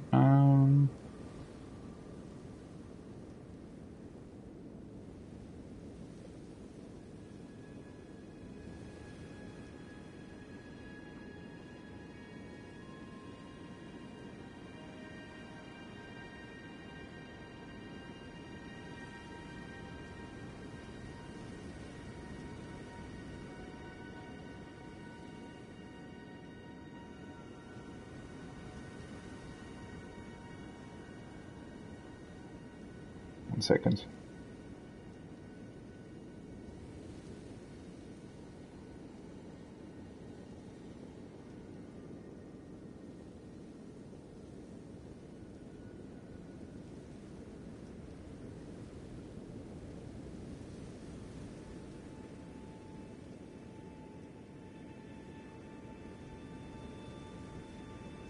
Okay.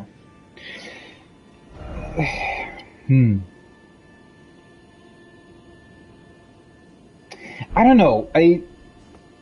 This has happened multiple times to me in FromSoft games already, when bigger quest lines sort of end. I mean, technically I don't think that this quest line is fully ended yet. I suspect that it'll have sort of implications for pretty much for the entire game, right? But I don't know. It always sort of leaves you feeling Luna Estate ruins. Okay. I don't even. I really don't know how to put it. It leaves you feeling.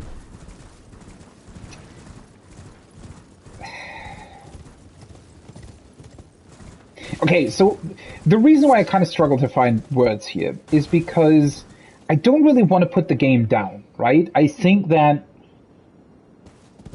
these quest lines in general and the characters that they introduce and the dialogue and everything is actually pretty cool. Like, this is definitely a lot better than things that I've seen on Bloodborne or Dark Souls or whatever, right? Where quest lines tend to be very... Well, I wouldn't say short, but they never really feel all that meaningful in the grand scheme of things. Here they do. I mean, not only did they introduce a couple of very interesting characters, there is actually quite a lot of dialogue attached to them. There is a lot of things attached to them as well, especially if you think back, again, all of that stuff with Rogia and everything kind of connects back to this as well, right? It's actually kind of a starting off point to that, but at the same time also a very sort of lengthy starting off point when you really think about it, right? The fact that we met Rogia sort of very early on in Stormvale Castle, and he kind of, took a while to open up to us, and so there is sort of a lot that goes along with this quest, right? And I would say that in that particular sense, it's... Can I open this up?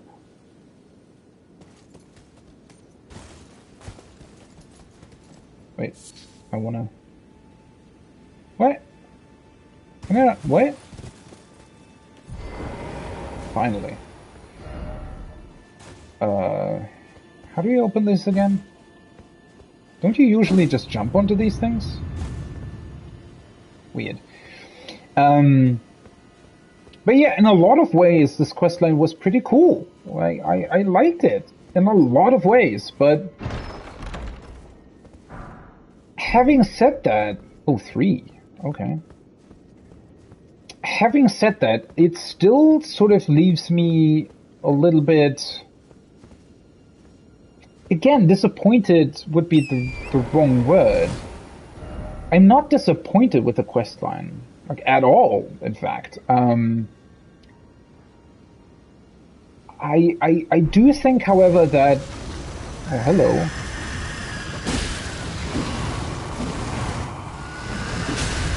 What the fuck? Did it... Are you fucking serious? How could it be fast enough? I never saw these things sort of falling down onto you. Oh, for... God, I hate these things.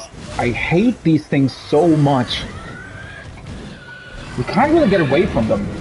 That's the annoying part. Well, it doesn't really matter, but... Oh, there is a stake of Marika here? Why? What? But I don't know, somehow let's just go in with a mimic right away.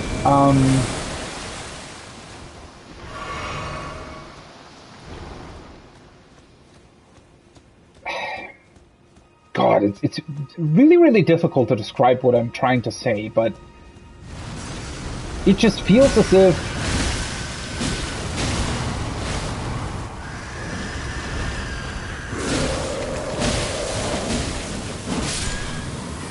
well, that was easy.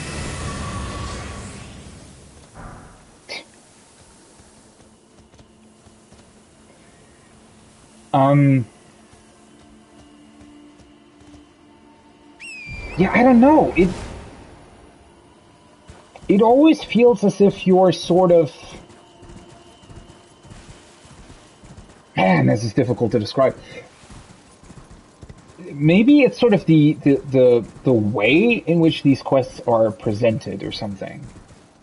Because they still, in a couple of ways, they still feel very archaic in nature, right? Like they're not very modern in their quest design. And I know that a couple of people would argue that this, like, that's their charm, right? That is FromSoft games. That's how they do things, and it's sort of almost classical in a way, right? Maybe like quests would be presented in, let's say, Final Fantasy VII or something, right?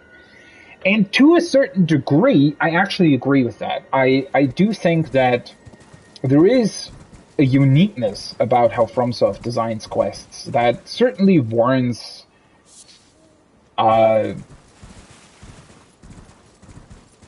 something. I don't know what it warrants, but like it has a certain uniqueness to it that definitely needs to be acknowledged, I would say. Right?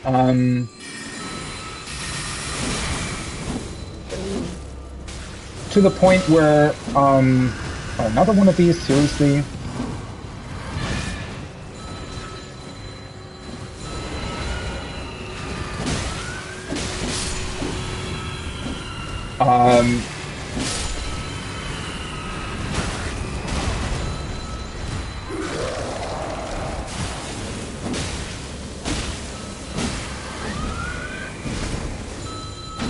Can you stop using your damn bell?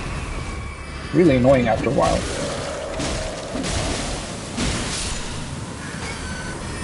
Is that like a double bleed proc or something? What the hell is that? Oh, there you are.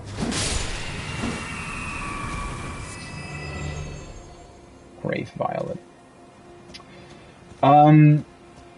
So yeah, the FromSoft quests definitely do have a certain charm to them, I would say. But at the same time, they also, I feel like they're missing out a lot because of how they're designed. I wish there would be a lot more actual dialogue, actual typical RPG dialogue even, where you can ask questions, right? And the thing is, all of these things exist within the FromSoft games. Like, it's not like they don't exist at all. It's just that they're using that very, very sparingly for some reason. Whereas other RPGs that just let you interact with every NPC. And arguably, again, the way FromSoft does it, in a way, is pretty cool because I do feel like they're focusing on the important bits, right? Arguably in games like Skyrim, Elder Scrolls series, in general, Fallout, right? The Bethesda RPGs. But even in games like The Witcher 3, sometimes there's this dialogue that feels very sort of unimportant and almost unnecessary, right? Where you have these abilities to interact with almost every NPC, but at the end of the day, a lot of those interactions are somewhat meaningless. Because either there is like copy dialogue that every NPC says, right, or like dialogue options that are also sort of attached to every NPC. Like, for example, in, I think, Oblivion, you can ask every NPC for rumors, right? Have you heard rumors or something? And obviously they'll have different answers depending on where you are and whether or not there are actual rumors that they would tell you about. But it seems like a very generic sort of dialogue option, right? And to a certain degree, I do like that FromSoft doesn't do that. the dialogue options that they do present to you and the dialogue that is said and everything, it always feels very deliberate. And I do like that in a way. But I just wish that they would use the tools that they have a lot more. As I said, right, why aren't there more interactions at Sites of Grace with your companions? Why aren't there more cutscenes as well? I would love to be there to be more cutscenes. For example, that whole scene with Rani, I feel like would have been more impactful if the whole thing would just be one cutscene. Instead of they have the cutscene where you put the ring on her, and then it transitions back to normal game where you press triangle to talk to her, right? It just feels like, in my opinion, that way, the rest of her dialogue just had a lot less impact as it would have had if the whole thing would have been one cutscene, right? I don't really know why they're doing it that way. And, well, I don't necessarily have anything against the sort of secretive and sometimes confusing nature that the quests in FromSoft games can take, but at the same time, I do wish that they would be... Again, it's very, very difficult to sort of describe what feels off about them, but I don't know, the way you interact with the NPCs sometimes feels a little bit robotic. It feels very unnatural that they sort of always just sit in one place. The fact that quest states are only sort of advanced when you rest at a Site of Grace is also a very, very weird thing. There's very, very, very little to basically no sort of dynamic elements to quests, right? That doesn't necessarily have to be a bad thing. Arguably, again, dynamic elements can be very bad. I'm reminded in The Witcher, for example, escort quests or something like that can sometimes be very, very annoying. But that being said, having no dynamic elements at all just kind of feels bad and dated, right? And again, like, from a, let's say, story perspective, or from... If you kind of look at this whole quest line and what actually happens through the quest line, like if you, let's say, I'm sure there are, for example, YouTube videos about this quest line, right, that basically tell you what happens in the quest line and what can happen depending on the choices that you make throughout the game, right? And let's say somebody would either tell you through a YouTube video or maybe write down, like if there was, let's say, a Reddit post that would, in text, explain to you what the quest is about and what will happen throughout the quest, right? Not the specific gameplay triggers, but just as sort of a normal text, right? Almost as if they're writing a book about what this quest is about. If you would read through that text, or watch a video that explains what this quest is and what it does and what happens, I'm sure it would sound absolutely incredible. It would sound like a very, very interesting characters, very interesting things that happen, interesting places that you visit, interesting sort of mysteries that you engage with. But then when you translate that into the game and you look what you're specifically actually doing, right, in game, it feels like the in-game version is always this kind of almost series of trigger events, right? Rather than sort of a fluid and dynamic quest where something actually happens because of your actions and NPCs react to that and the world reacts to that, right? Instead, the FromSoft games sometimes feel like this weird assortment of specific triggers, right? Instead of feeling like an organic quest line, let's take what would be like a very, very good quest line in The Witcher. I mean, there are a lot of really good quest lines in The Witcher, but I don't know. Let's say in the DLC Hearts of Stone, right? You meet an old friend of Geralt. Shani is her name, right? And you take her to I think it's a wedding or something, right? You get invited to the wedding. Oh, right, because the setup of that is really cool as well.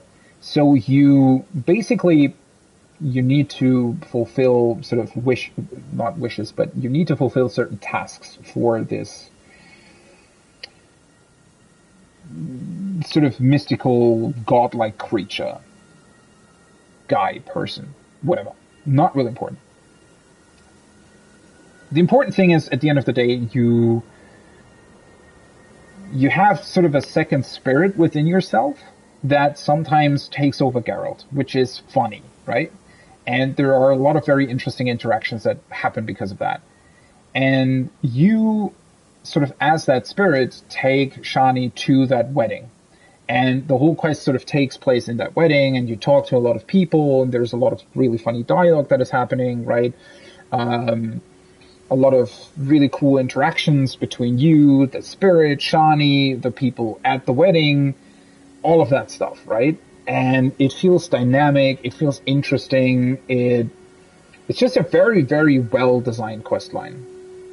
With a lot of really, really cool cutscenes and cool dialogue and stuff. Obviously, there's not a lot of sort of fighting gameplay within that. That's another thing, but that's what I'm sort of talking about, right? Where it feels very organic, it feels very real in a lot of ways, right? Whereas here in the FromSoft games, I don't know. I like the quests themselves. I like the dialogue. I like the NPCs, but just the way the quest is presented at the end of the day just feels like sort of multiple triggers, almost as if there were just multiple switches that I sort of press or activate.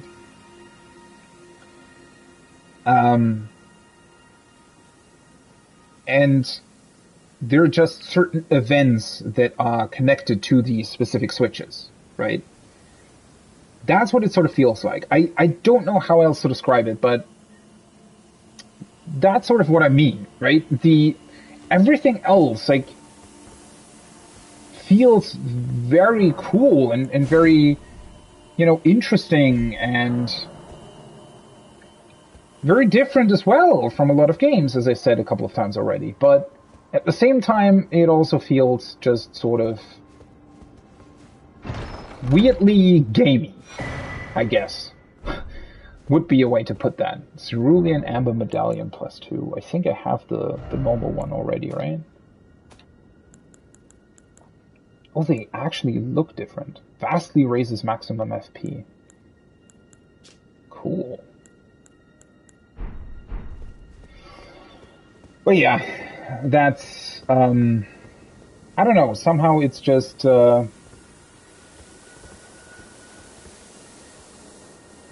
it's just this weird feeling that you have while playing through the game. I don't even really know. I feel like and that's another thing as well, right? You feel like you're almost doing the game, a little bit of an injustice, right? Because it does have these very interesting quest lines, these very cool characters, these things that you're really, really interested in. But at the same time, it also just kind of leaves you disappointed from time to time, right? Where you're saying, oh, this should be better, more modern, more... I don't even know what other words you could use for that, right? And so...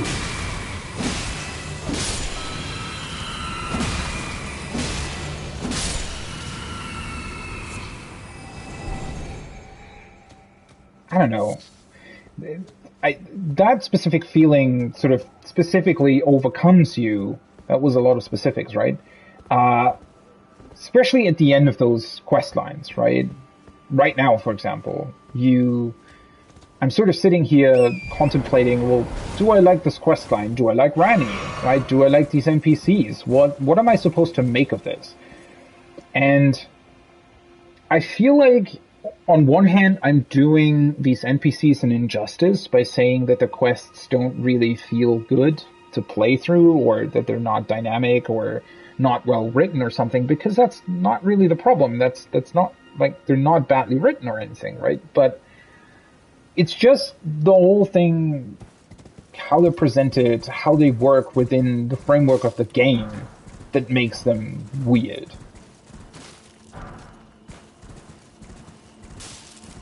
And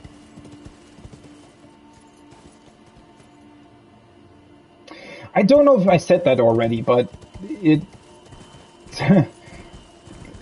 it's really quite a shame that we have games like The Witcher 3 that have incredible dialogue, incredible quests, incredible world design, but are sort of lacking in gameplay, in the gameplay department, right? Severely lacking in the gameplay department, I would even say. And okay, that's a bit weird, these light shafts. Yet we also have games like these from FromSoft that are pretty have problems with their gameplay, definitely, but they are like their basic gameplay framework is incredible. They also have incredible world building, but the way they're utilizing that at the end of the day is somewhat archaic, and feels like it doesn't really do justice to everything else, right? It feels like do you want to call that like old tech nature of these games? While it does have a certain charm, it also holds the game back in a lot of ways. I really do think that. And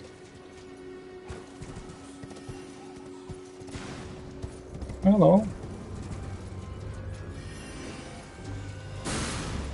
It's just because of that, right? That I often wonder, well, how cool could a game like this be if the quest design would be done by CD Projekt or something, right?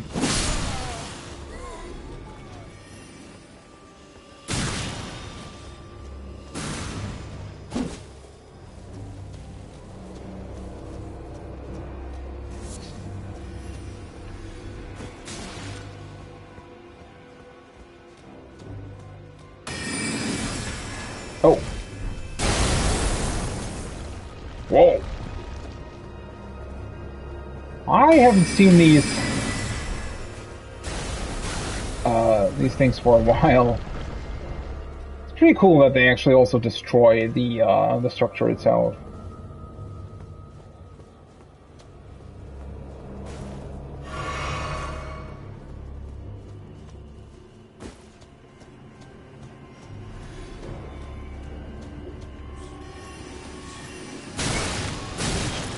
Seriously.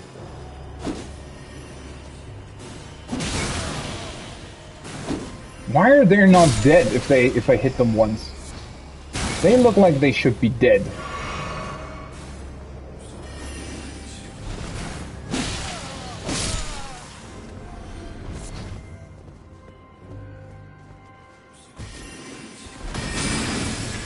Seriously.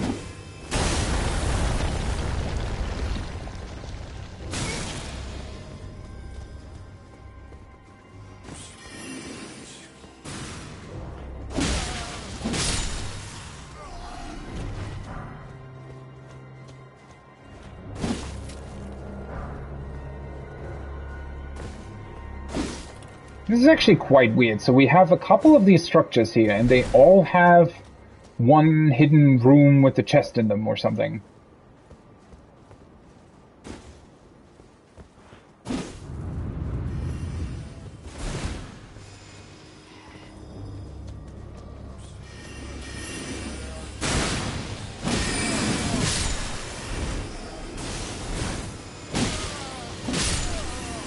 How many of you guys are still here? What the hell?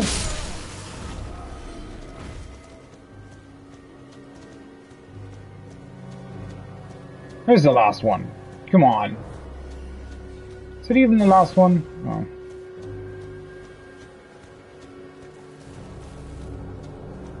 Hello. Where are you? Did he... What? That was weird. He just became invisible for like 2 seconds and then he just appeared again. Huh.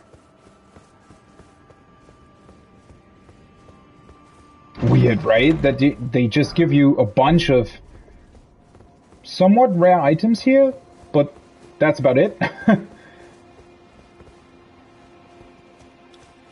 Huh. Give me a second to answer.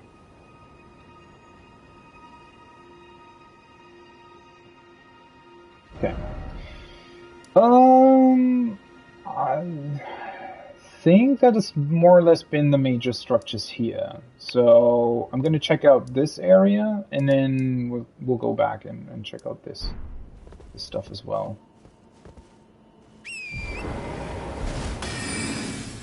Oh, another trap.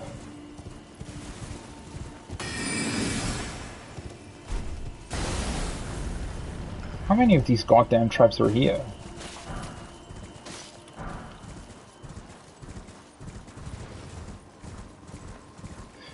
I find it rather interesting that this place is quite big, right? I mean, it's this, like, huge plateau here that seemingly doesn't really have that much stuff going on.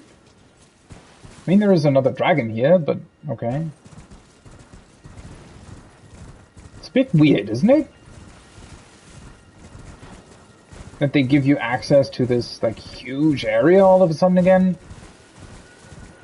without really putting that much in here?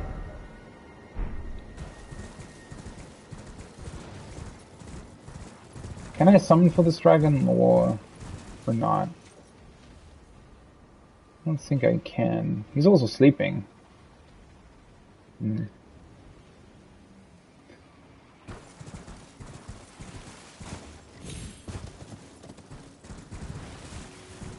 And then we have, I mean, I guess this area could just be here to fight the dragon, maybe?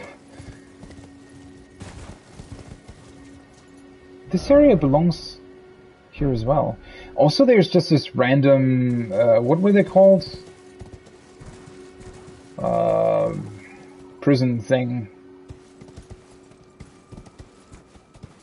Wait, are there two?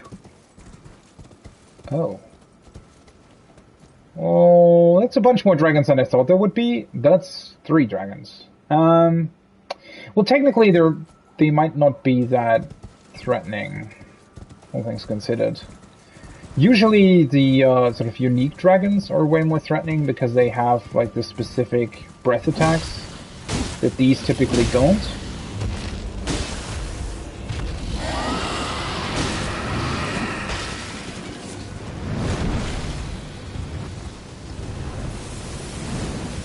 Never mind. This is clearly a magical dragon as well. Also, why the fuck did I once again forget to adjust my...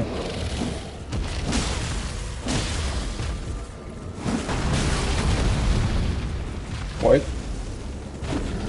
What the hell did he hit? I think he must have hit... Oh god, I hate this.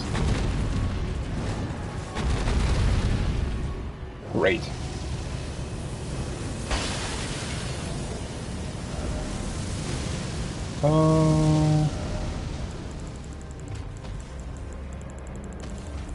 Where's my staff?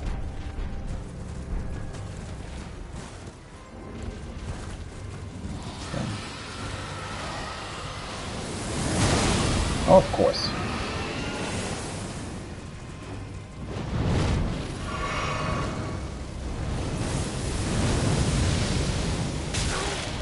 Why the fuck did I jump off my horse? What the hell did I do there?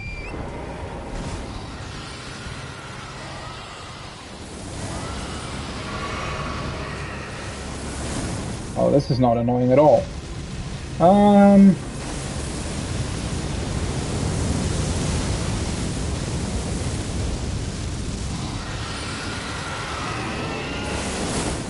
God, I hate it when they sort of weirdly and awkwardly sit on... Of course.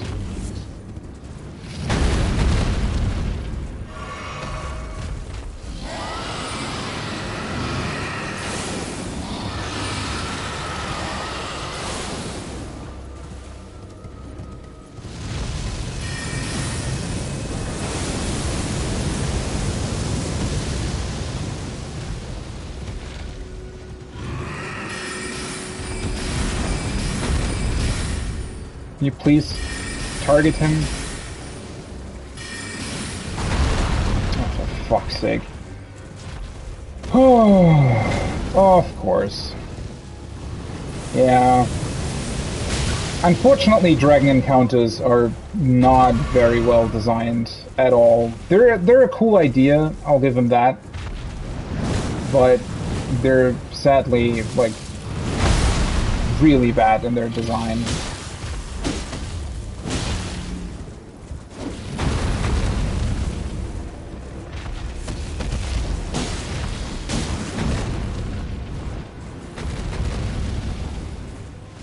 Mainly because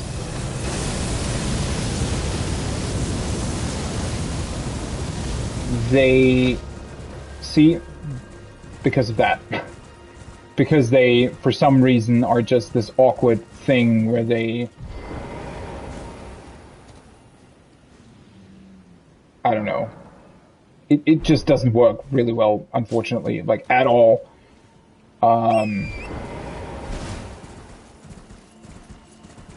I wish it was different. Like, I wish that these dragon encounters were a lot better. I think, honestly, their biggest problem is that there's just too many of them at this point. I don't know. There's so many dragons in the game that they become uninteresting to a point, and also, like, uninteresting in a way where they're just truly more of an annoyance than anything else, right?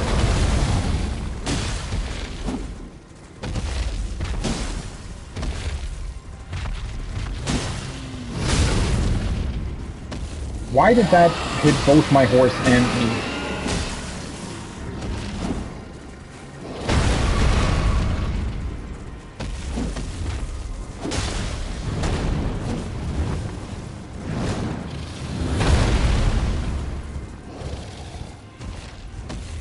And they're especially problematic with stones like this in the environment.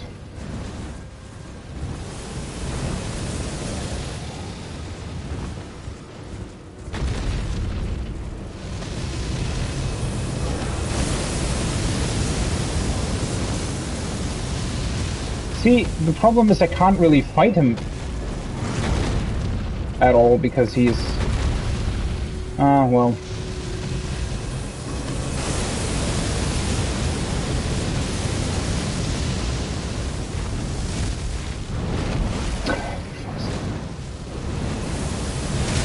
I really think they shouldn't have, like, I think they should honestly not fly around so much.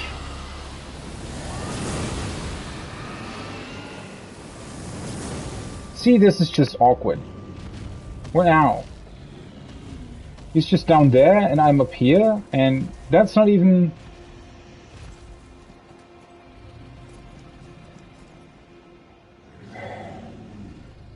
That's not even part of this oh, well, I guess it is.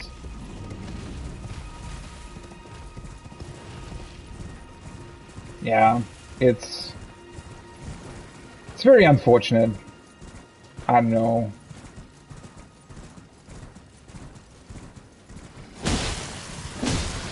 Also, their health is way too much. Like, way too much.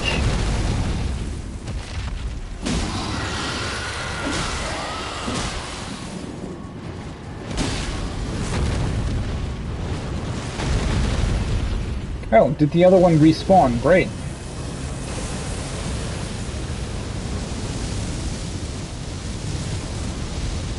That's nice.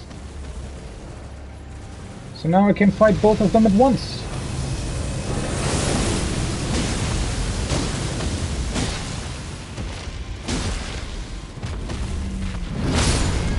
How?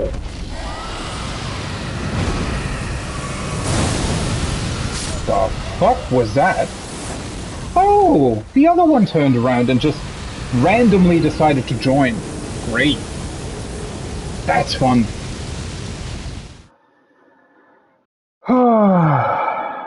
Really? I mean, did they have to put them here like this?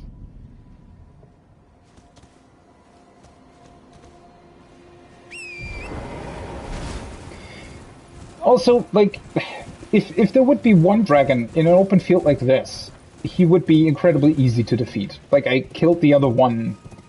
Well, I mean, I had my Mimic in that particular case, but that was with very little effort, to be completely honest.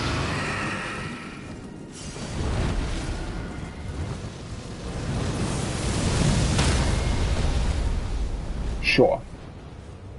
Also, it's just incredibly inconsistent whether or not they kill your horse or not. Also, in this case, I think he just threw me off. He didn't even kill my horse, so that makes even less sense.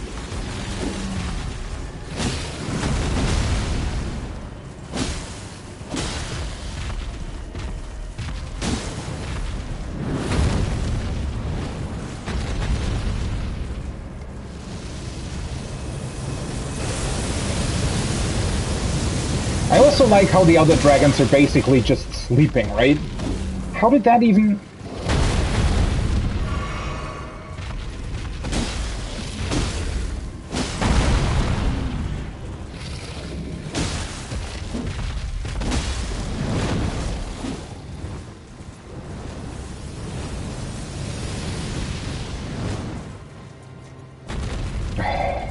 Seriously.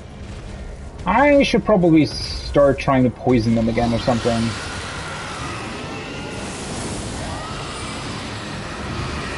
Can't even go back up to him.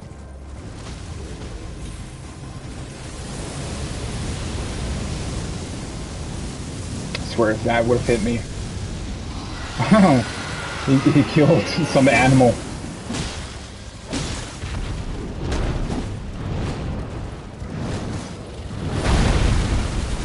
No idea how that didn't hit me in this case.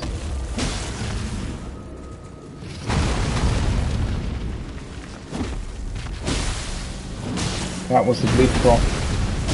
At least I do get the bleed prop, right? It's definitely very beneficial.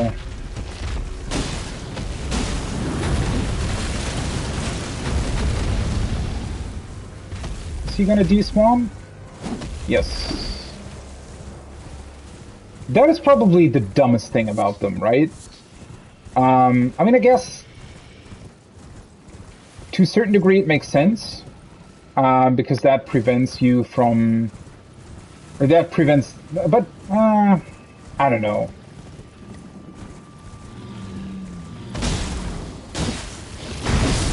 At least they don't regain their health or some stupid shit like that. I wonder if he's actually going to stay dead, because he drops a dragon heart. I don't necessarily think those would be farmable, but again, I could be wrong about that.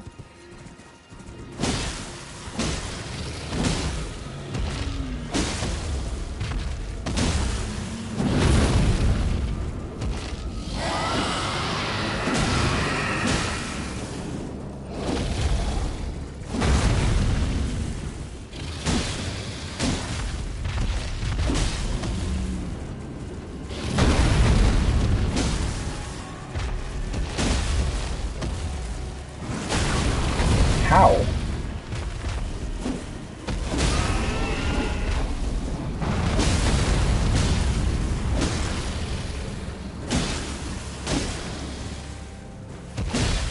I have actually not seen this animation so far.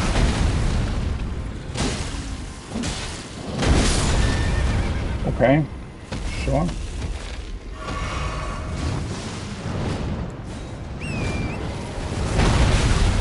How? That was a very weird thing.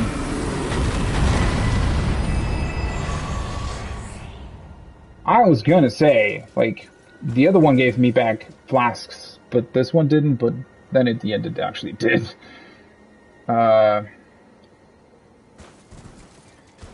Yeah, I mean, that's what I mean, right? That's what I talked about in the first place. It's like fighting these things is not really interesting at all after a certain point. It's more awkward than anything else, and yeah, I don't know.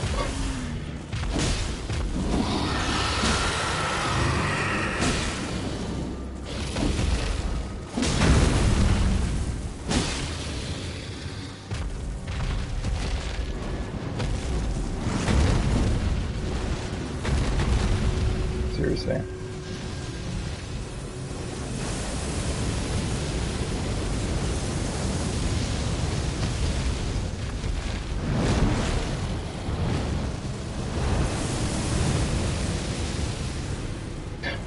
They're constantly killing those poor animals.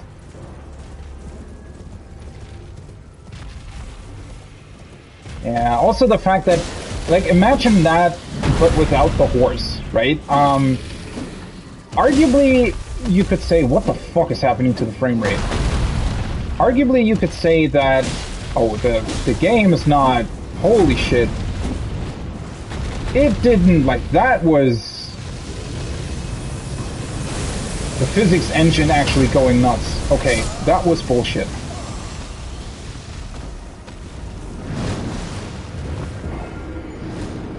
I hope the other two don't respawn. That would be annoying as fuck. What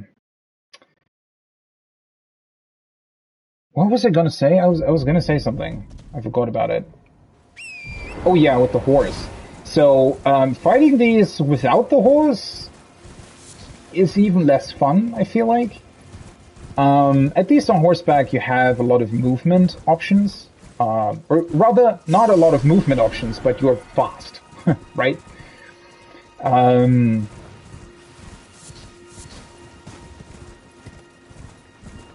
So that's one thing, I guess, but the other two, I don't think they respawn, right? At least that's cool. But yeah, I don't know. I mean, I talked about that at length in the past as well, that the horse is sort of cool, and it's sort of fun in a way, but it's also very annoying in other ways. It feels like it's not been properly designed at all. It feels like it's almost necessary against something like these dragons, yet at the same time,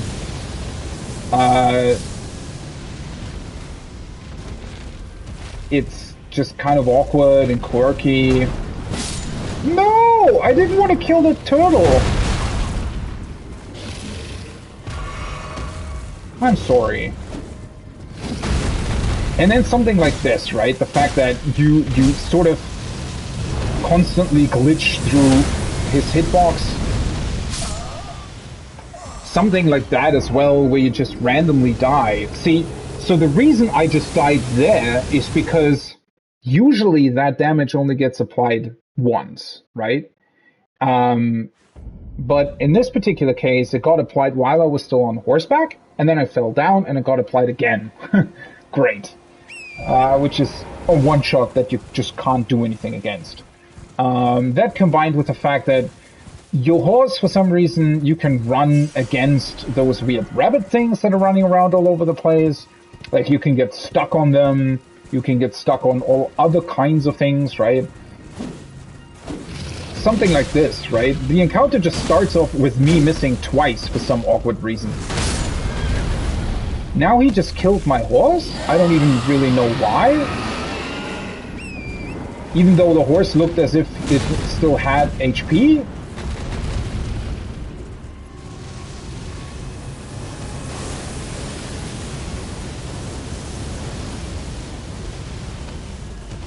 The fact that the frame rate completely tanks every time you fight them doesn't make this much better, right?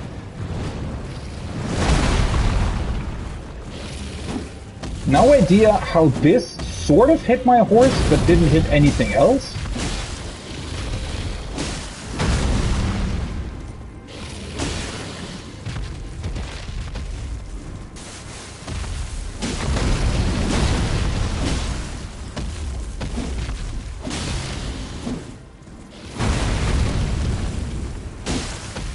Basically, you want to try to get them to stay in one particular place, right?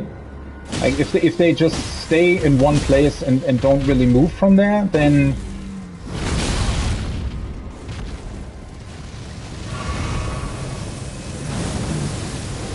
you have a really, really good chance of actually defeating them.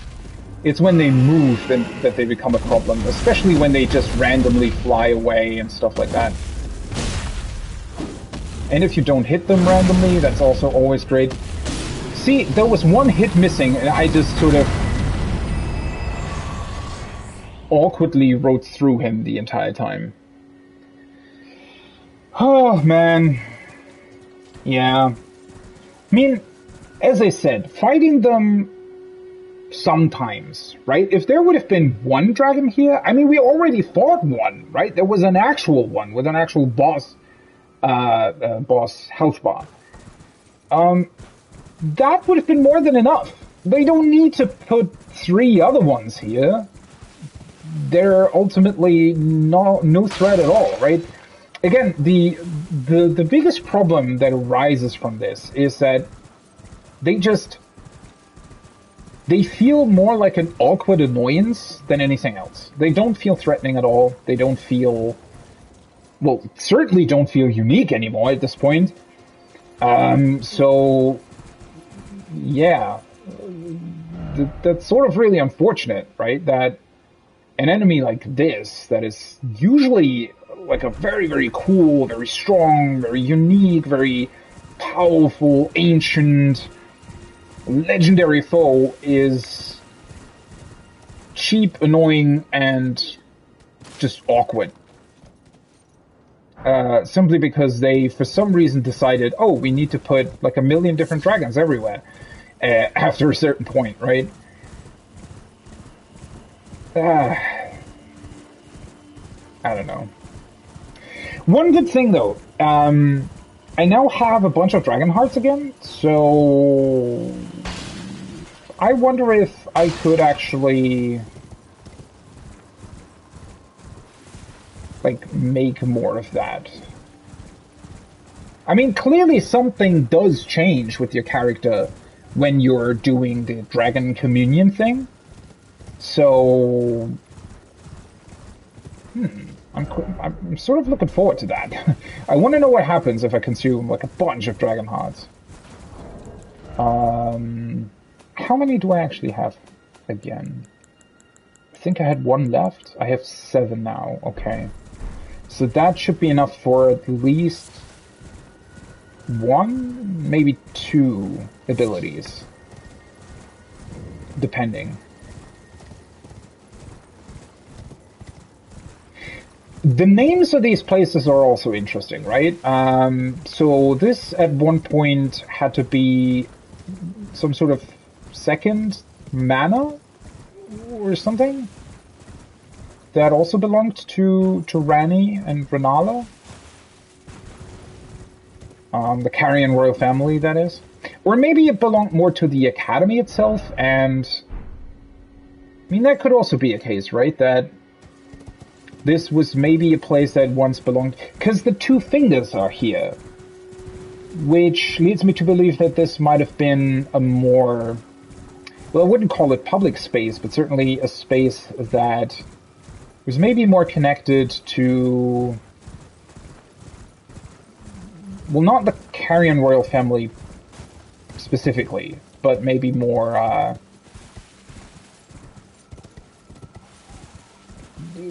maybe it was more prepared for whoever got chosen by the 2 fingers, right?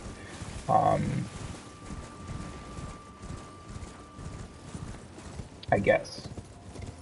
Not necessarily specifically for the Carrion royal family. Something died.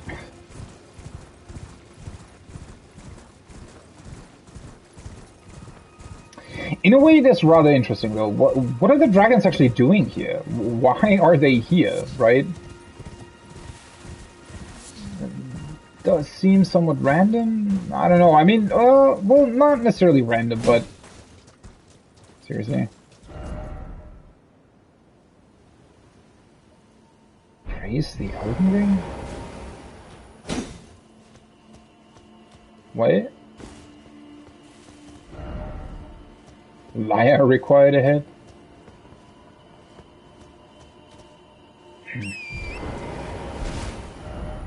So there's literally nothing here? What? Why does this exist in the first place then?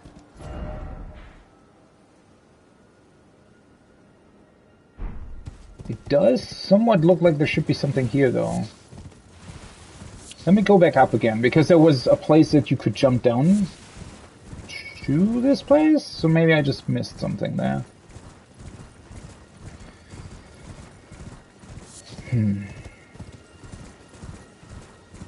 I'm still wondering though, why were the two fingers here? Why not at the Divine Tower? How does that work specifically, right? Are they... How do they claim whoever they chose? Choose, rather. Oh god. That almost killed me. Why are there so many turtles here? The turtles seem to be connected to sorcerers as well for some reason, right? They seem to be some sort of deity or spirit animal or I don't really know, something like that. Okay, never mind then.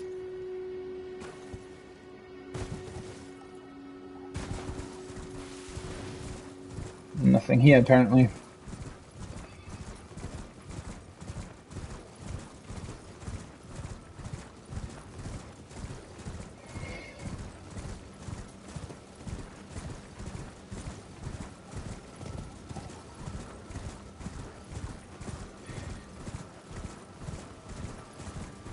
Somehow this plateau is a lot bigger than it needs to be.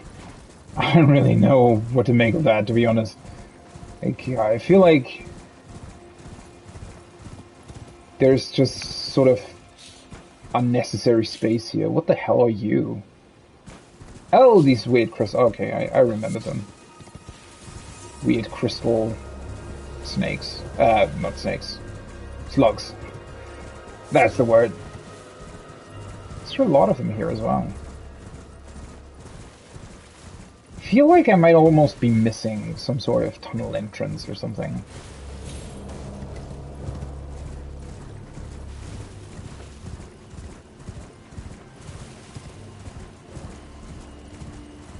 Also, I think the weirdest thing about this plateau in general is that it just looks so much like everything else, right? It just visually looks exactly the same as all of the other Liurnia, Limgrave areas. So it is somewhat weird that it seems so similar, yet represents such a much more unique place. Guru ahead?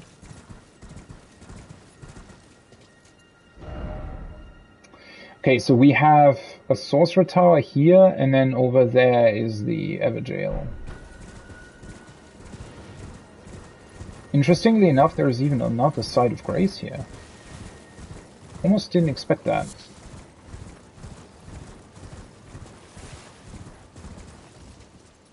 This probably has another one of these weirdly easy yet strange puzzles. Let me just rest for a second.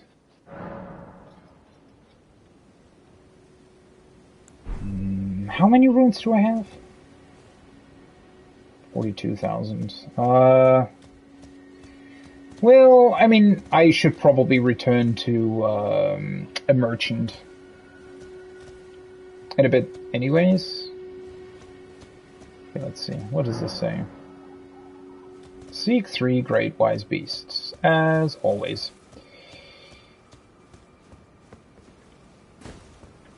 Yeah, these puzzles are also pretty useless, to be completely honest.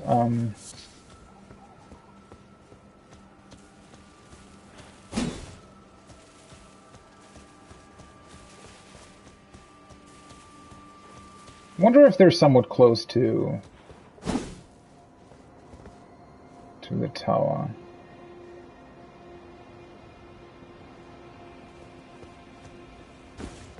Why are there so many blood? Did everybody sort of jump down and or what?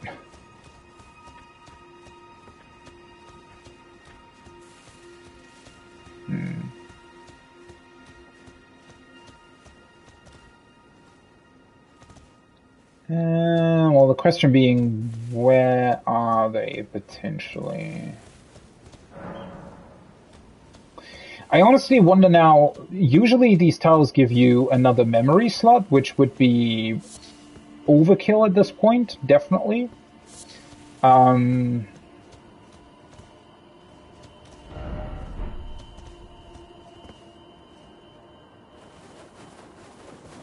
god, that was them. That sounded like somebody threw a weapon at me or something.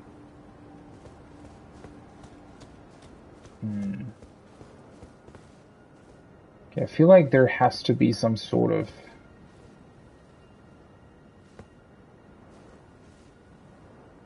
trick or idea to that.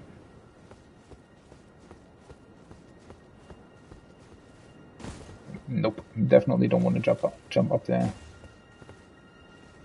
3 wise beasts. Well,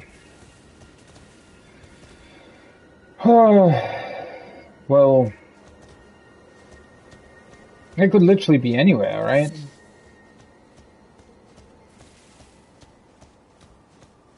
No idea what they're specifically expecting you to do here.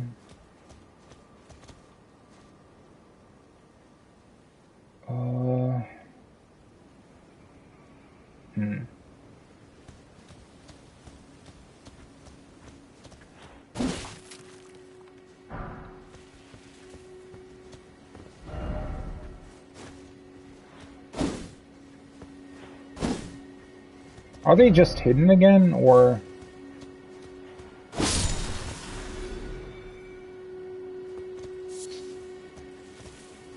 I don't want to kill the other turtles.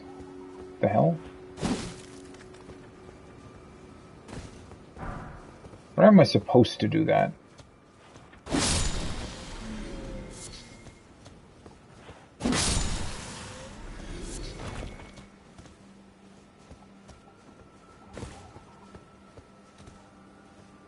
What?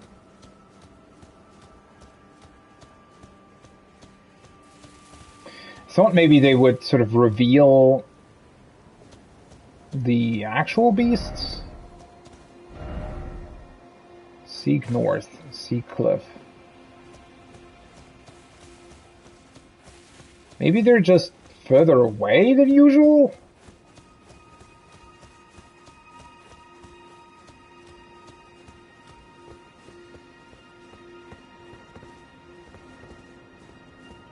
This is so much fun.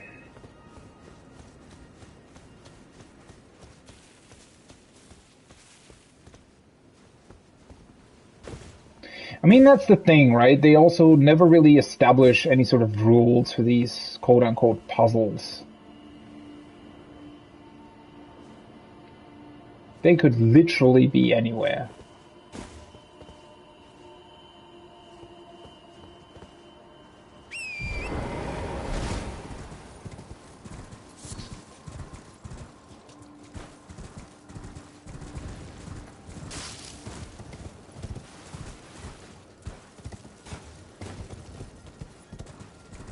For a second I thought that they were here, but it's just a bunch of crystals.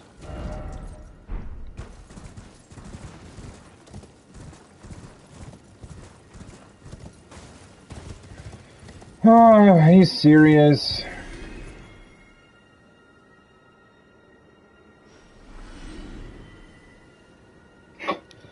Why the hell is things constantly dying?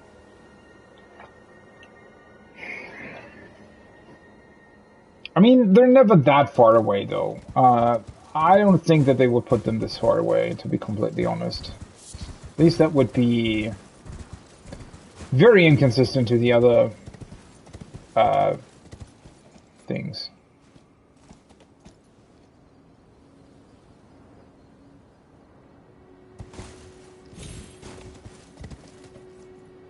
Can I go up there?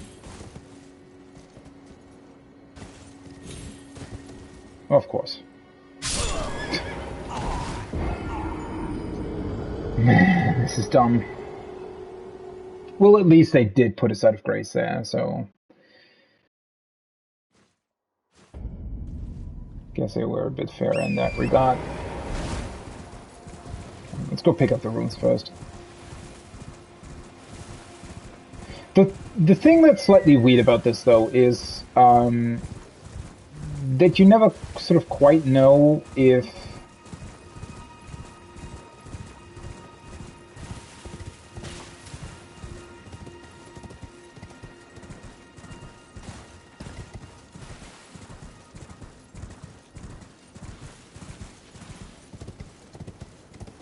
Of course, they're up there.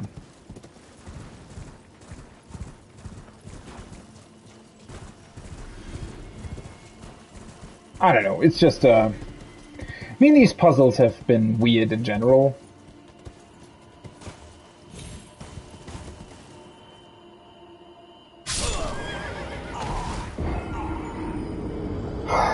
Why did I try that with 40,000 runes in my possession? Oh, well, it doesn't really matter. Oh, of course. That is so... That is... God, the horse. I don't even get me started on this. You saw how ridiculous it was. I didn't even press any buttons. Kind of knew that was happening. When I saw that my runes were up there instead of down on the ground, I kind of expected this to happen, to be honest. Oh well. Not such a big deal. I mean, it was about 2/3 of a level. Hello. What the hell are you doing here? Yeah, of course. Nice one-shot. Didn't even let me get up again. Oh, man. Like... I had just come to terms with the fact that the horse is, like, absolutely horrible to control. And then the game just throws you the next one-shot. Nice. Almost as if it says, you think the horse controls are bad? Just wait a minute. Hold my beer. And then it just throws the next absolutely ridiculous situation at you. Okay, so, but if there's an enemy like that up there, no up ahead. If there's an enemy like that up there, then the turtles need to be somewhere else, right? See, dog? Despair ahead. Or maybe I do need to find the dog? I mean, it just said 3 beasts, right? It never said anything about turtles. I just assumed that because it has always been these spirit turtles, usually.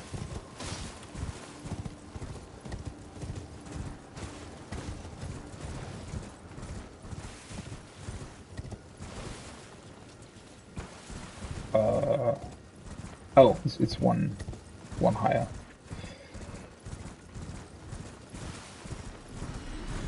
Oh, I should probably also, since I'm not really gonna fight him on horseback, I feel like, put the staff back in my other hand. This.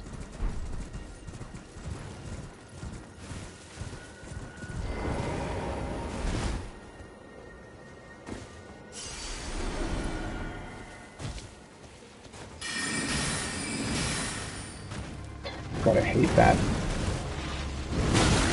What the? What the?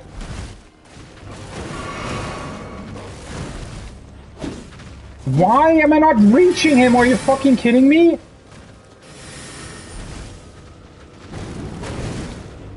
God, that's annoying. Great.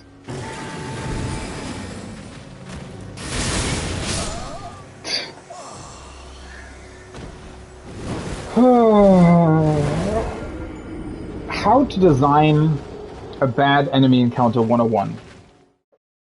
Oh, well, then again, it doesn't feel like this game has many great encounters to begin with, to be honest. At least it didn't really have any... Yeah, see, that's the thing, right? I do think of Elden Ring as a very, very, very good game. Yet, at the same time, I've been playing for almost 6 hours today. Did I have one satisfying, well-designed encounter? Not that I can remember, to be honest. Yeah. Not really. So, what's up with that?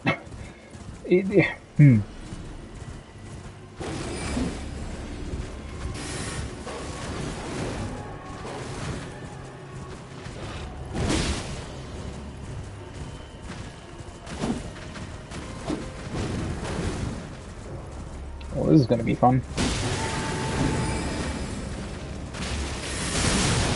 Great! I like it when the camera just randomly turns because the enemy turned randomly. How did that hit me?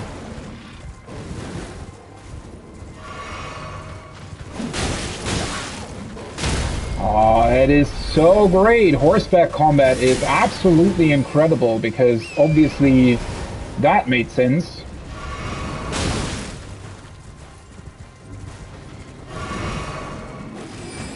Oh, can you stop summoning this bullshit? What is that? The biggest problem is that you have to get onto the right side of the enemy, right? And with an enemy that frantically jumps around like that, with seemingly no real sort of pattern to it, or no real predictable pattern, that is, you end up in these awkward situations where, yeah, something like this happens.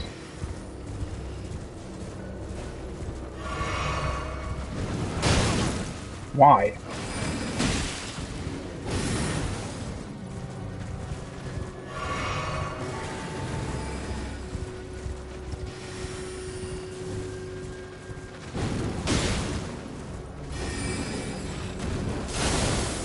Oh, that's new.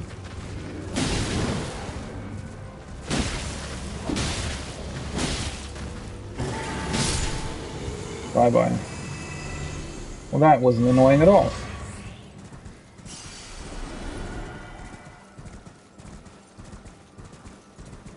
So, is this considered one of the beasts, or what the hell is going on?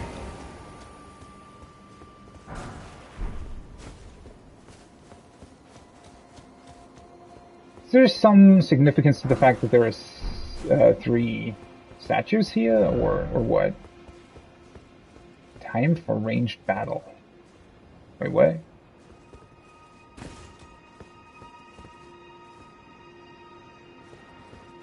Are you able to glitch out this dog if you stand in one of these 3 things, or what? Why are they talking about ranged battle?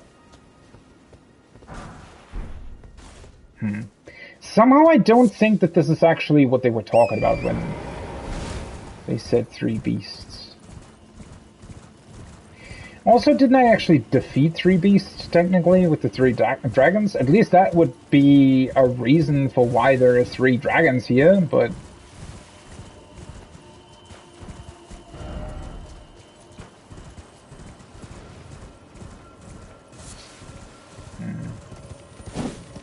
Just a red scarab. The fuck are you? Why are you here?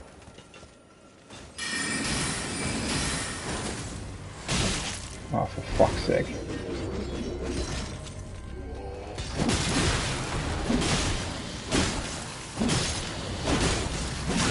Can you please stop attacking if I say so. I honestly don't like these things very much.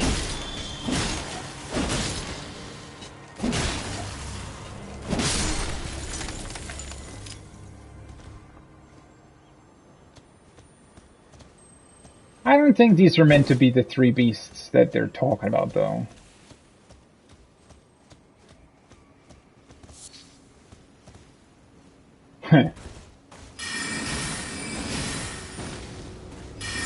I wonder if you can actually break them with magic.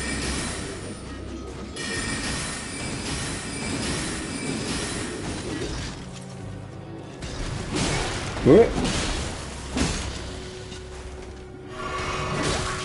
How did... It doesn't look like that weapon would be able to reach that far, to be honest.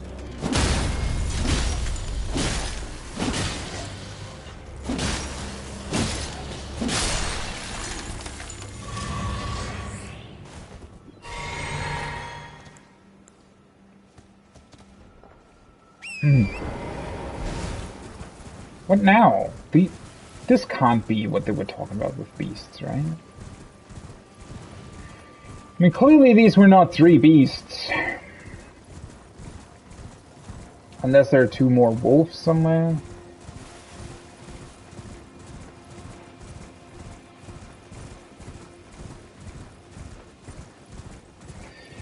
Man, I really don't like pointless puzzles like this.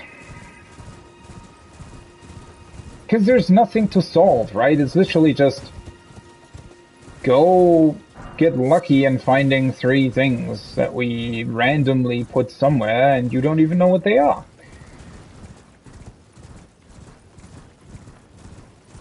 Or is the seal broken? No, it's still there. Yeah, I would be very confused if you need to kill something that is that far away.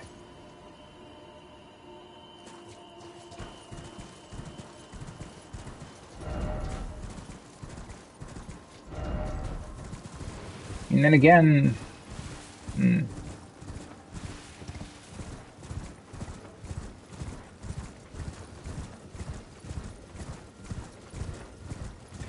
I guess, let's just take a look at the rest of this plateau and then see if there's something that I potentially missed or something else that you can look at here.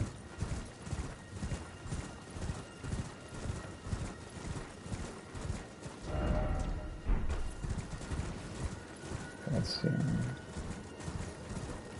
This is just a place where the dog was. I already looked at this. This is where these 2 crystal dudes were sitting.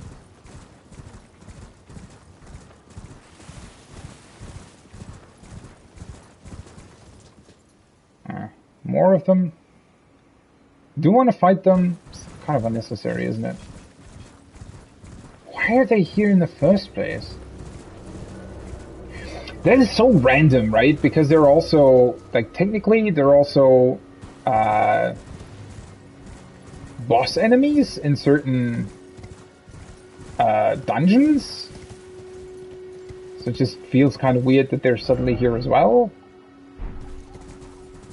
I mean, this is an Everjail, though. Clearly, this can't have anything to do with the dogs. Dogs. Turtles. Whatever the fuck I'm looking for. Why is there...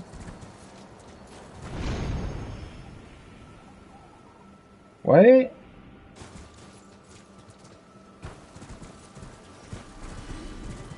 What?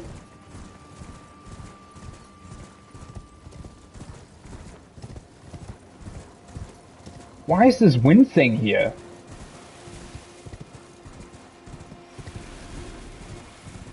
And what is constantly... Are these, like, small animals constantly running off the edge or something? I mean, the thing is, right, there are turtles all over the place, so... There is somewhat of a chance that close to one of these turtle groups, that's actually where the beasts are meant to be.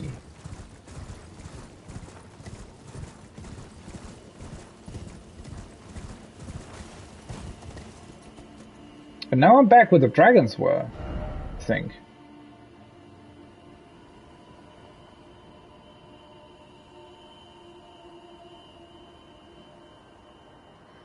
I'm actually playing on PlayStation 5.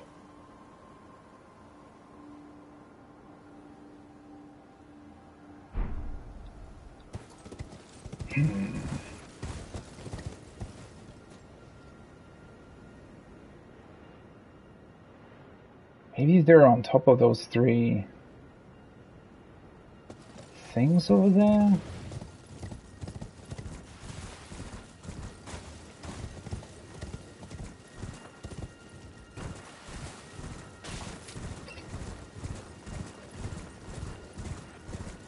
Why is this wind gust thing here, though?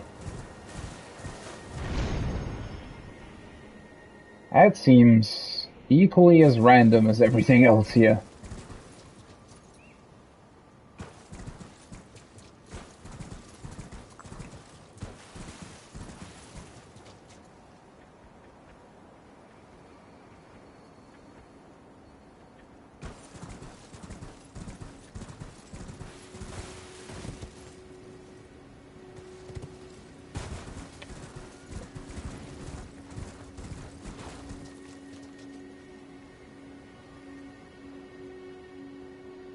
I mean, I appreciate you asking, but I'm currently playing by myself. I don't really want to do online play on my first playthrough.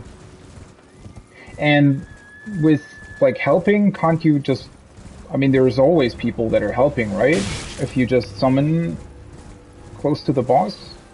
I mean, I didn't try that so far, but I'd imagine there's quite a lot of people that would come up as random helpers next to bosses.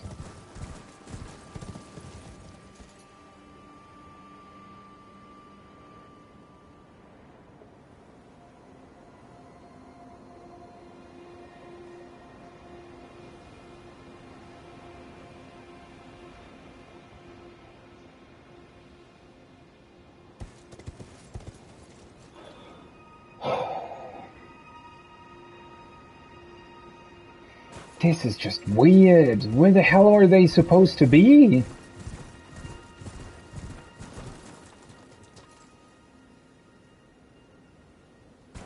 Problem is they can also be invisible, right? So...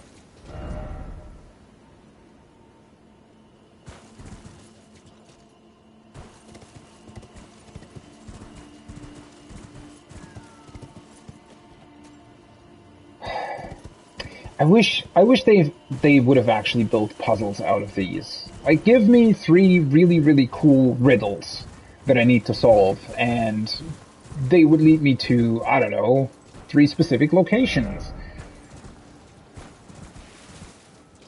For some reason, they're not doing that. I don't really get it. I mean, there's so many turtles around here, but... Traitor? What the hell is that supposed to mean? I don't want to go around randomly killing turtles, but I feel like I don't really have much of a choice at this point.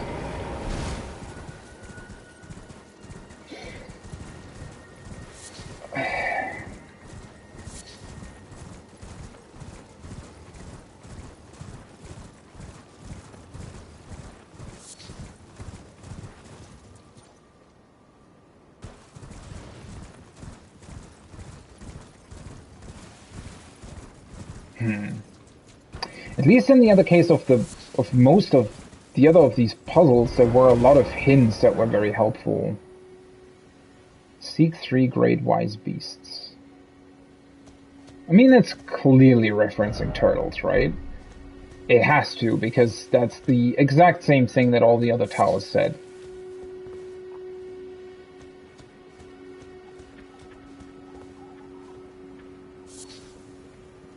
But... usually in the past, they were somewhat close to the tower itself. They were never really that far away.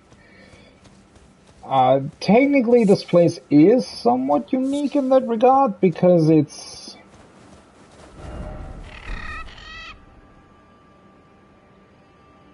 because it's a somewhat unique plateau.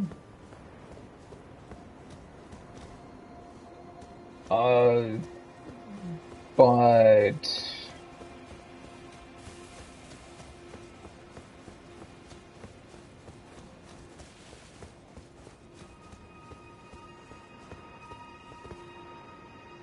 and it can't really be down there, right? They wouldn't even... What the fuck? They wouldn't even load in properly that distance. But there's also no other hint. And I mean, now I've practically looked at the entire thing here.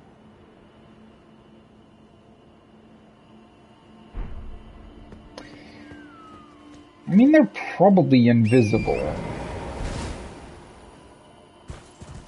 But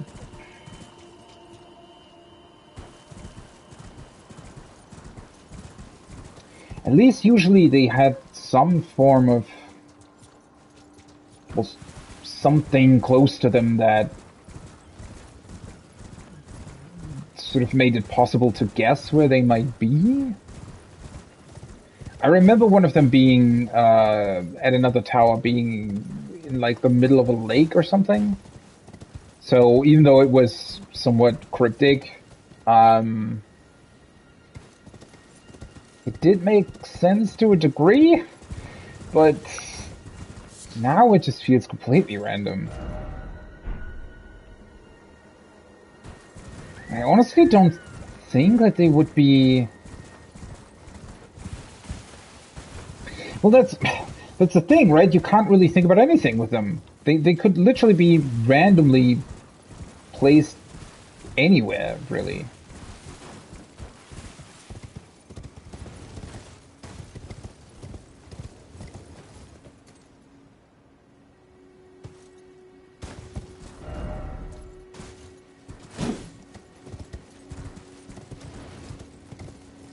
That is rather strange, though.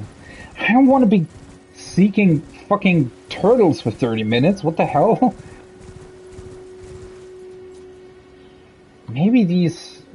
There's way too many of these blue flowers. Can't really be a hint towards where they are.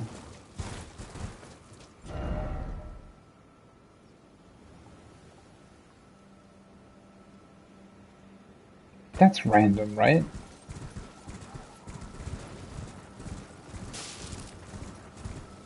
That would be kind of fucked up if you suddenly need to use an emote or something just to find the turtles. I don't think that's a thing. But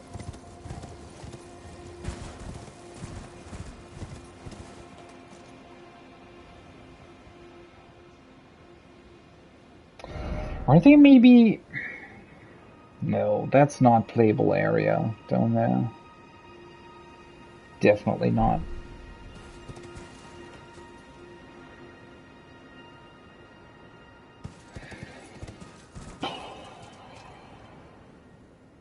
Well, there's one. What the fuck? How did I not see that before? Didn't I specifically look? Oh, well, whatever. At least I found one.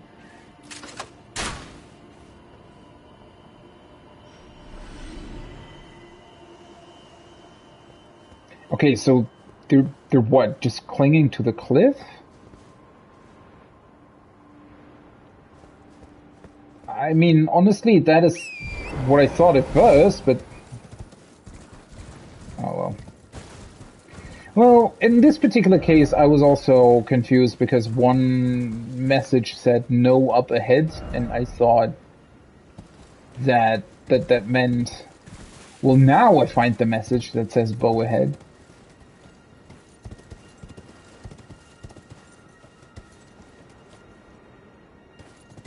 Because it sort of had to be close to the cliff, right? Or it had something to do with the cliff. However you want to look at that. God, what was that back jump? Are you kidding me? This horse is seriously gonna be... Well, it was the death of me multiple times already, right? So...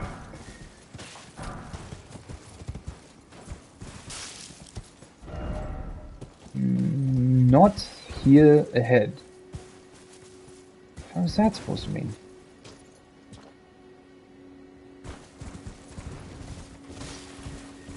Well, at least now I have an idea of where to look.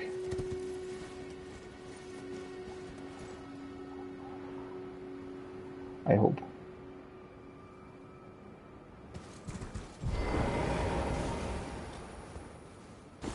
Not even really... I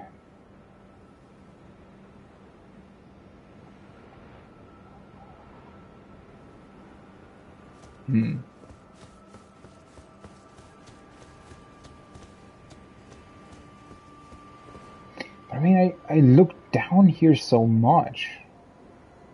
It's weird enough that I didn't see the first one. But it didn't really seem like there were any on this cliffside to begin with.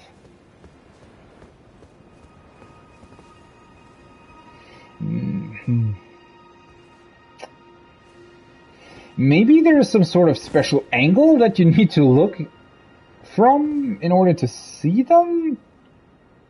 I don't think so. I don't think the game can actually render something specific like that, but I mean, you never know, right? The thing is, that was a rather big turtle, so...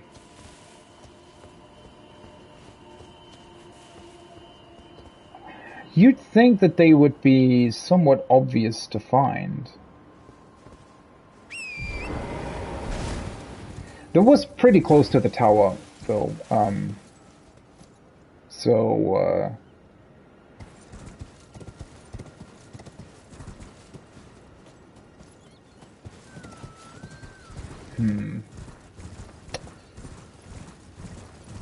I don't think that the other ones would necessarily be much further away.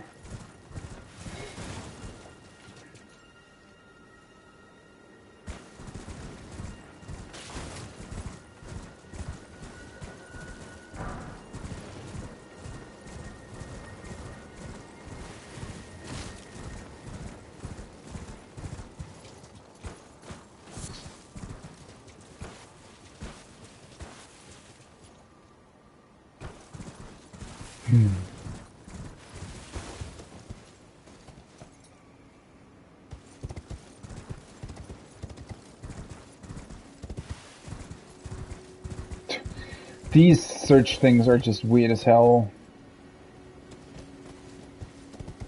Thought maybe one of them would cling to the tower itself. The fuck does that mean? Not here ahead. Well, clearly not ahead here. How the hell did somebody get a message there in the first place?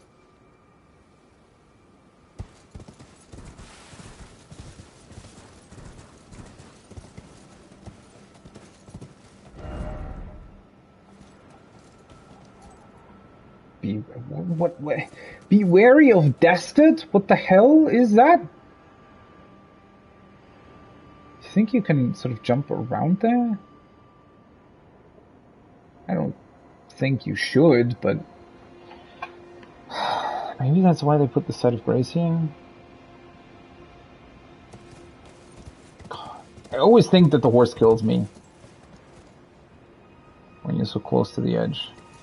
Because you never know what weird turns and twists it does.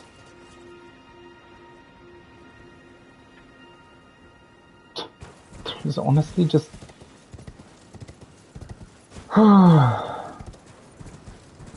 Yeah, this is honestly not how I planned this session to end, to look for turtles for fucking 30 minutes.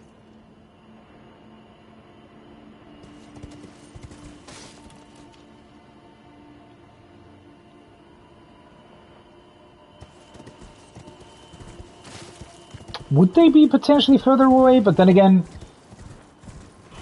it feels like I more or less already looked everywhere. I think if they were hanging somewhere here on the cliffs, I probably would have noticed.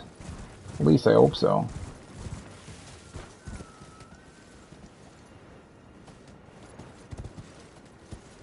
Then again, I also don't know if the other ones would even hang on a cliff, since if all three would be sort of hidden the same way, that would be kind of boring as well, wouldn't it? I mean, typically they aren't, right? The other ones were always sort of hidden in distinct locations. Well, distinct locations makes it sound better than it actually was, right? I mean, I remember one tower had like one in a tree, one in a lake, or pond rather, and I think the third one was just sort of randomly somewhere in the forest.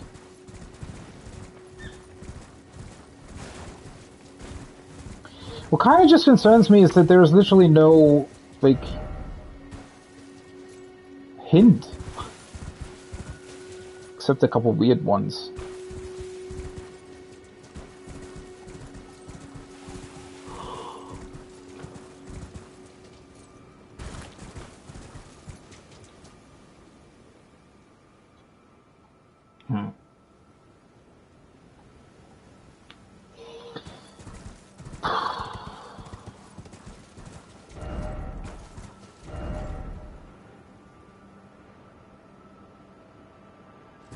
That's referring to the three birds, though, right? The three birds that were sitting here?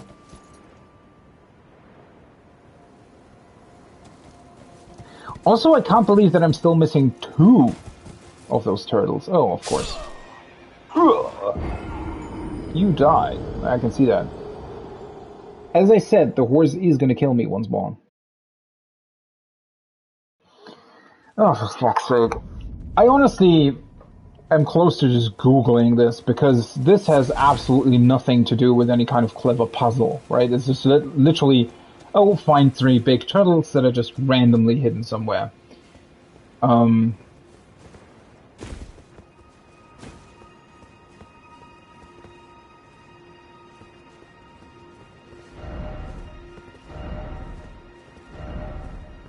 Seek down. Yeah, that references the first turtle, right?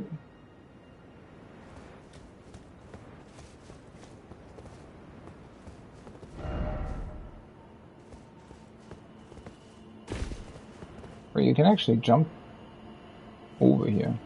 Did not expect that to be possible.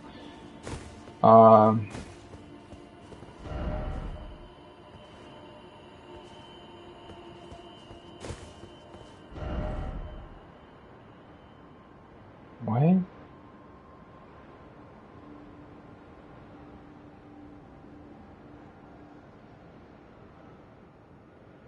What the fuck are these messages talking about?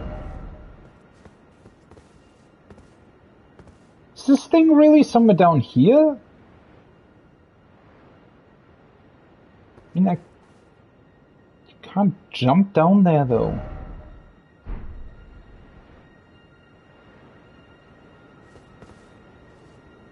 Or do you just sort of randomly have to shoot somewhere?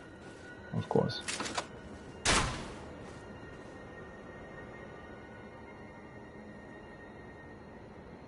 Okay. To be honest, this is just dumb. I'm sorry, but that not only does this make absolutely no sense, it's not a fun puzzle. Let me see. Alta, South, Turtles.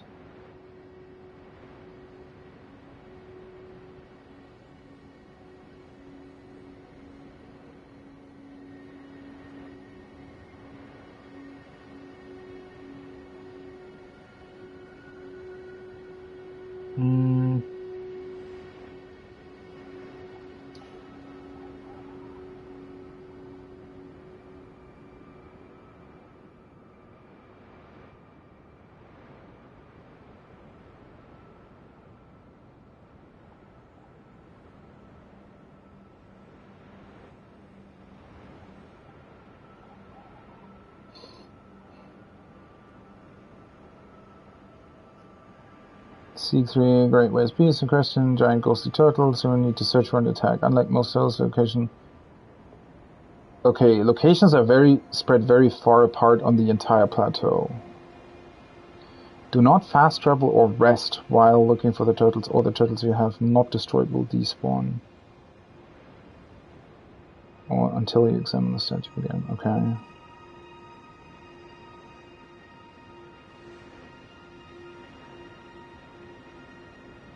So they're just literally randomly strewn across the entire plateau. Great. Fun. Yay. I mean, I guess I kind of expected as much, but that doesn't make the thing any better. Like, at one point, I guess I would have tried to just, look for them everywhere, but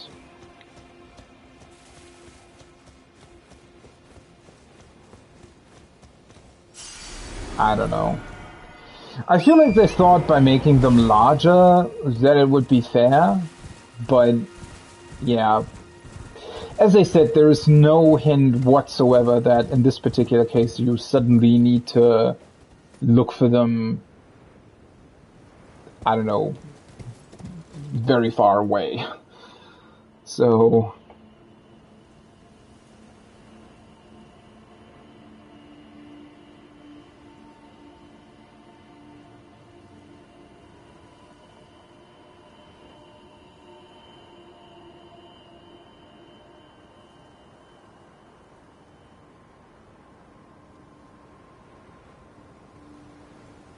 let's see.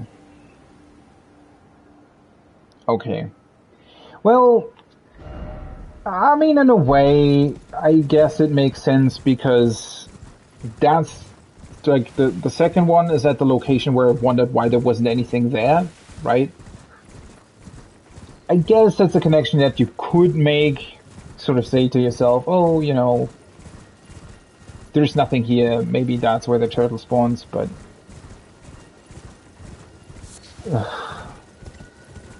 again, attaching actual riddles to this would have been pretty cool, to be honest. Like, if the M statue would just tell you sort of 3 sentences, right? 3 sentences that were hints as to where they could spawn.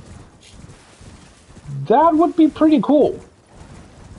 But just sort of randomly placing 3 turtles on this thing and calling it a day, that's unfortunately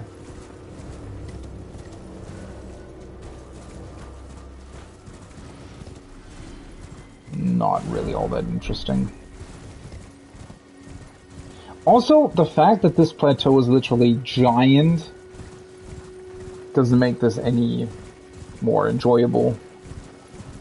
Well, I guess you could look at the turtles themselves being a hint that they could be sort of everywhere, right? Okay,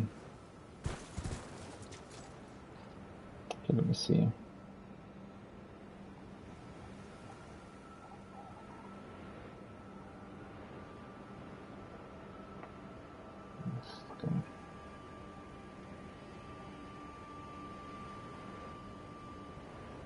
Where even is that? Oh, that's not, never mind, that's not down here, that's the location that I was jumping to earlier. Yeah.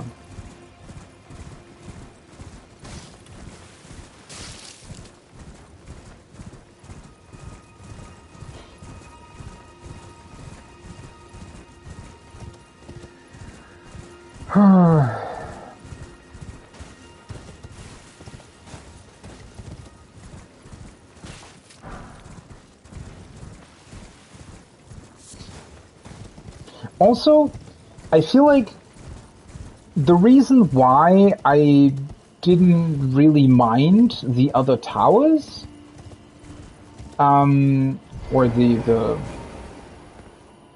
what are they called? Like the other searches like this at other towers.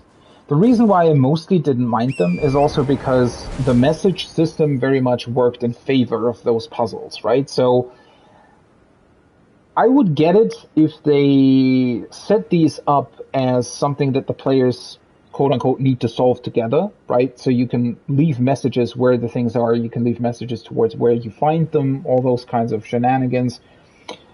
That might also be fine, right? Because that utilizes one of the unique online features that the game has in kind of a clever way, I would say.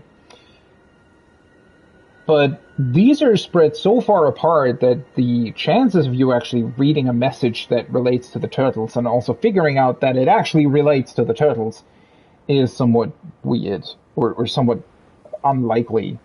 So...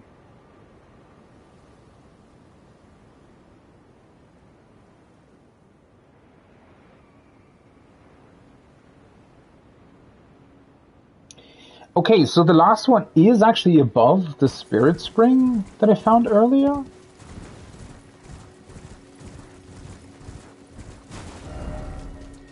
Huh. That's interesting.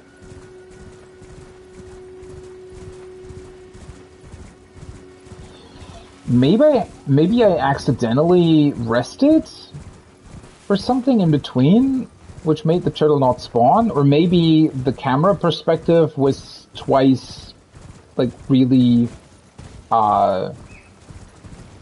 unlucky or something. Because that's honestly strange, right? Because I specifically thought that the Spirit Spring might have something to do with the turtles, but then I didn't see anyone or anything, and sort of concluded, okay, that it might be for something else or whatever. Yeah. See, that's why these puzzles aren't really... I mean, well, it's very clear that they're not really puzzles in the first place, right? They're not really well designed or anything. But it's just so easy to miss these things that even expecting the player to just randomly look for them is still somewhat of a weird idea or concept. This looks very funny though. Sort of just flying in the air. Can I even hit that? I guess you kind of have to use the Spirit Spring. Boing. Well, that was fun.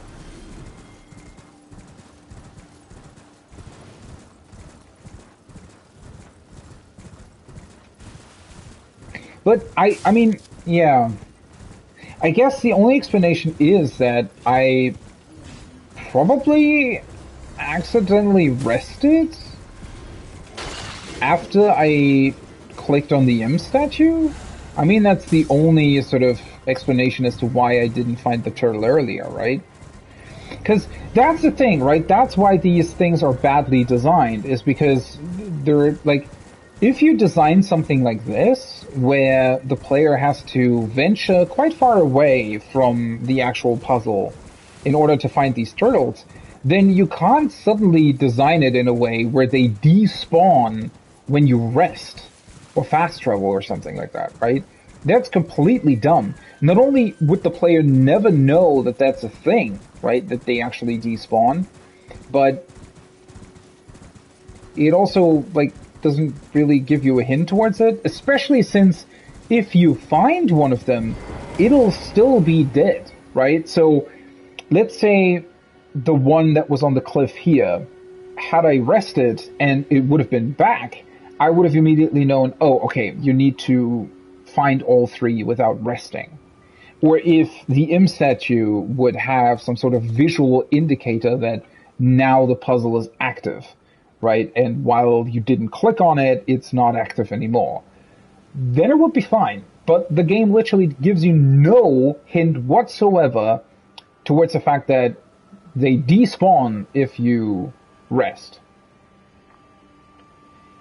Yeah, I don't know. It's just... It's very unfortunate, again, because this could legitimately be quite the interesting puzzle. Maybe even testing you sort of on your map knowledge, right? Which, making references to places that are on the map, or like in this particular case, for example, Lunar Estate Ruins, right? seek southeast of the ruins. I mean, that would be pretty obvious, obviously. You know, you could make it a lot more interesting than that, but yeah, this is just boring, unnecessary, and it also kind of, as I said, it kind of contradicts the way these things have usually worked in the past. The fact that now, for some reason, they were strewn across the entire island.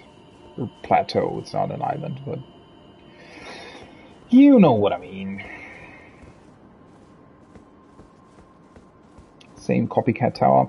Honestly, I'm quite a bit disappointed, now that I think about it, that Ranni's tower looks exactly the same.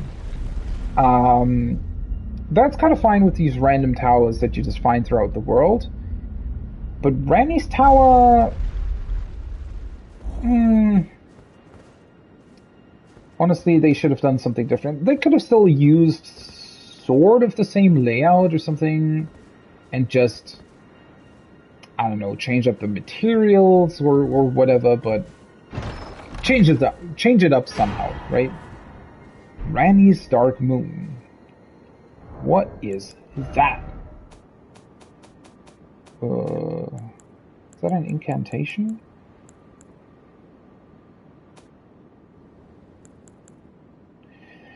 Oh, right. I completely forgot. So there's Renala's full moon.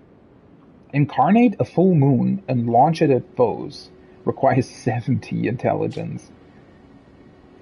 She uses this during the boss fight, right? That's a very, very slow attack, though. I think. Uses the caster as a vessel to incarnate a full moon, then sends it floating towards foes. The full moon dispels all sorcery that touches it and temporarily reduces magic damage negation for those it strikes. Wait, what did this say? Queen Renala encountered this enchanting moon when she was young, and later it would bewitch the academy. And then we have Ranni's Dark Moon. Legendary sorcery symbolic of the Carrion Queen. Uses the caster as a vessel to incarnate a cold, dark moon, then sends it floating towards foes. The Dark Moon dispels all sorcery that touches it, and temporarily reduces magic damage negation for those it strikes. So it has the same effect, interestingly enough. Presumably stronger, potentially? This moon was encountered by a young Ranni, led by the hand of her mother, Renala. What she beheld was cold, dark, and veiled in occult mystery. Great, that... What does that even mean? 68 intelligence. I mean, I won't be able to use this anyway, but at least now I have it. Okay, let me... I think it's actually quicker if I go from here. Let me go back to that Everjail and see if maybe I could deal with that fairly quickly. I had planned to stream it for about 6 hours, so we're kind of over that time. Let's see. Maybe sometimes these Everjails are really easy to deal with. Sometimes they're a lot more annoying, so guess we'll see. I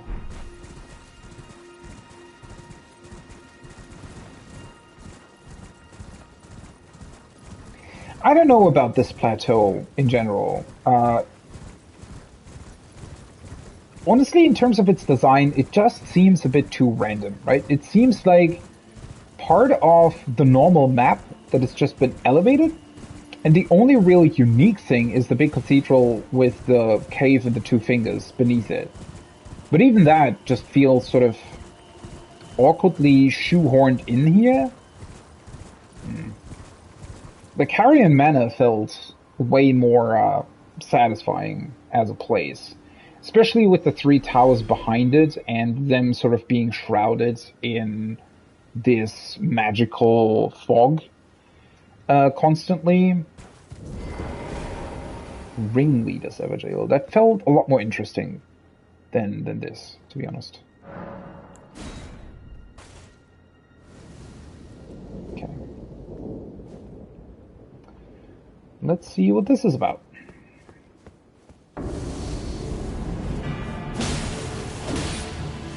Black Knife Ringleader.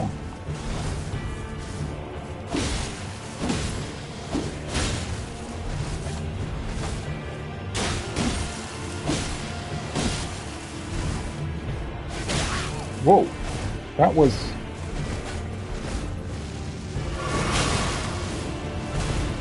Why do they always have to have these weird...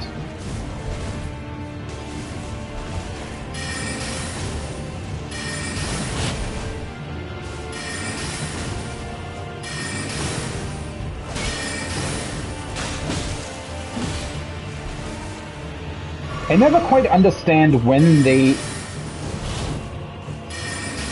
get hit and when they don't get hit. Like, sometimes I'm able to stun them, and sometimes I'm just not able to do that.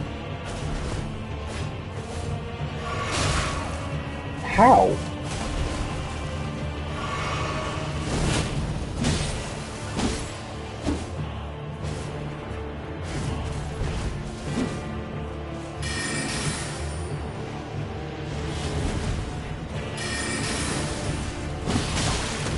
See, like sometimes their poise sort of gets broken and sometimes it just doesn't. How did that hit me? I was like 2 meters away from where it impacted the ground. Okay, yeah, this is a very annoying encounter. Also, he has way too much HP for some reason.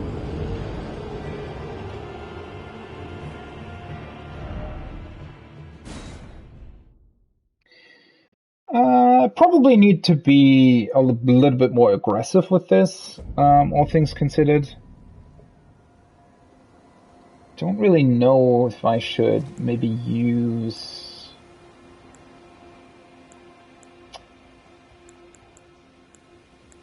something else. Let me see. I'm really missing quite a lot of materials at this stage, right?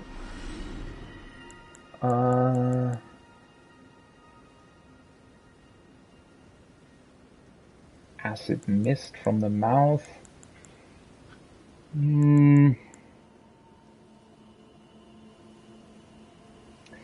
I could potentially go with the poison darts. I don't know, both poison or rot would be quite beneficial, I feel like. We can't use the...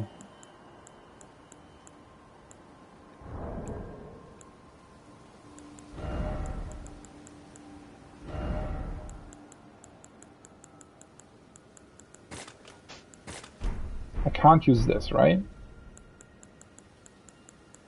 No. Which is rather unfortunate. Yeah, I could go with poison darts. Actually, I unequip quite a lot of these things. I could go with poison darts. I could try...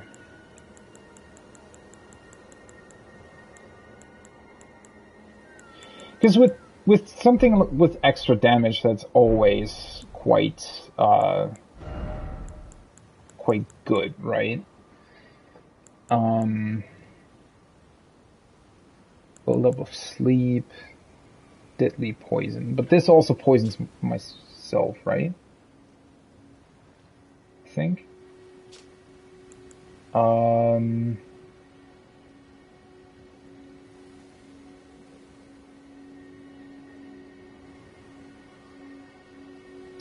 It's probably not that good. I could use the mist.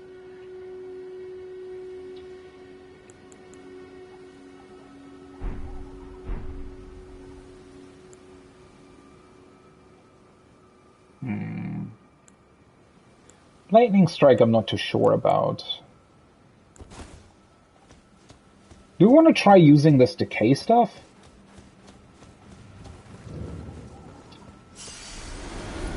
The problem with that is that it always feels like it takes way too long to actually be applied, right? Or to be properly usable.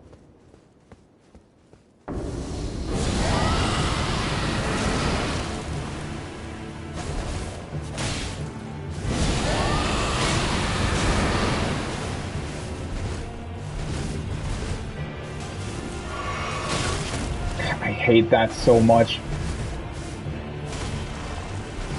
What?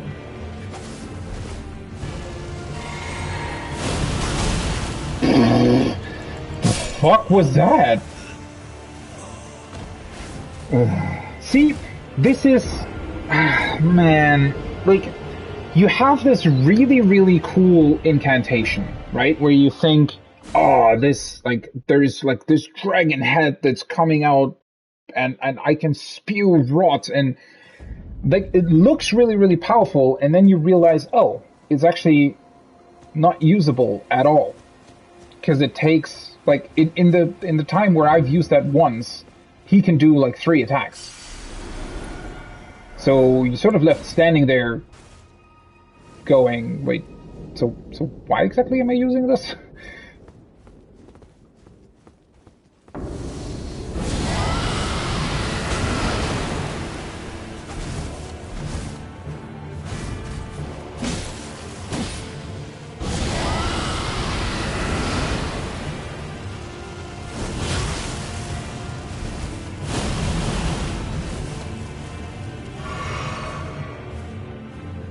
No. I hate that so much.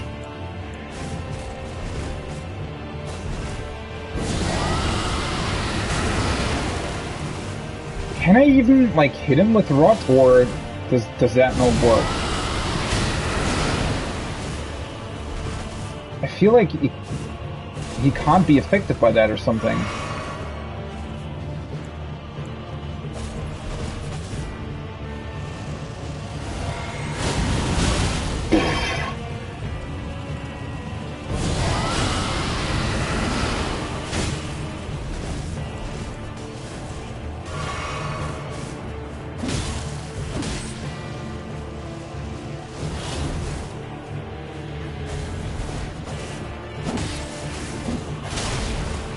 Seriously.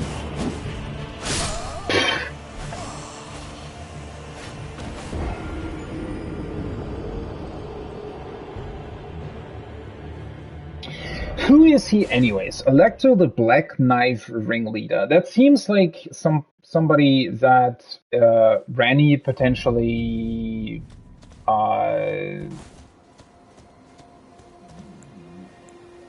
where she potentially said that or she used him to carry out assassinations or something.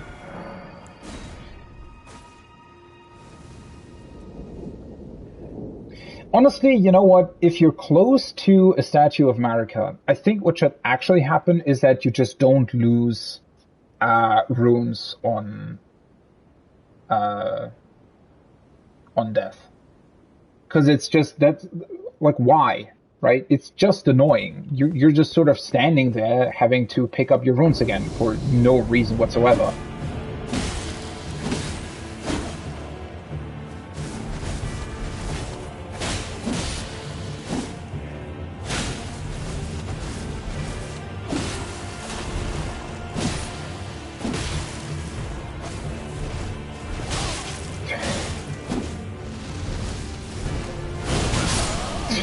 That is so much. What the fuck is that attack? Oh. Why is two-handing your weapon so slow to begin with? Like, I know that he's using like a dagger of some sort, but it just never feels great when you're so much slower compared to your opponent. I don't know.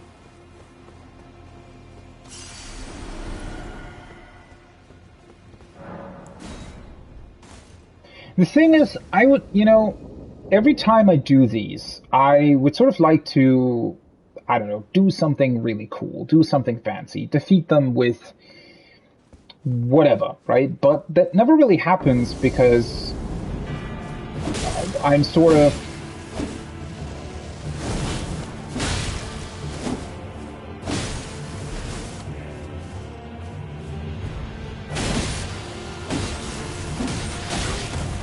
Why?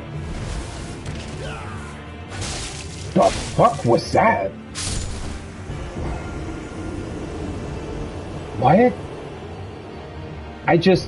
Did he just sort of deactivate my dodge roll or something? Ugh. Do I have like another incantation or spell or something that I would like to use against him?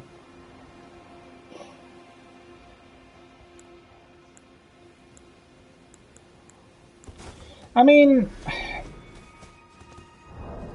having a ranged attack, potentially not the worst idea, right?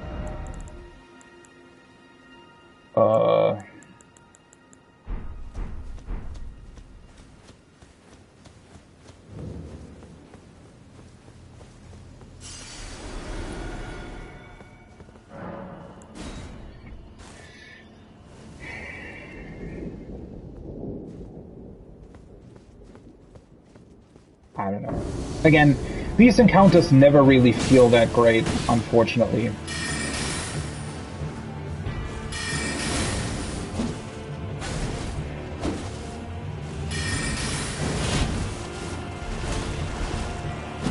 How did that not...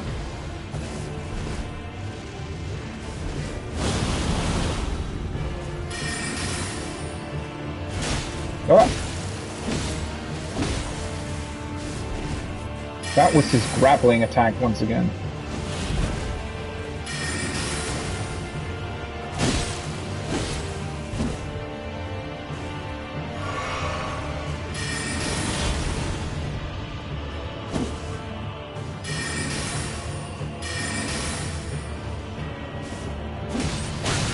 Wow, see, sometimes it stuns him and sometimes it just doesn't.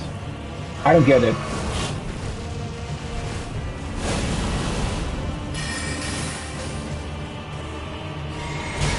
For fuck's sake.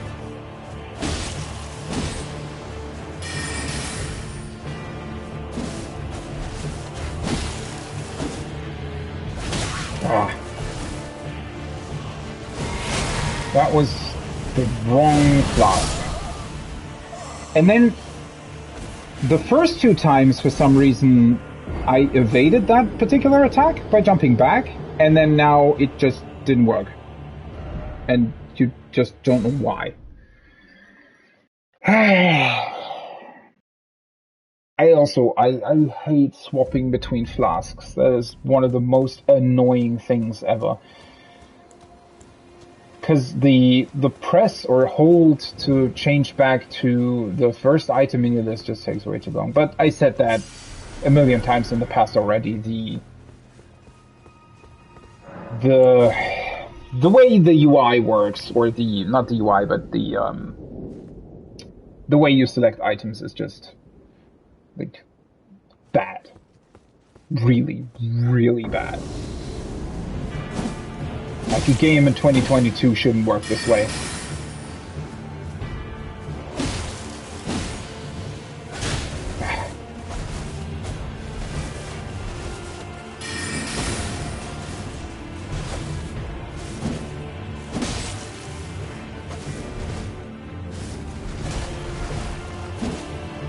Why did that not hit?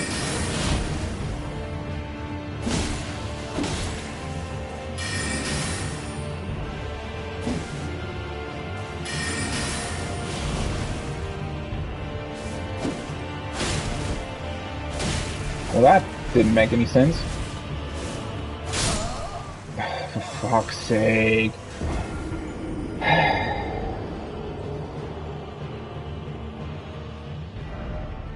The thing is also, he like approaches you in exactly the same way, but then does a different attack. So you can't even really...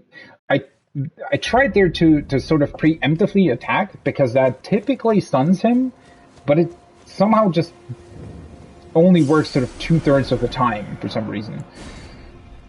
Every other time he just sort of randomly decides to do something different.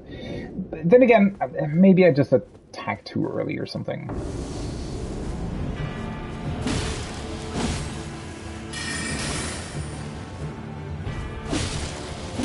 See, in this particular case it worked, and then it sort of kind of doesn't. Okay, I was only pressing back the entire time. but for some awkward reason, I jumped to the front. Oh, great! This time, the attack just worked completely differently, randomly. Great!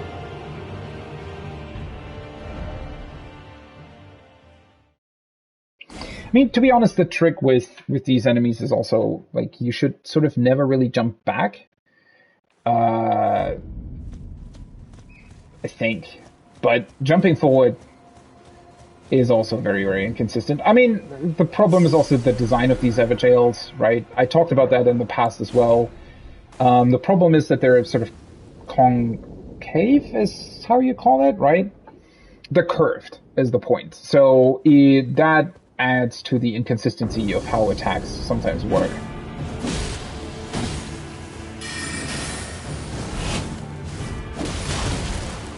I don't know why that...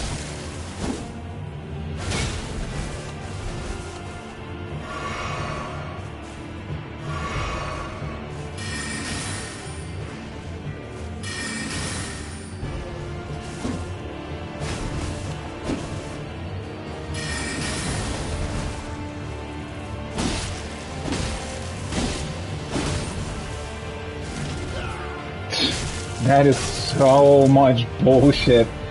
I was still in sort of my attack animation, and then it just randomly... He can sort of just randomly avoid my attack there, if he does that.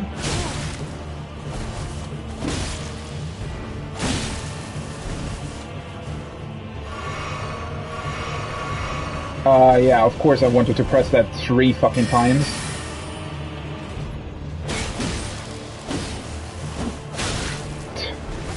I already pressed my thing like a million years in the future.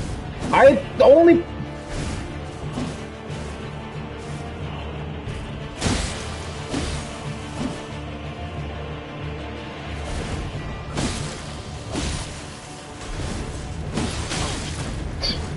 Of course.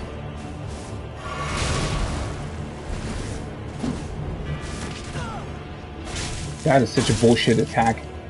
The fuck? The problem is that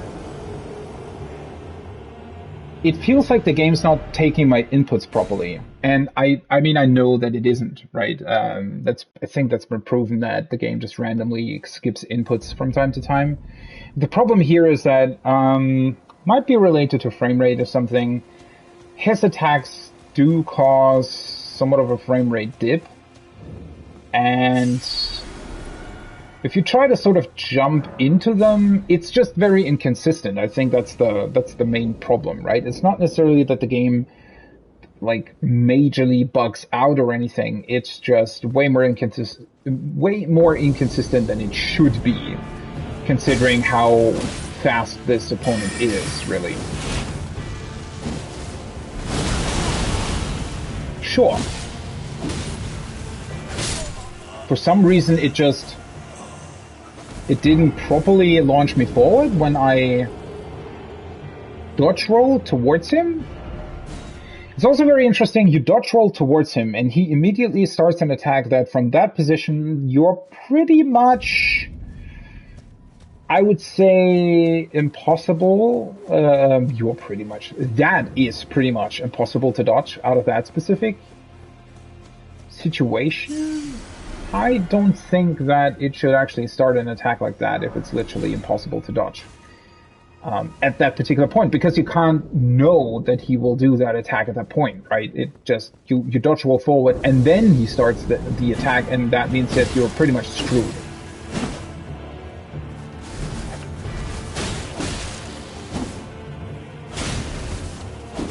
How did that still hit me?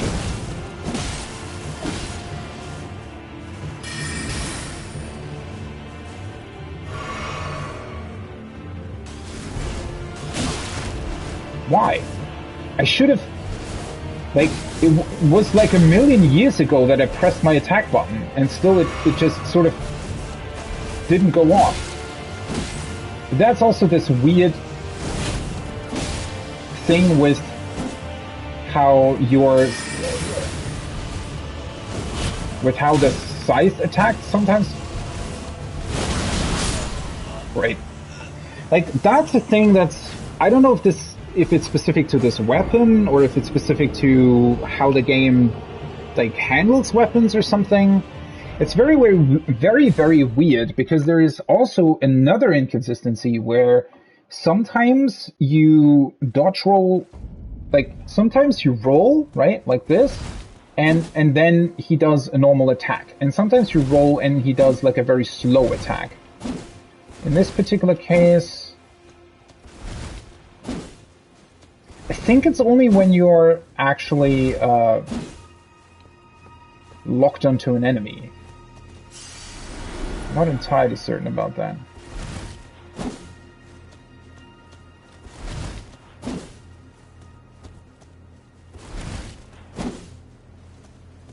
Maybe I should try two-handing again.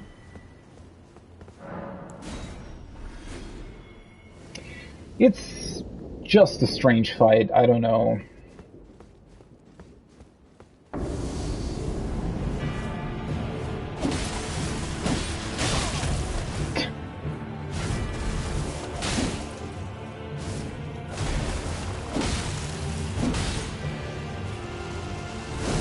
Also, there he looks as if he's like moving way too much, right? Like his movement doesn't really make a whole bunch of sense in that particular case.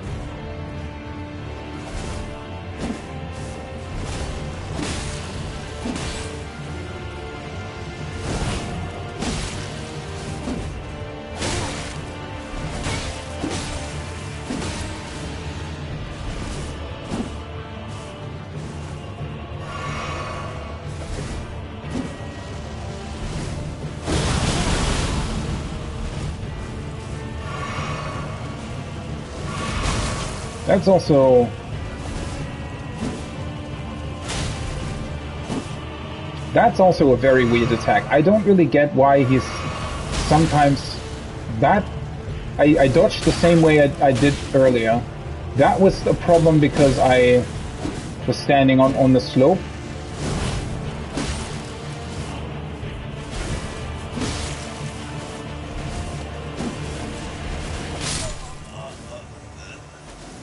Also, I feel like I should deal way more damage to him. I think. That feels very strange to me. You know what? One thing that I tried the last time that I fought a very, very quick enemy, I actually switched back to my old weapon. You know what? Let's maybe do that. I wanted to check out the... Although, let's go back to the round table hold for the time being and check out what's going on there, if there is something new going on, and I'm going to take a look at whether or not I might want to upgrade my old weapon. Let me see. That was this one. So this is a plus 13. I think I can upgrade this quite a lot further at this point, honestly. I could also try and just upgrade something else entirely. And maybe think about, I don't know, trying out something else?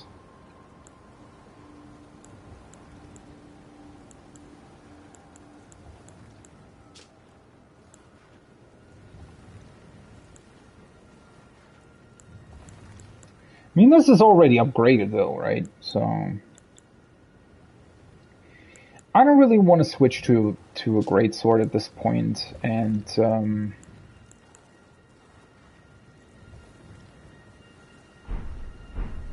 yeah. Honestly, I think that might be the solution, and I think that's what I did last time as well. When you're fighting an enemy like that is just really, really quick, sometimes it's very beneficial to just switch to a quick weapon yourself and try to deal with it that way. I think that's what I'm gonna try. Oh, for fuck's sake! I wanted to switch back my double handing thing.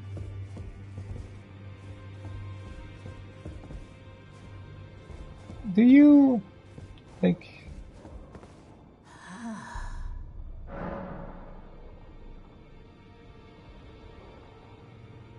Weird, right? You would think that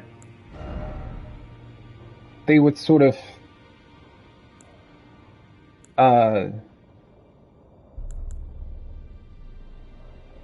maybe talk about the fact that I... Well, actually, that's pretty cool. Let's just buy that. You'd think they maybe talk about the fact that Ranni killed the two fingers that tried to control her, but then again, well, maybe they don't know about that. Bastard Stars. What the hell is that? Flail Strike. Flail, which deals magic damage, having been imbued with power by the remembrance of Astel. Formed of the same many-colored star debris that comprise the form of the natural born of the void. Unique skill Nebula. Imbue the natural born stars with magic to perform a sweeping strike. This attack leaves a dark cloud of stars in its wake that lingers briefly before exploding. Actually, sounds pretty cool. Also looks pretty awesome. Wait, you can get an Ash of War from this? Waves of Darkness. Oh, that's the ground-based AoE that it did, right? Grants an armament. Waves of Darkness. Plunge armament into the ground to release 3 waves of darkness. Follow up with a strong attack to swing the armament in a sweeping strike. Usable on great axes, great hammers, great spears, and colossal weapons. Sounds pretty awesome. This looks rather cool, though. Now could let the work. Does require 10,000 runes as well, though.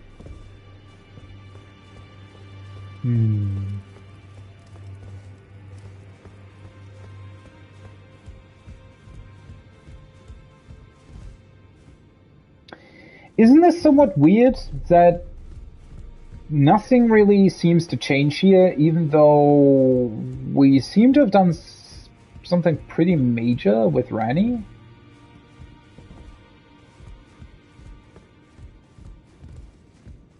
Journey to the two fingers. I mean, even he doesn't really comment on that.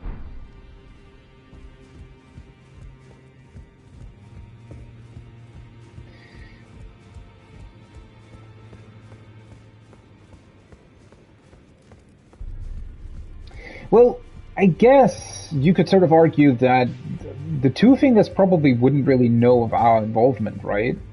They might know that Ranni killed... Well, what would you call that in the first place? Like, something that is connected to them? Or, like, their brother? Something like that, right? But, maybe they know that, but they probably don't know that we are also responsible for that? At the same time? In this ash, it reminds me of... It's also... I don't get what her role is here. Like, she's been sitting there for quite a while without doing anything, mentioning anything.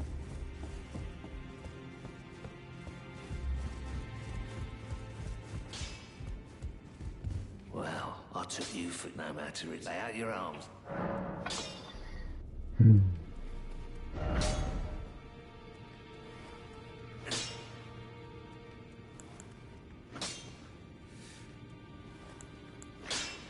The thing is, right, I can also upgrade these further. So if I wanted to upgrade this... Oh, I don't even have enough to upgrade it. I need... Right, you need 4. Right. I completely forgot about that. So you need 2, then 4, then 6, right? So I don't really have that many upgrade items to begin with. Well, that's a shame. Yeah, I'm missing the 5 ones. I have a lot of 7s. Not the other ones, unfortunately.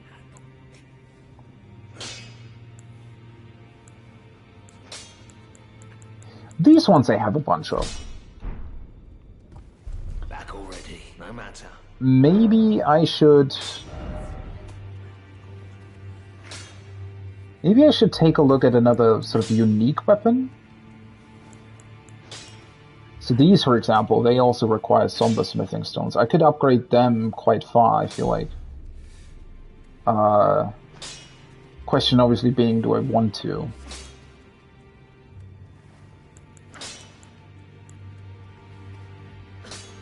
This can't be upgraded, huh? Sword of Night and Flame. Wasn't this the very unique one that I found in the Carrion Manor? I think it is, isn't it?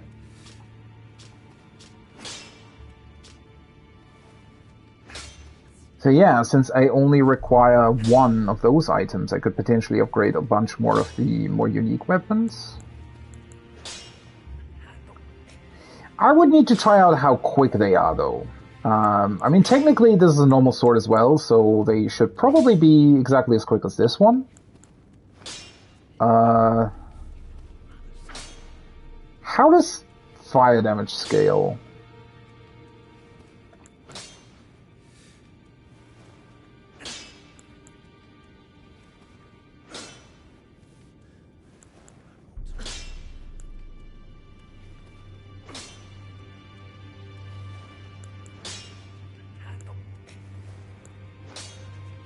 Could also potentially use a katana.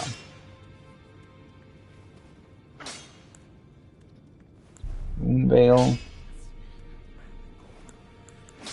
They're all unique weapons that require the somber smithing stones, so... yeah.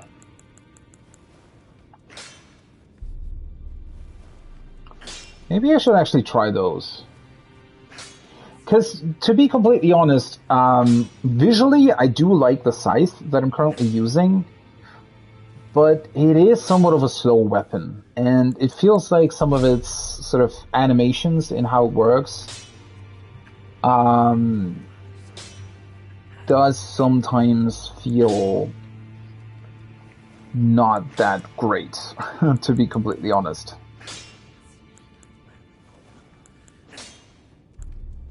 So, yeah, maybe actually thinking about something completely different might not be such a bad idea. The problem is always more or less finding a proper place where you can train with them. I feel like that's always the hardest part is to...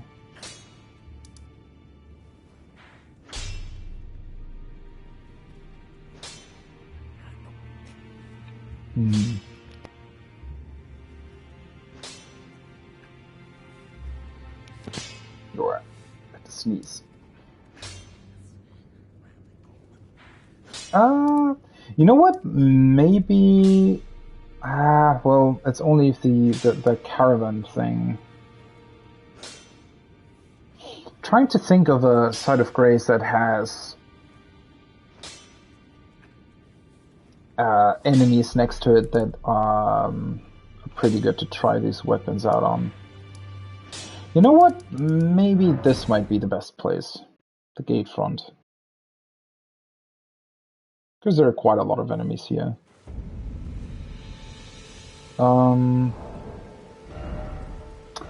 Let's see, what kind of items...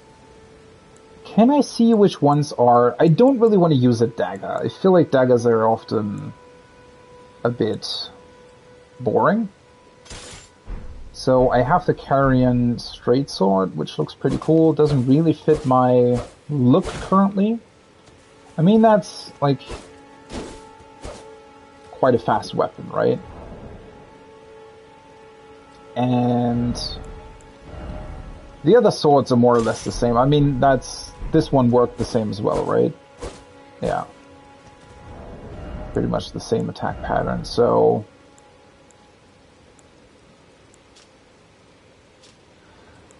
Like, in a way, this is definitely a very unique one. One thing that I do want to check, though, is Since it also deals fire damage, I don't think you can apply grease to it, right? No. It's a bit unfortunate. Question obviously being, how strong is this going to be in the first place? So, 87 plus 6. The thing is, it does scale with intelligence and faith, which does suit my build a lot. I mean, greatswords are cool as well. It's just that I wanted a quick weapon, right? This causes frost buildup.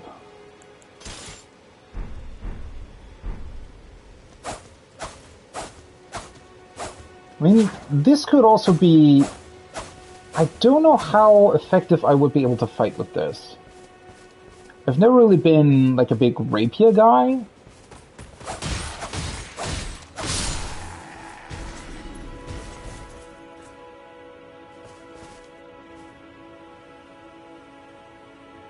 Might be worth a try. He's literally frozen. Okay. Well, I mean... might be a little bit hard to tell, right? I mean, obviously against these enemies...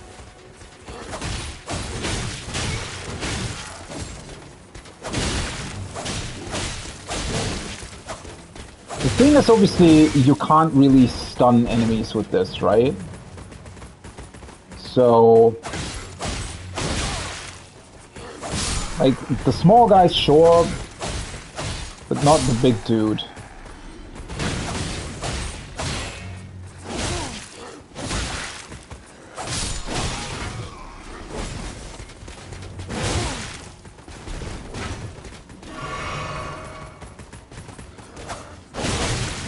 Look. You.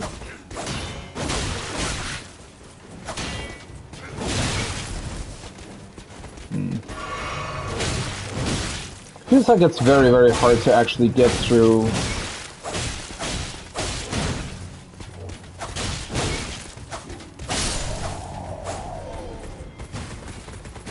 What is frost buildup anyways? It definitely deals damage as well. But other than that, I'm quite unsure what it's supposed to be.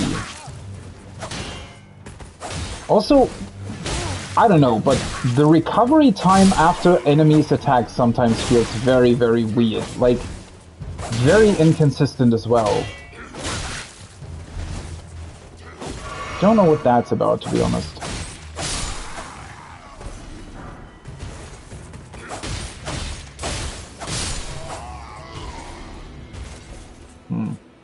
I mean, the thing that I don't really like about this, right, is that it's always sort of the same attack. It's always stab, stab, stab, stab. More or less. I don't know. I just feel like that's just not that interesting overall. Okay, that's a heavy thrusting sword. Then we have curved swords.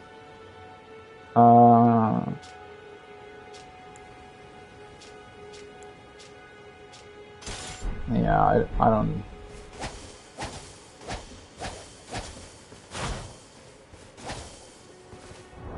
Seems to more or less be the same as a normal sword.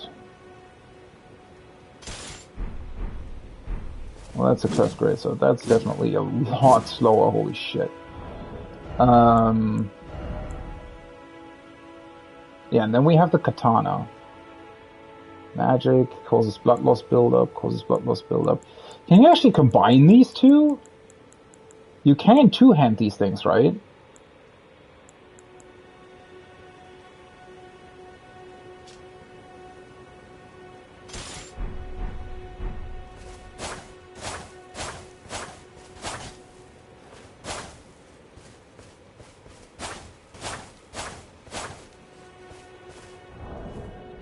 I don't know. The katanas seem to be somewhat...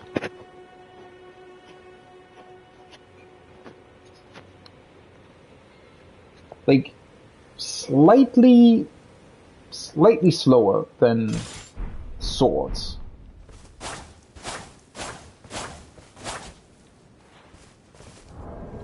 I mean, technically I could also two-hand swords, right?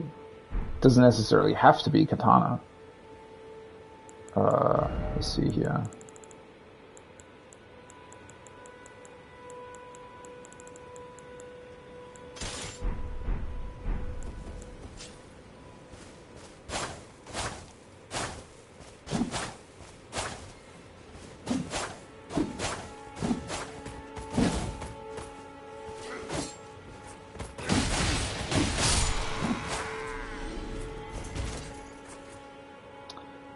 That's very quick.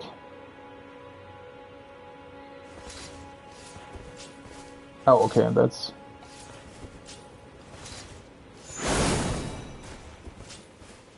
sort of from a sheathed stance. Okay, so with this you can, like, very, very quickly attack.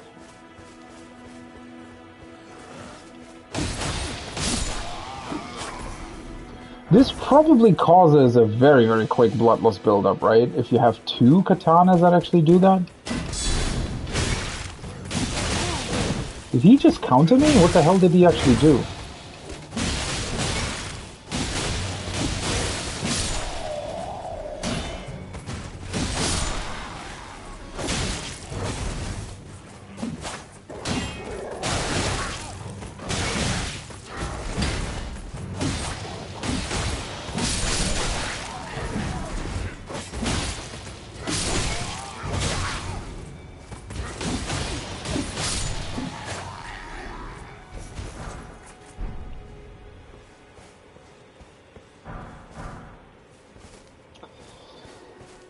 Yeah,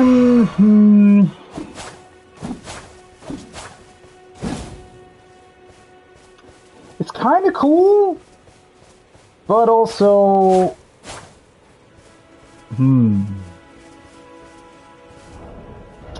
it also feels somewhat slow, to be completely honest.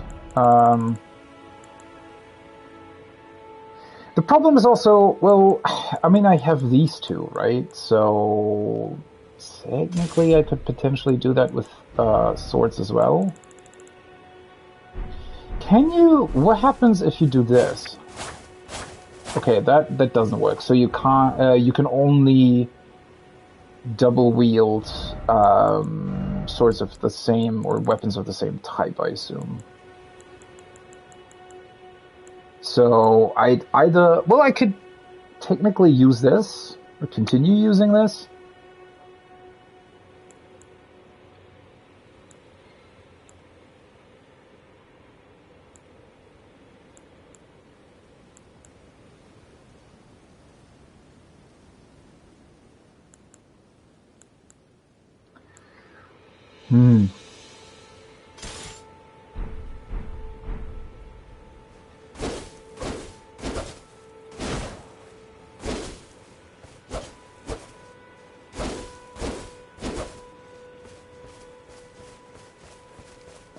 That looks pretty badass as well.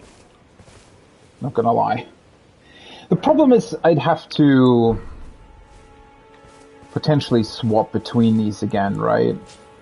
Swapping between 3 weapons.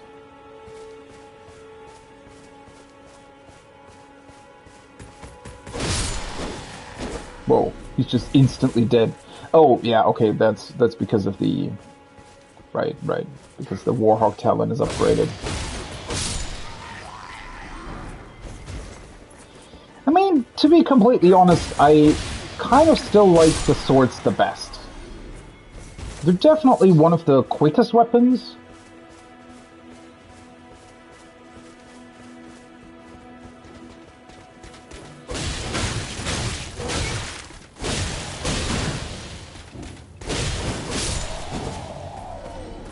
Yeah, well, I mean...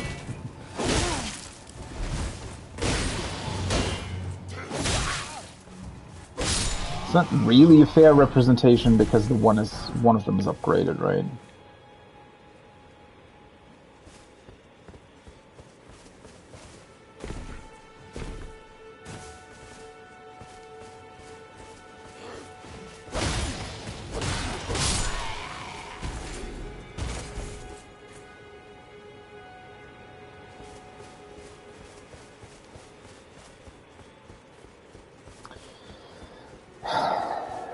Well, at the end of the day, the question becomes, I do like the sword very much, right? Problem obviously being that it doesn't cause blood loss buildup or anything, really. So...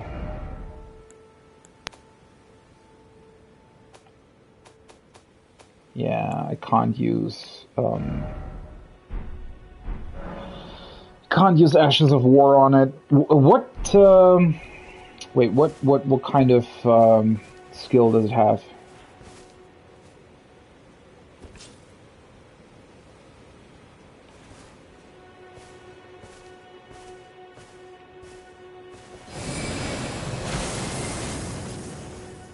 What the fuck?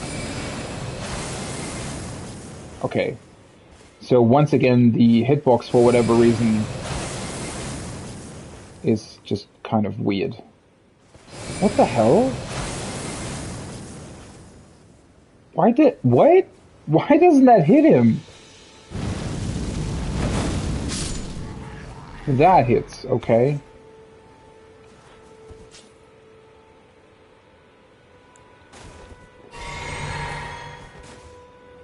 So you can sort of do this. It takes like 1,000,000 years to go off. Or you can do this. It takes like another 1,000,000 years to go off.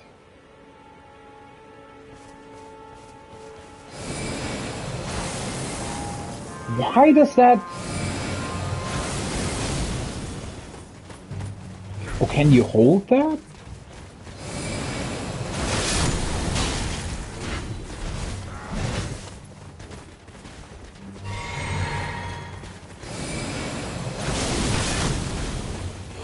Sort of.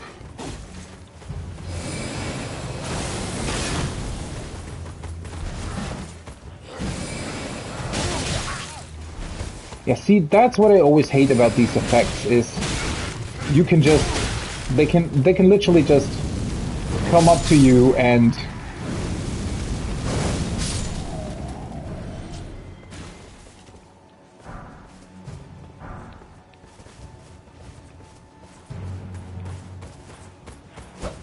oh.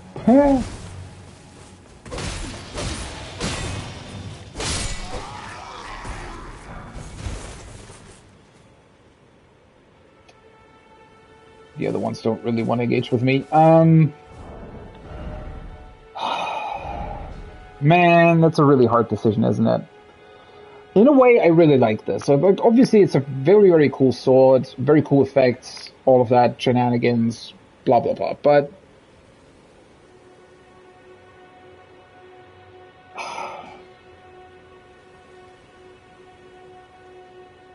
I mean, it depends, right? I don't necessarily have to permanently switch to it. Having magic and fire damage is kind of cool, but at the same time,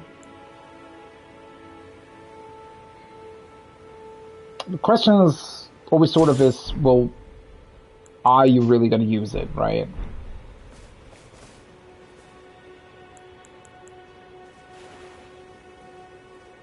Man, I know it somewhat makes sense that you wouldn't be able to apply grease to weapons that already have other damage types attached to them, but man, I really wish that was possible.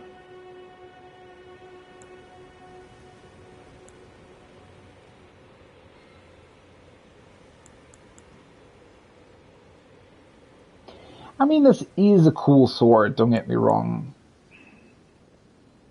This one deals a whole bunch of damage, though, because it's holy, right?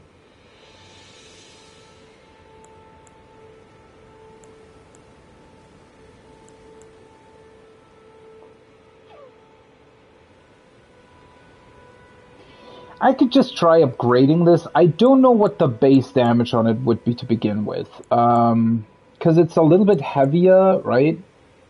And it has like the 2 different types of magic attached to it. So I'm really not entirely sure how powerful this would become if I upgraded. Technically, let me actually take a look here. I could upgrade 2 weapons to +9. You know what? Let's just do that. Let's end on that and then just try to utilize that weapon tomorrow to deal with that Everjail, and either it'll work or it doesn't. If it doesn't, I'll try something else. I don't know, the double katana, obviously it's pretty cool for the blood loss build-up, right? I'd imagine dual wielding that would be pretty awesome for the blood loss build-up, because you probably get a bunch of those hits in on the enemy. Which the problem is I don't have any kind of equivalent to that on my swords, right? I have sleep build-up, but that's about the only passive effect. All of the other ones are just magic, essentially.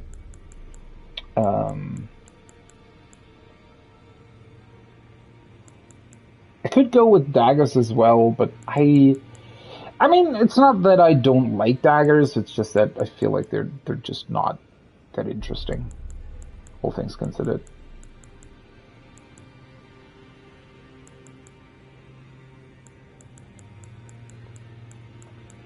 It's just kind of crazy that both of them actually do that.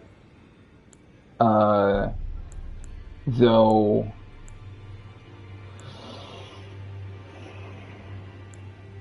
I mean, they're both magical as well. They scale with intelligence. Nothing with faith, though. Oops. Wrong way.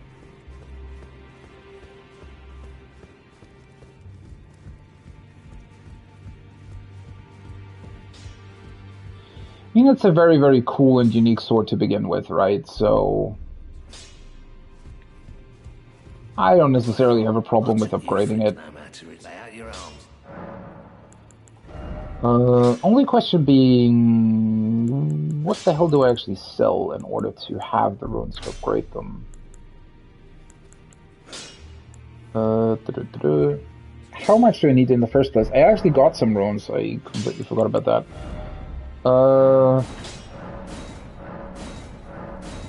Let's go as far as possible. The thing is, it gets quite a lot of physical damage, it seems like, right? But, well, then again... okay, let me see. Deathblight. These ones I don't actually really need, correct? Since I have the incantation stuff.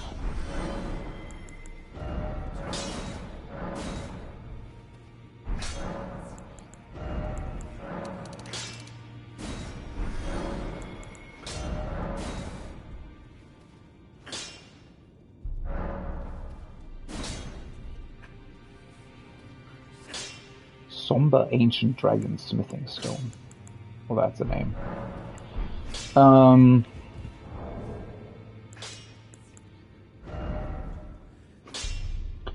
So this now has 200 plus 26 and 129 plus 56, 129 plus 59.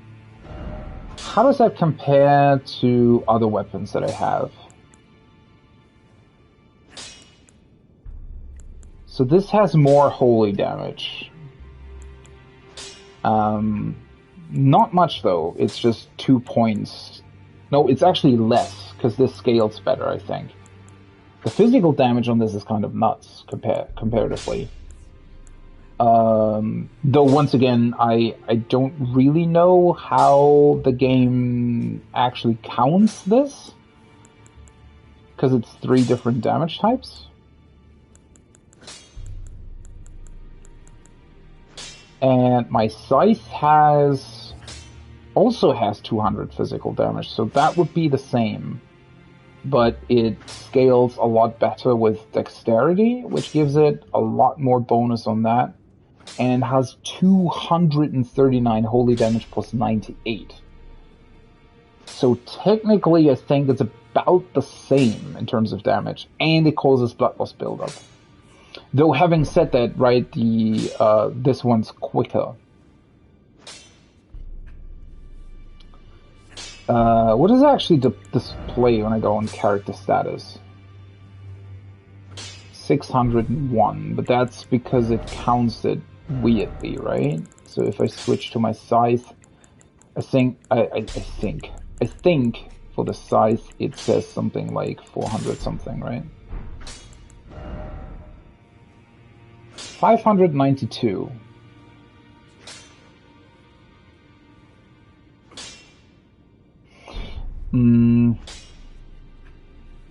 The problem is though that an enemy would typically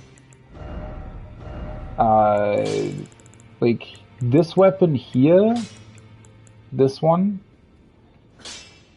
it would count the enemy's magic defense and fire defense, right? So it's technically not as strong as the scythe with one hit, I think. But yeah, it is quicker, so...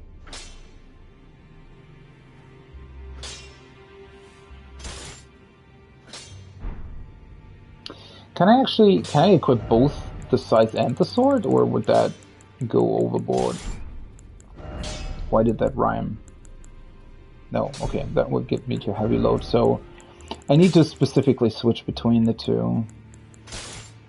Well, I mean, that's not necessarily bad.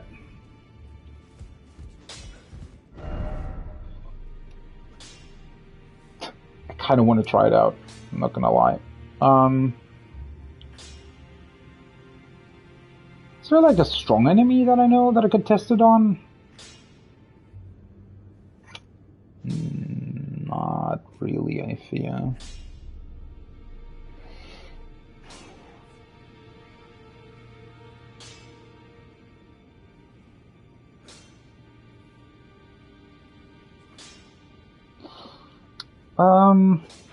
Well...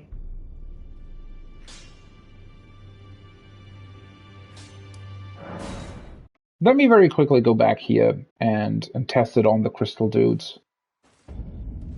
Though... it's probably quite a bad test, since the crystal dudes...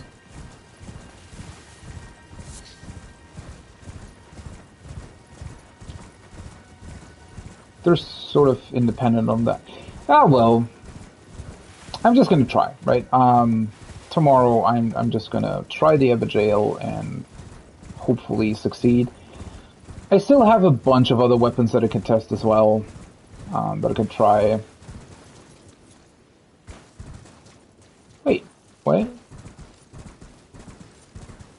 Do these crystal dudes stay dead? Or did I go the wrong way?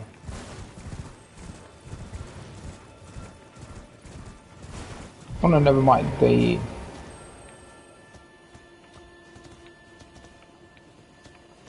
just here. Yeah, okay. See, in this particular case...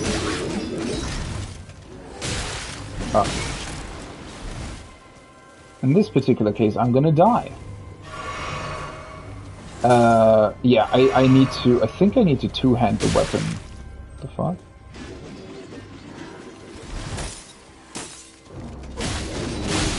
Yeah.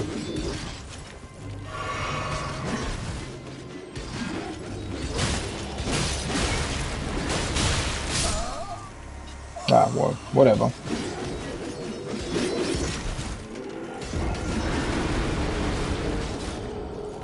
probably wasn't the cleverest test to begin with.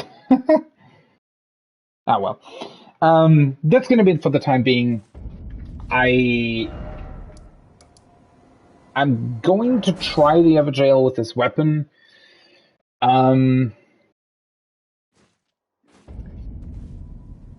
Yeah. I don't really know. I really, really don't know if it's going to work out or not, or whatever it's going to be. That's a very bright beam of light. I don't know. As always, it's just weird fighting these dudes in the Everjails.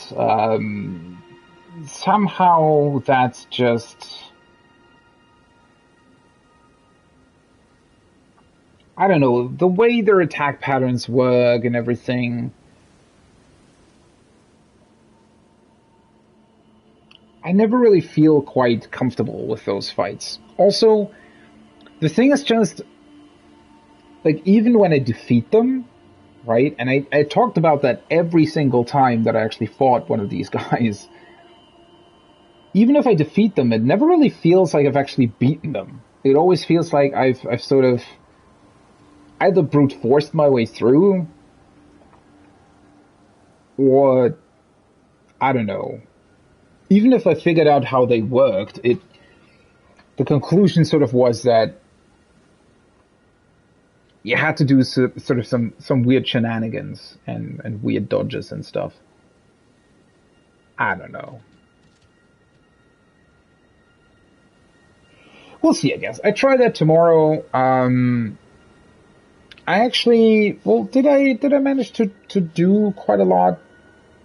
Well, we went through that entire Scarlet Rock Lake, and we did most of this plateau, so I think at the end of the day, it was quite a successful day in Elden Ring. I'm definitely happy to be back. I'm happy to be playing the game again. Obviously, it didn't lose its problems in the time where it didn't play. It still has a lot of problems in terms of gameplay. Again, it sort of made me realize that, like 2 hours ago when I talked about it, right? When I really think about it, did I have a really well-designed encounter today? Not really, right? Not really. And that's definitely an issue, right? The boss fight was sort of spectacular, but ultimately not that great. I fought a bunch of dragons, which is kind of boring at this point, and awkward with the horse battle. The wolf is very weird as well. So yeah, you're kind of sitting... At the end of the day, it's still an absolutely amazing game, but... man, the problems are really, really obvious. That's kind of a shame. Oh well, that's going to be it for now, though thematically it was really, really awesome. And I hope that with sort of having completed Ranni's quest, or at least that's what it feels like, I hope that there is going to be something else equally as interesting here in the near future. I don't really know what awaits us at the Altus Plateau. I guess that would be the next point that I have to travel towards. So yeah, I guess I'm gonna see how that turns out and what awaits me there. And in terms of quest lines or NPCs or whatever is going on there, I hope that we'll get something equally as interesting as Ranni and everything that surrounded her and all of the other NPCs that were involved with that. But yeah, that's gonna be it. I'm definitely getting really tired. I hope you had a fun time. I certainly did, even though I know that I'm complaining and nitpicking, but doesn't change the fact that I had a fun time. We're going to continue tomorrow, or rather today already, Wednesday. It's been Wednesday where I live since 36 minutes ago. Yeah, I hope you're having a great rest of your night, morning, day, evening, wherever you are. And hopefully I'll see you on the next one. Until then, have a good one. Bye-bye.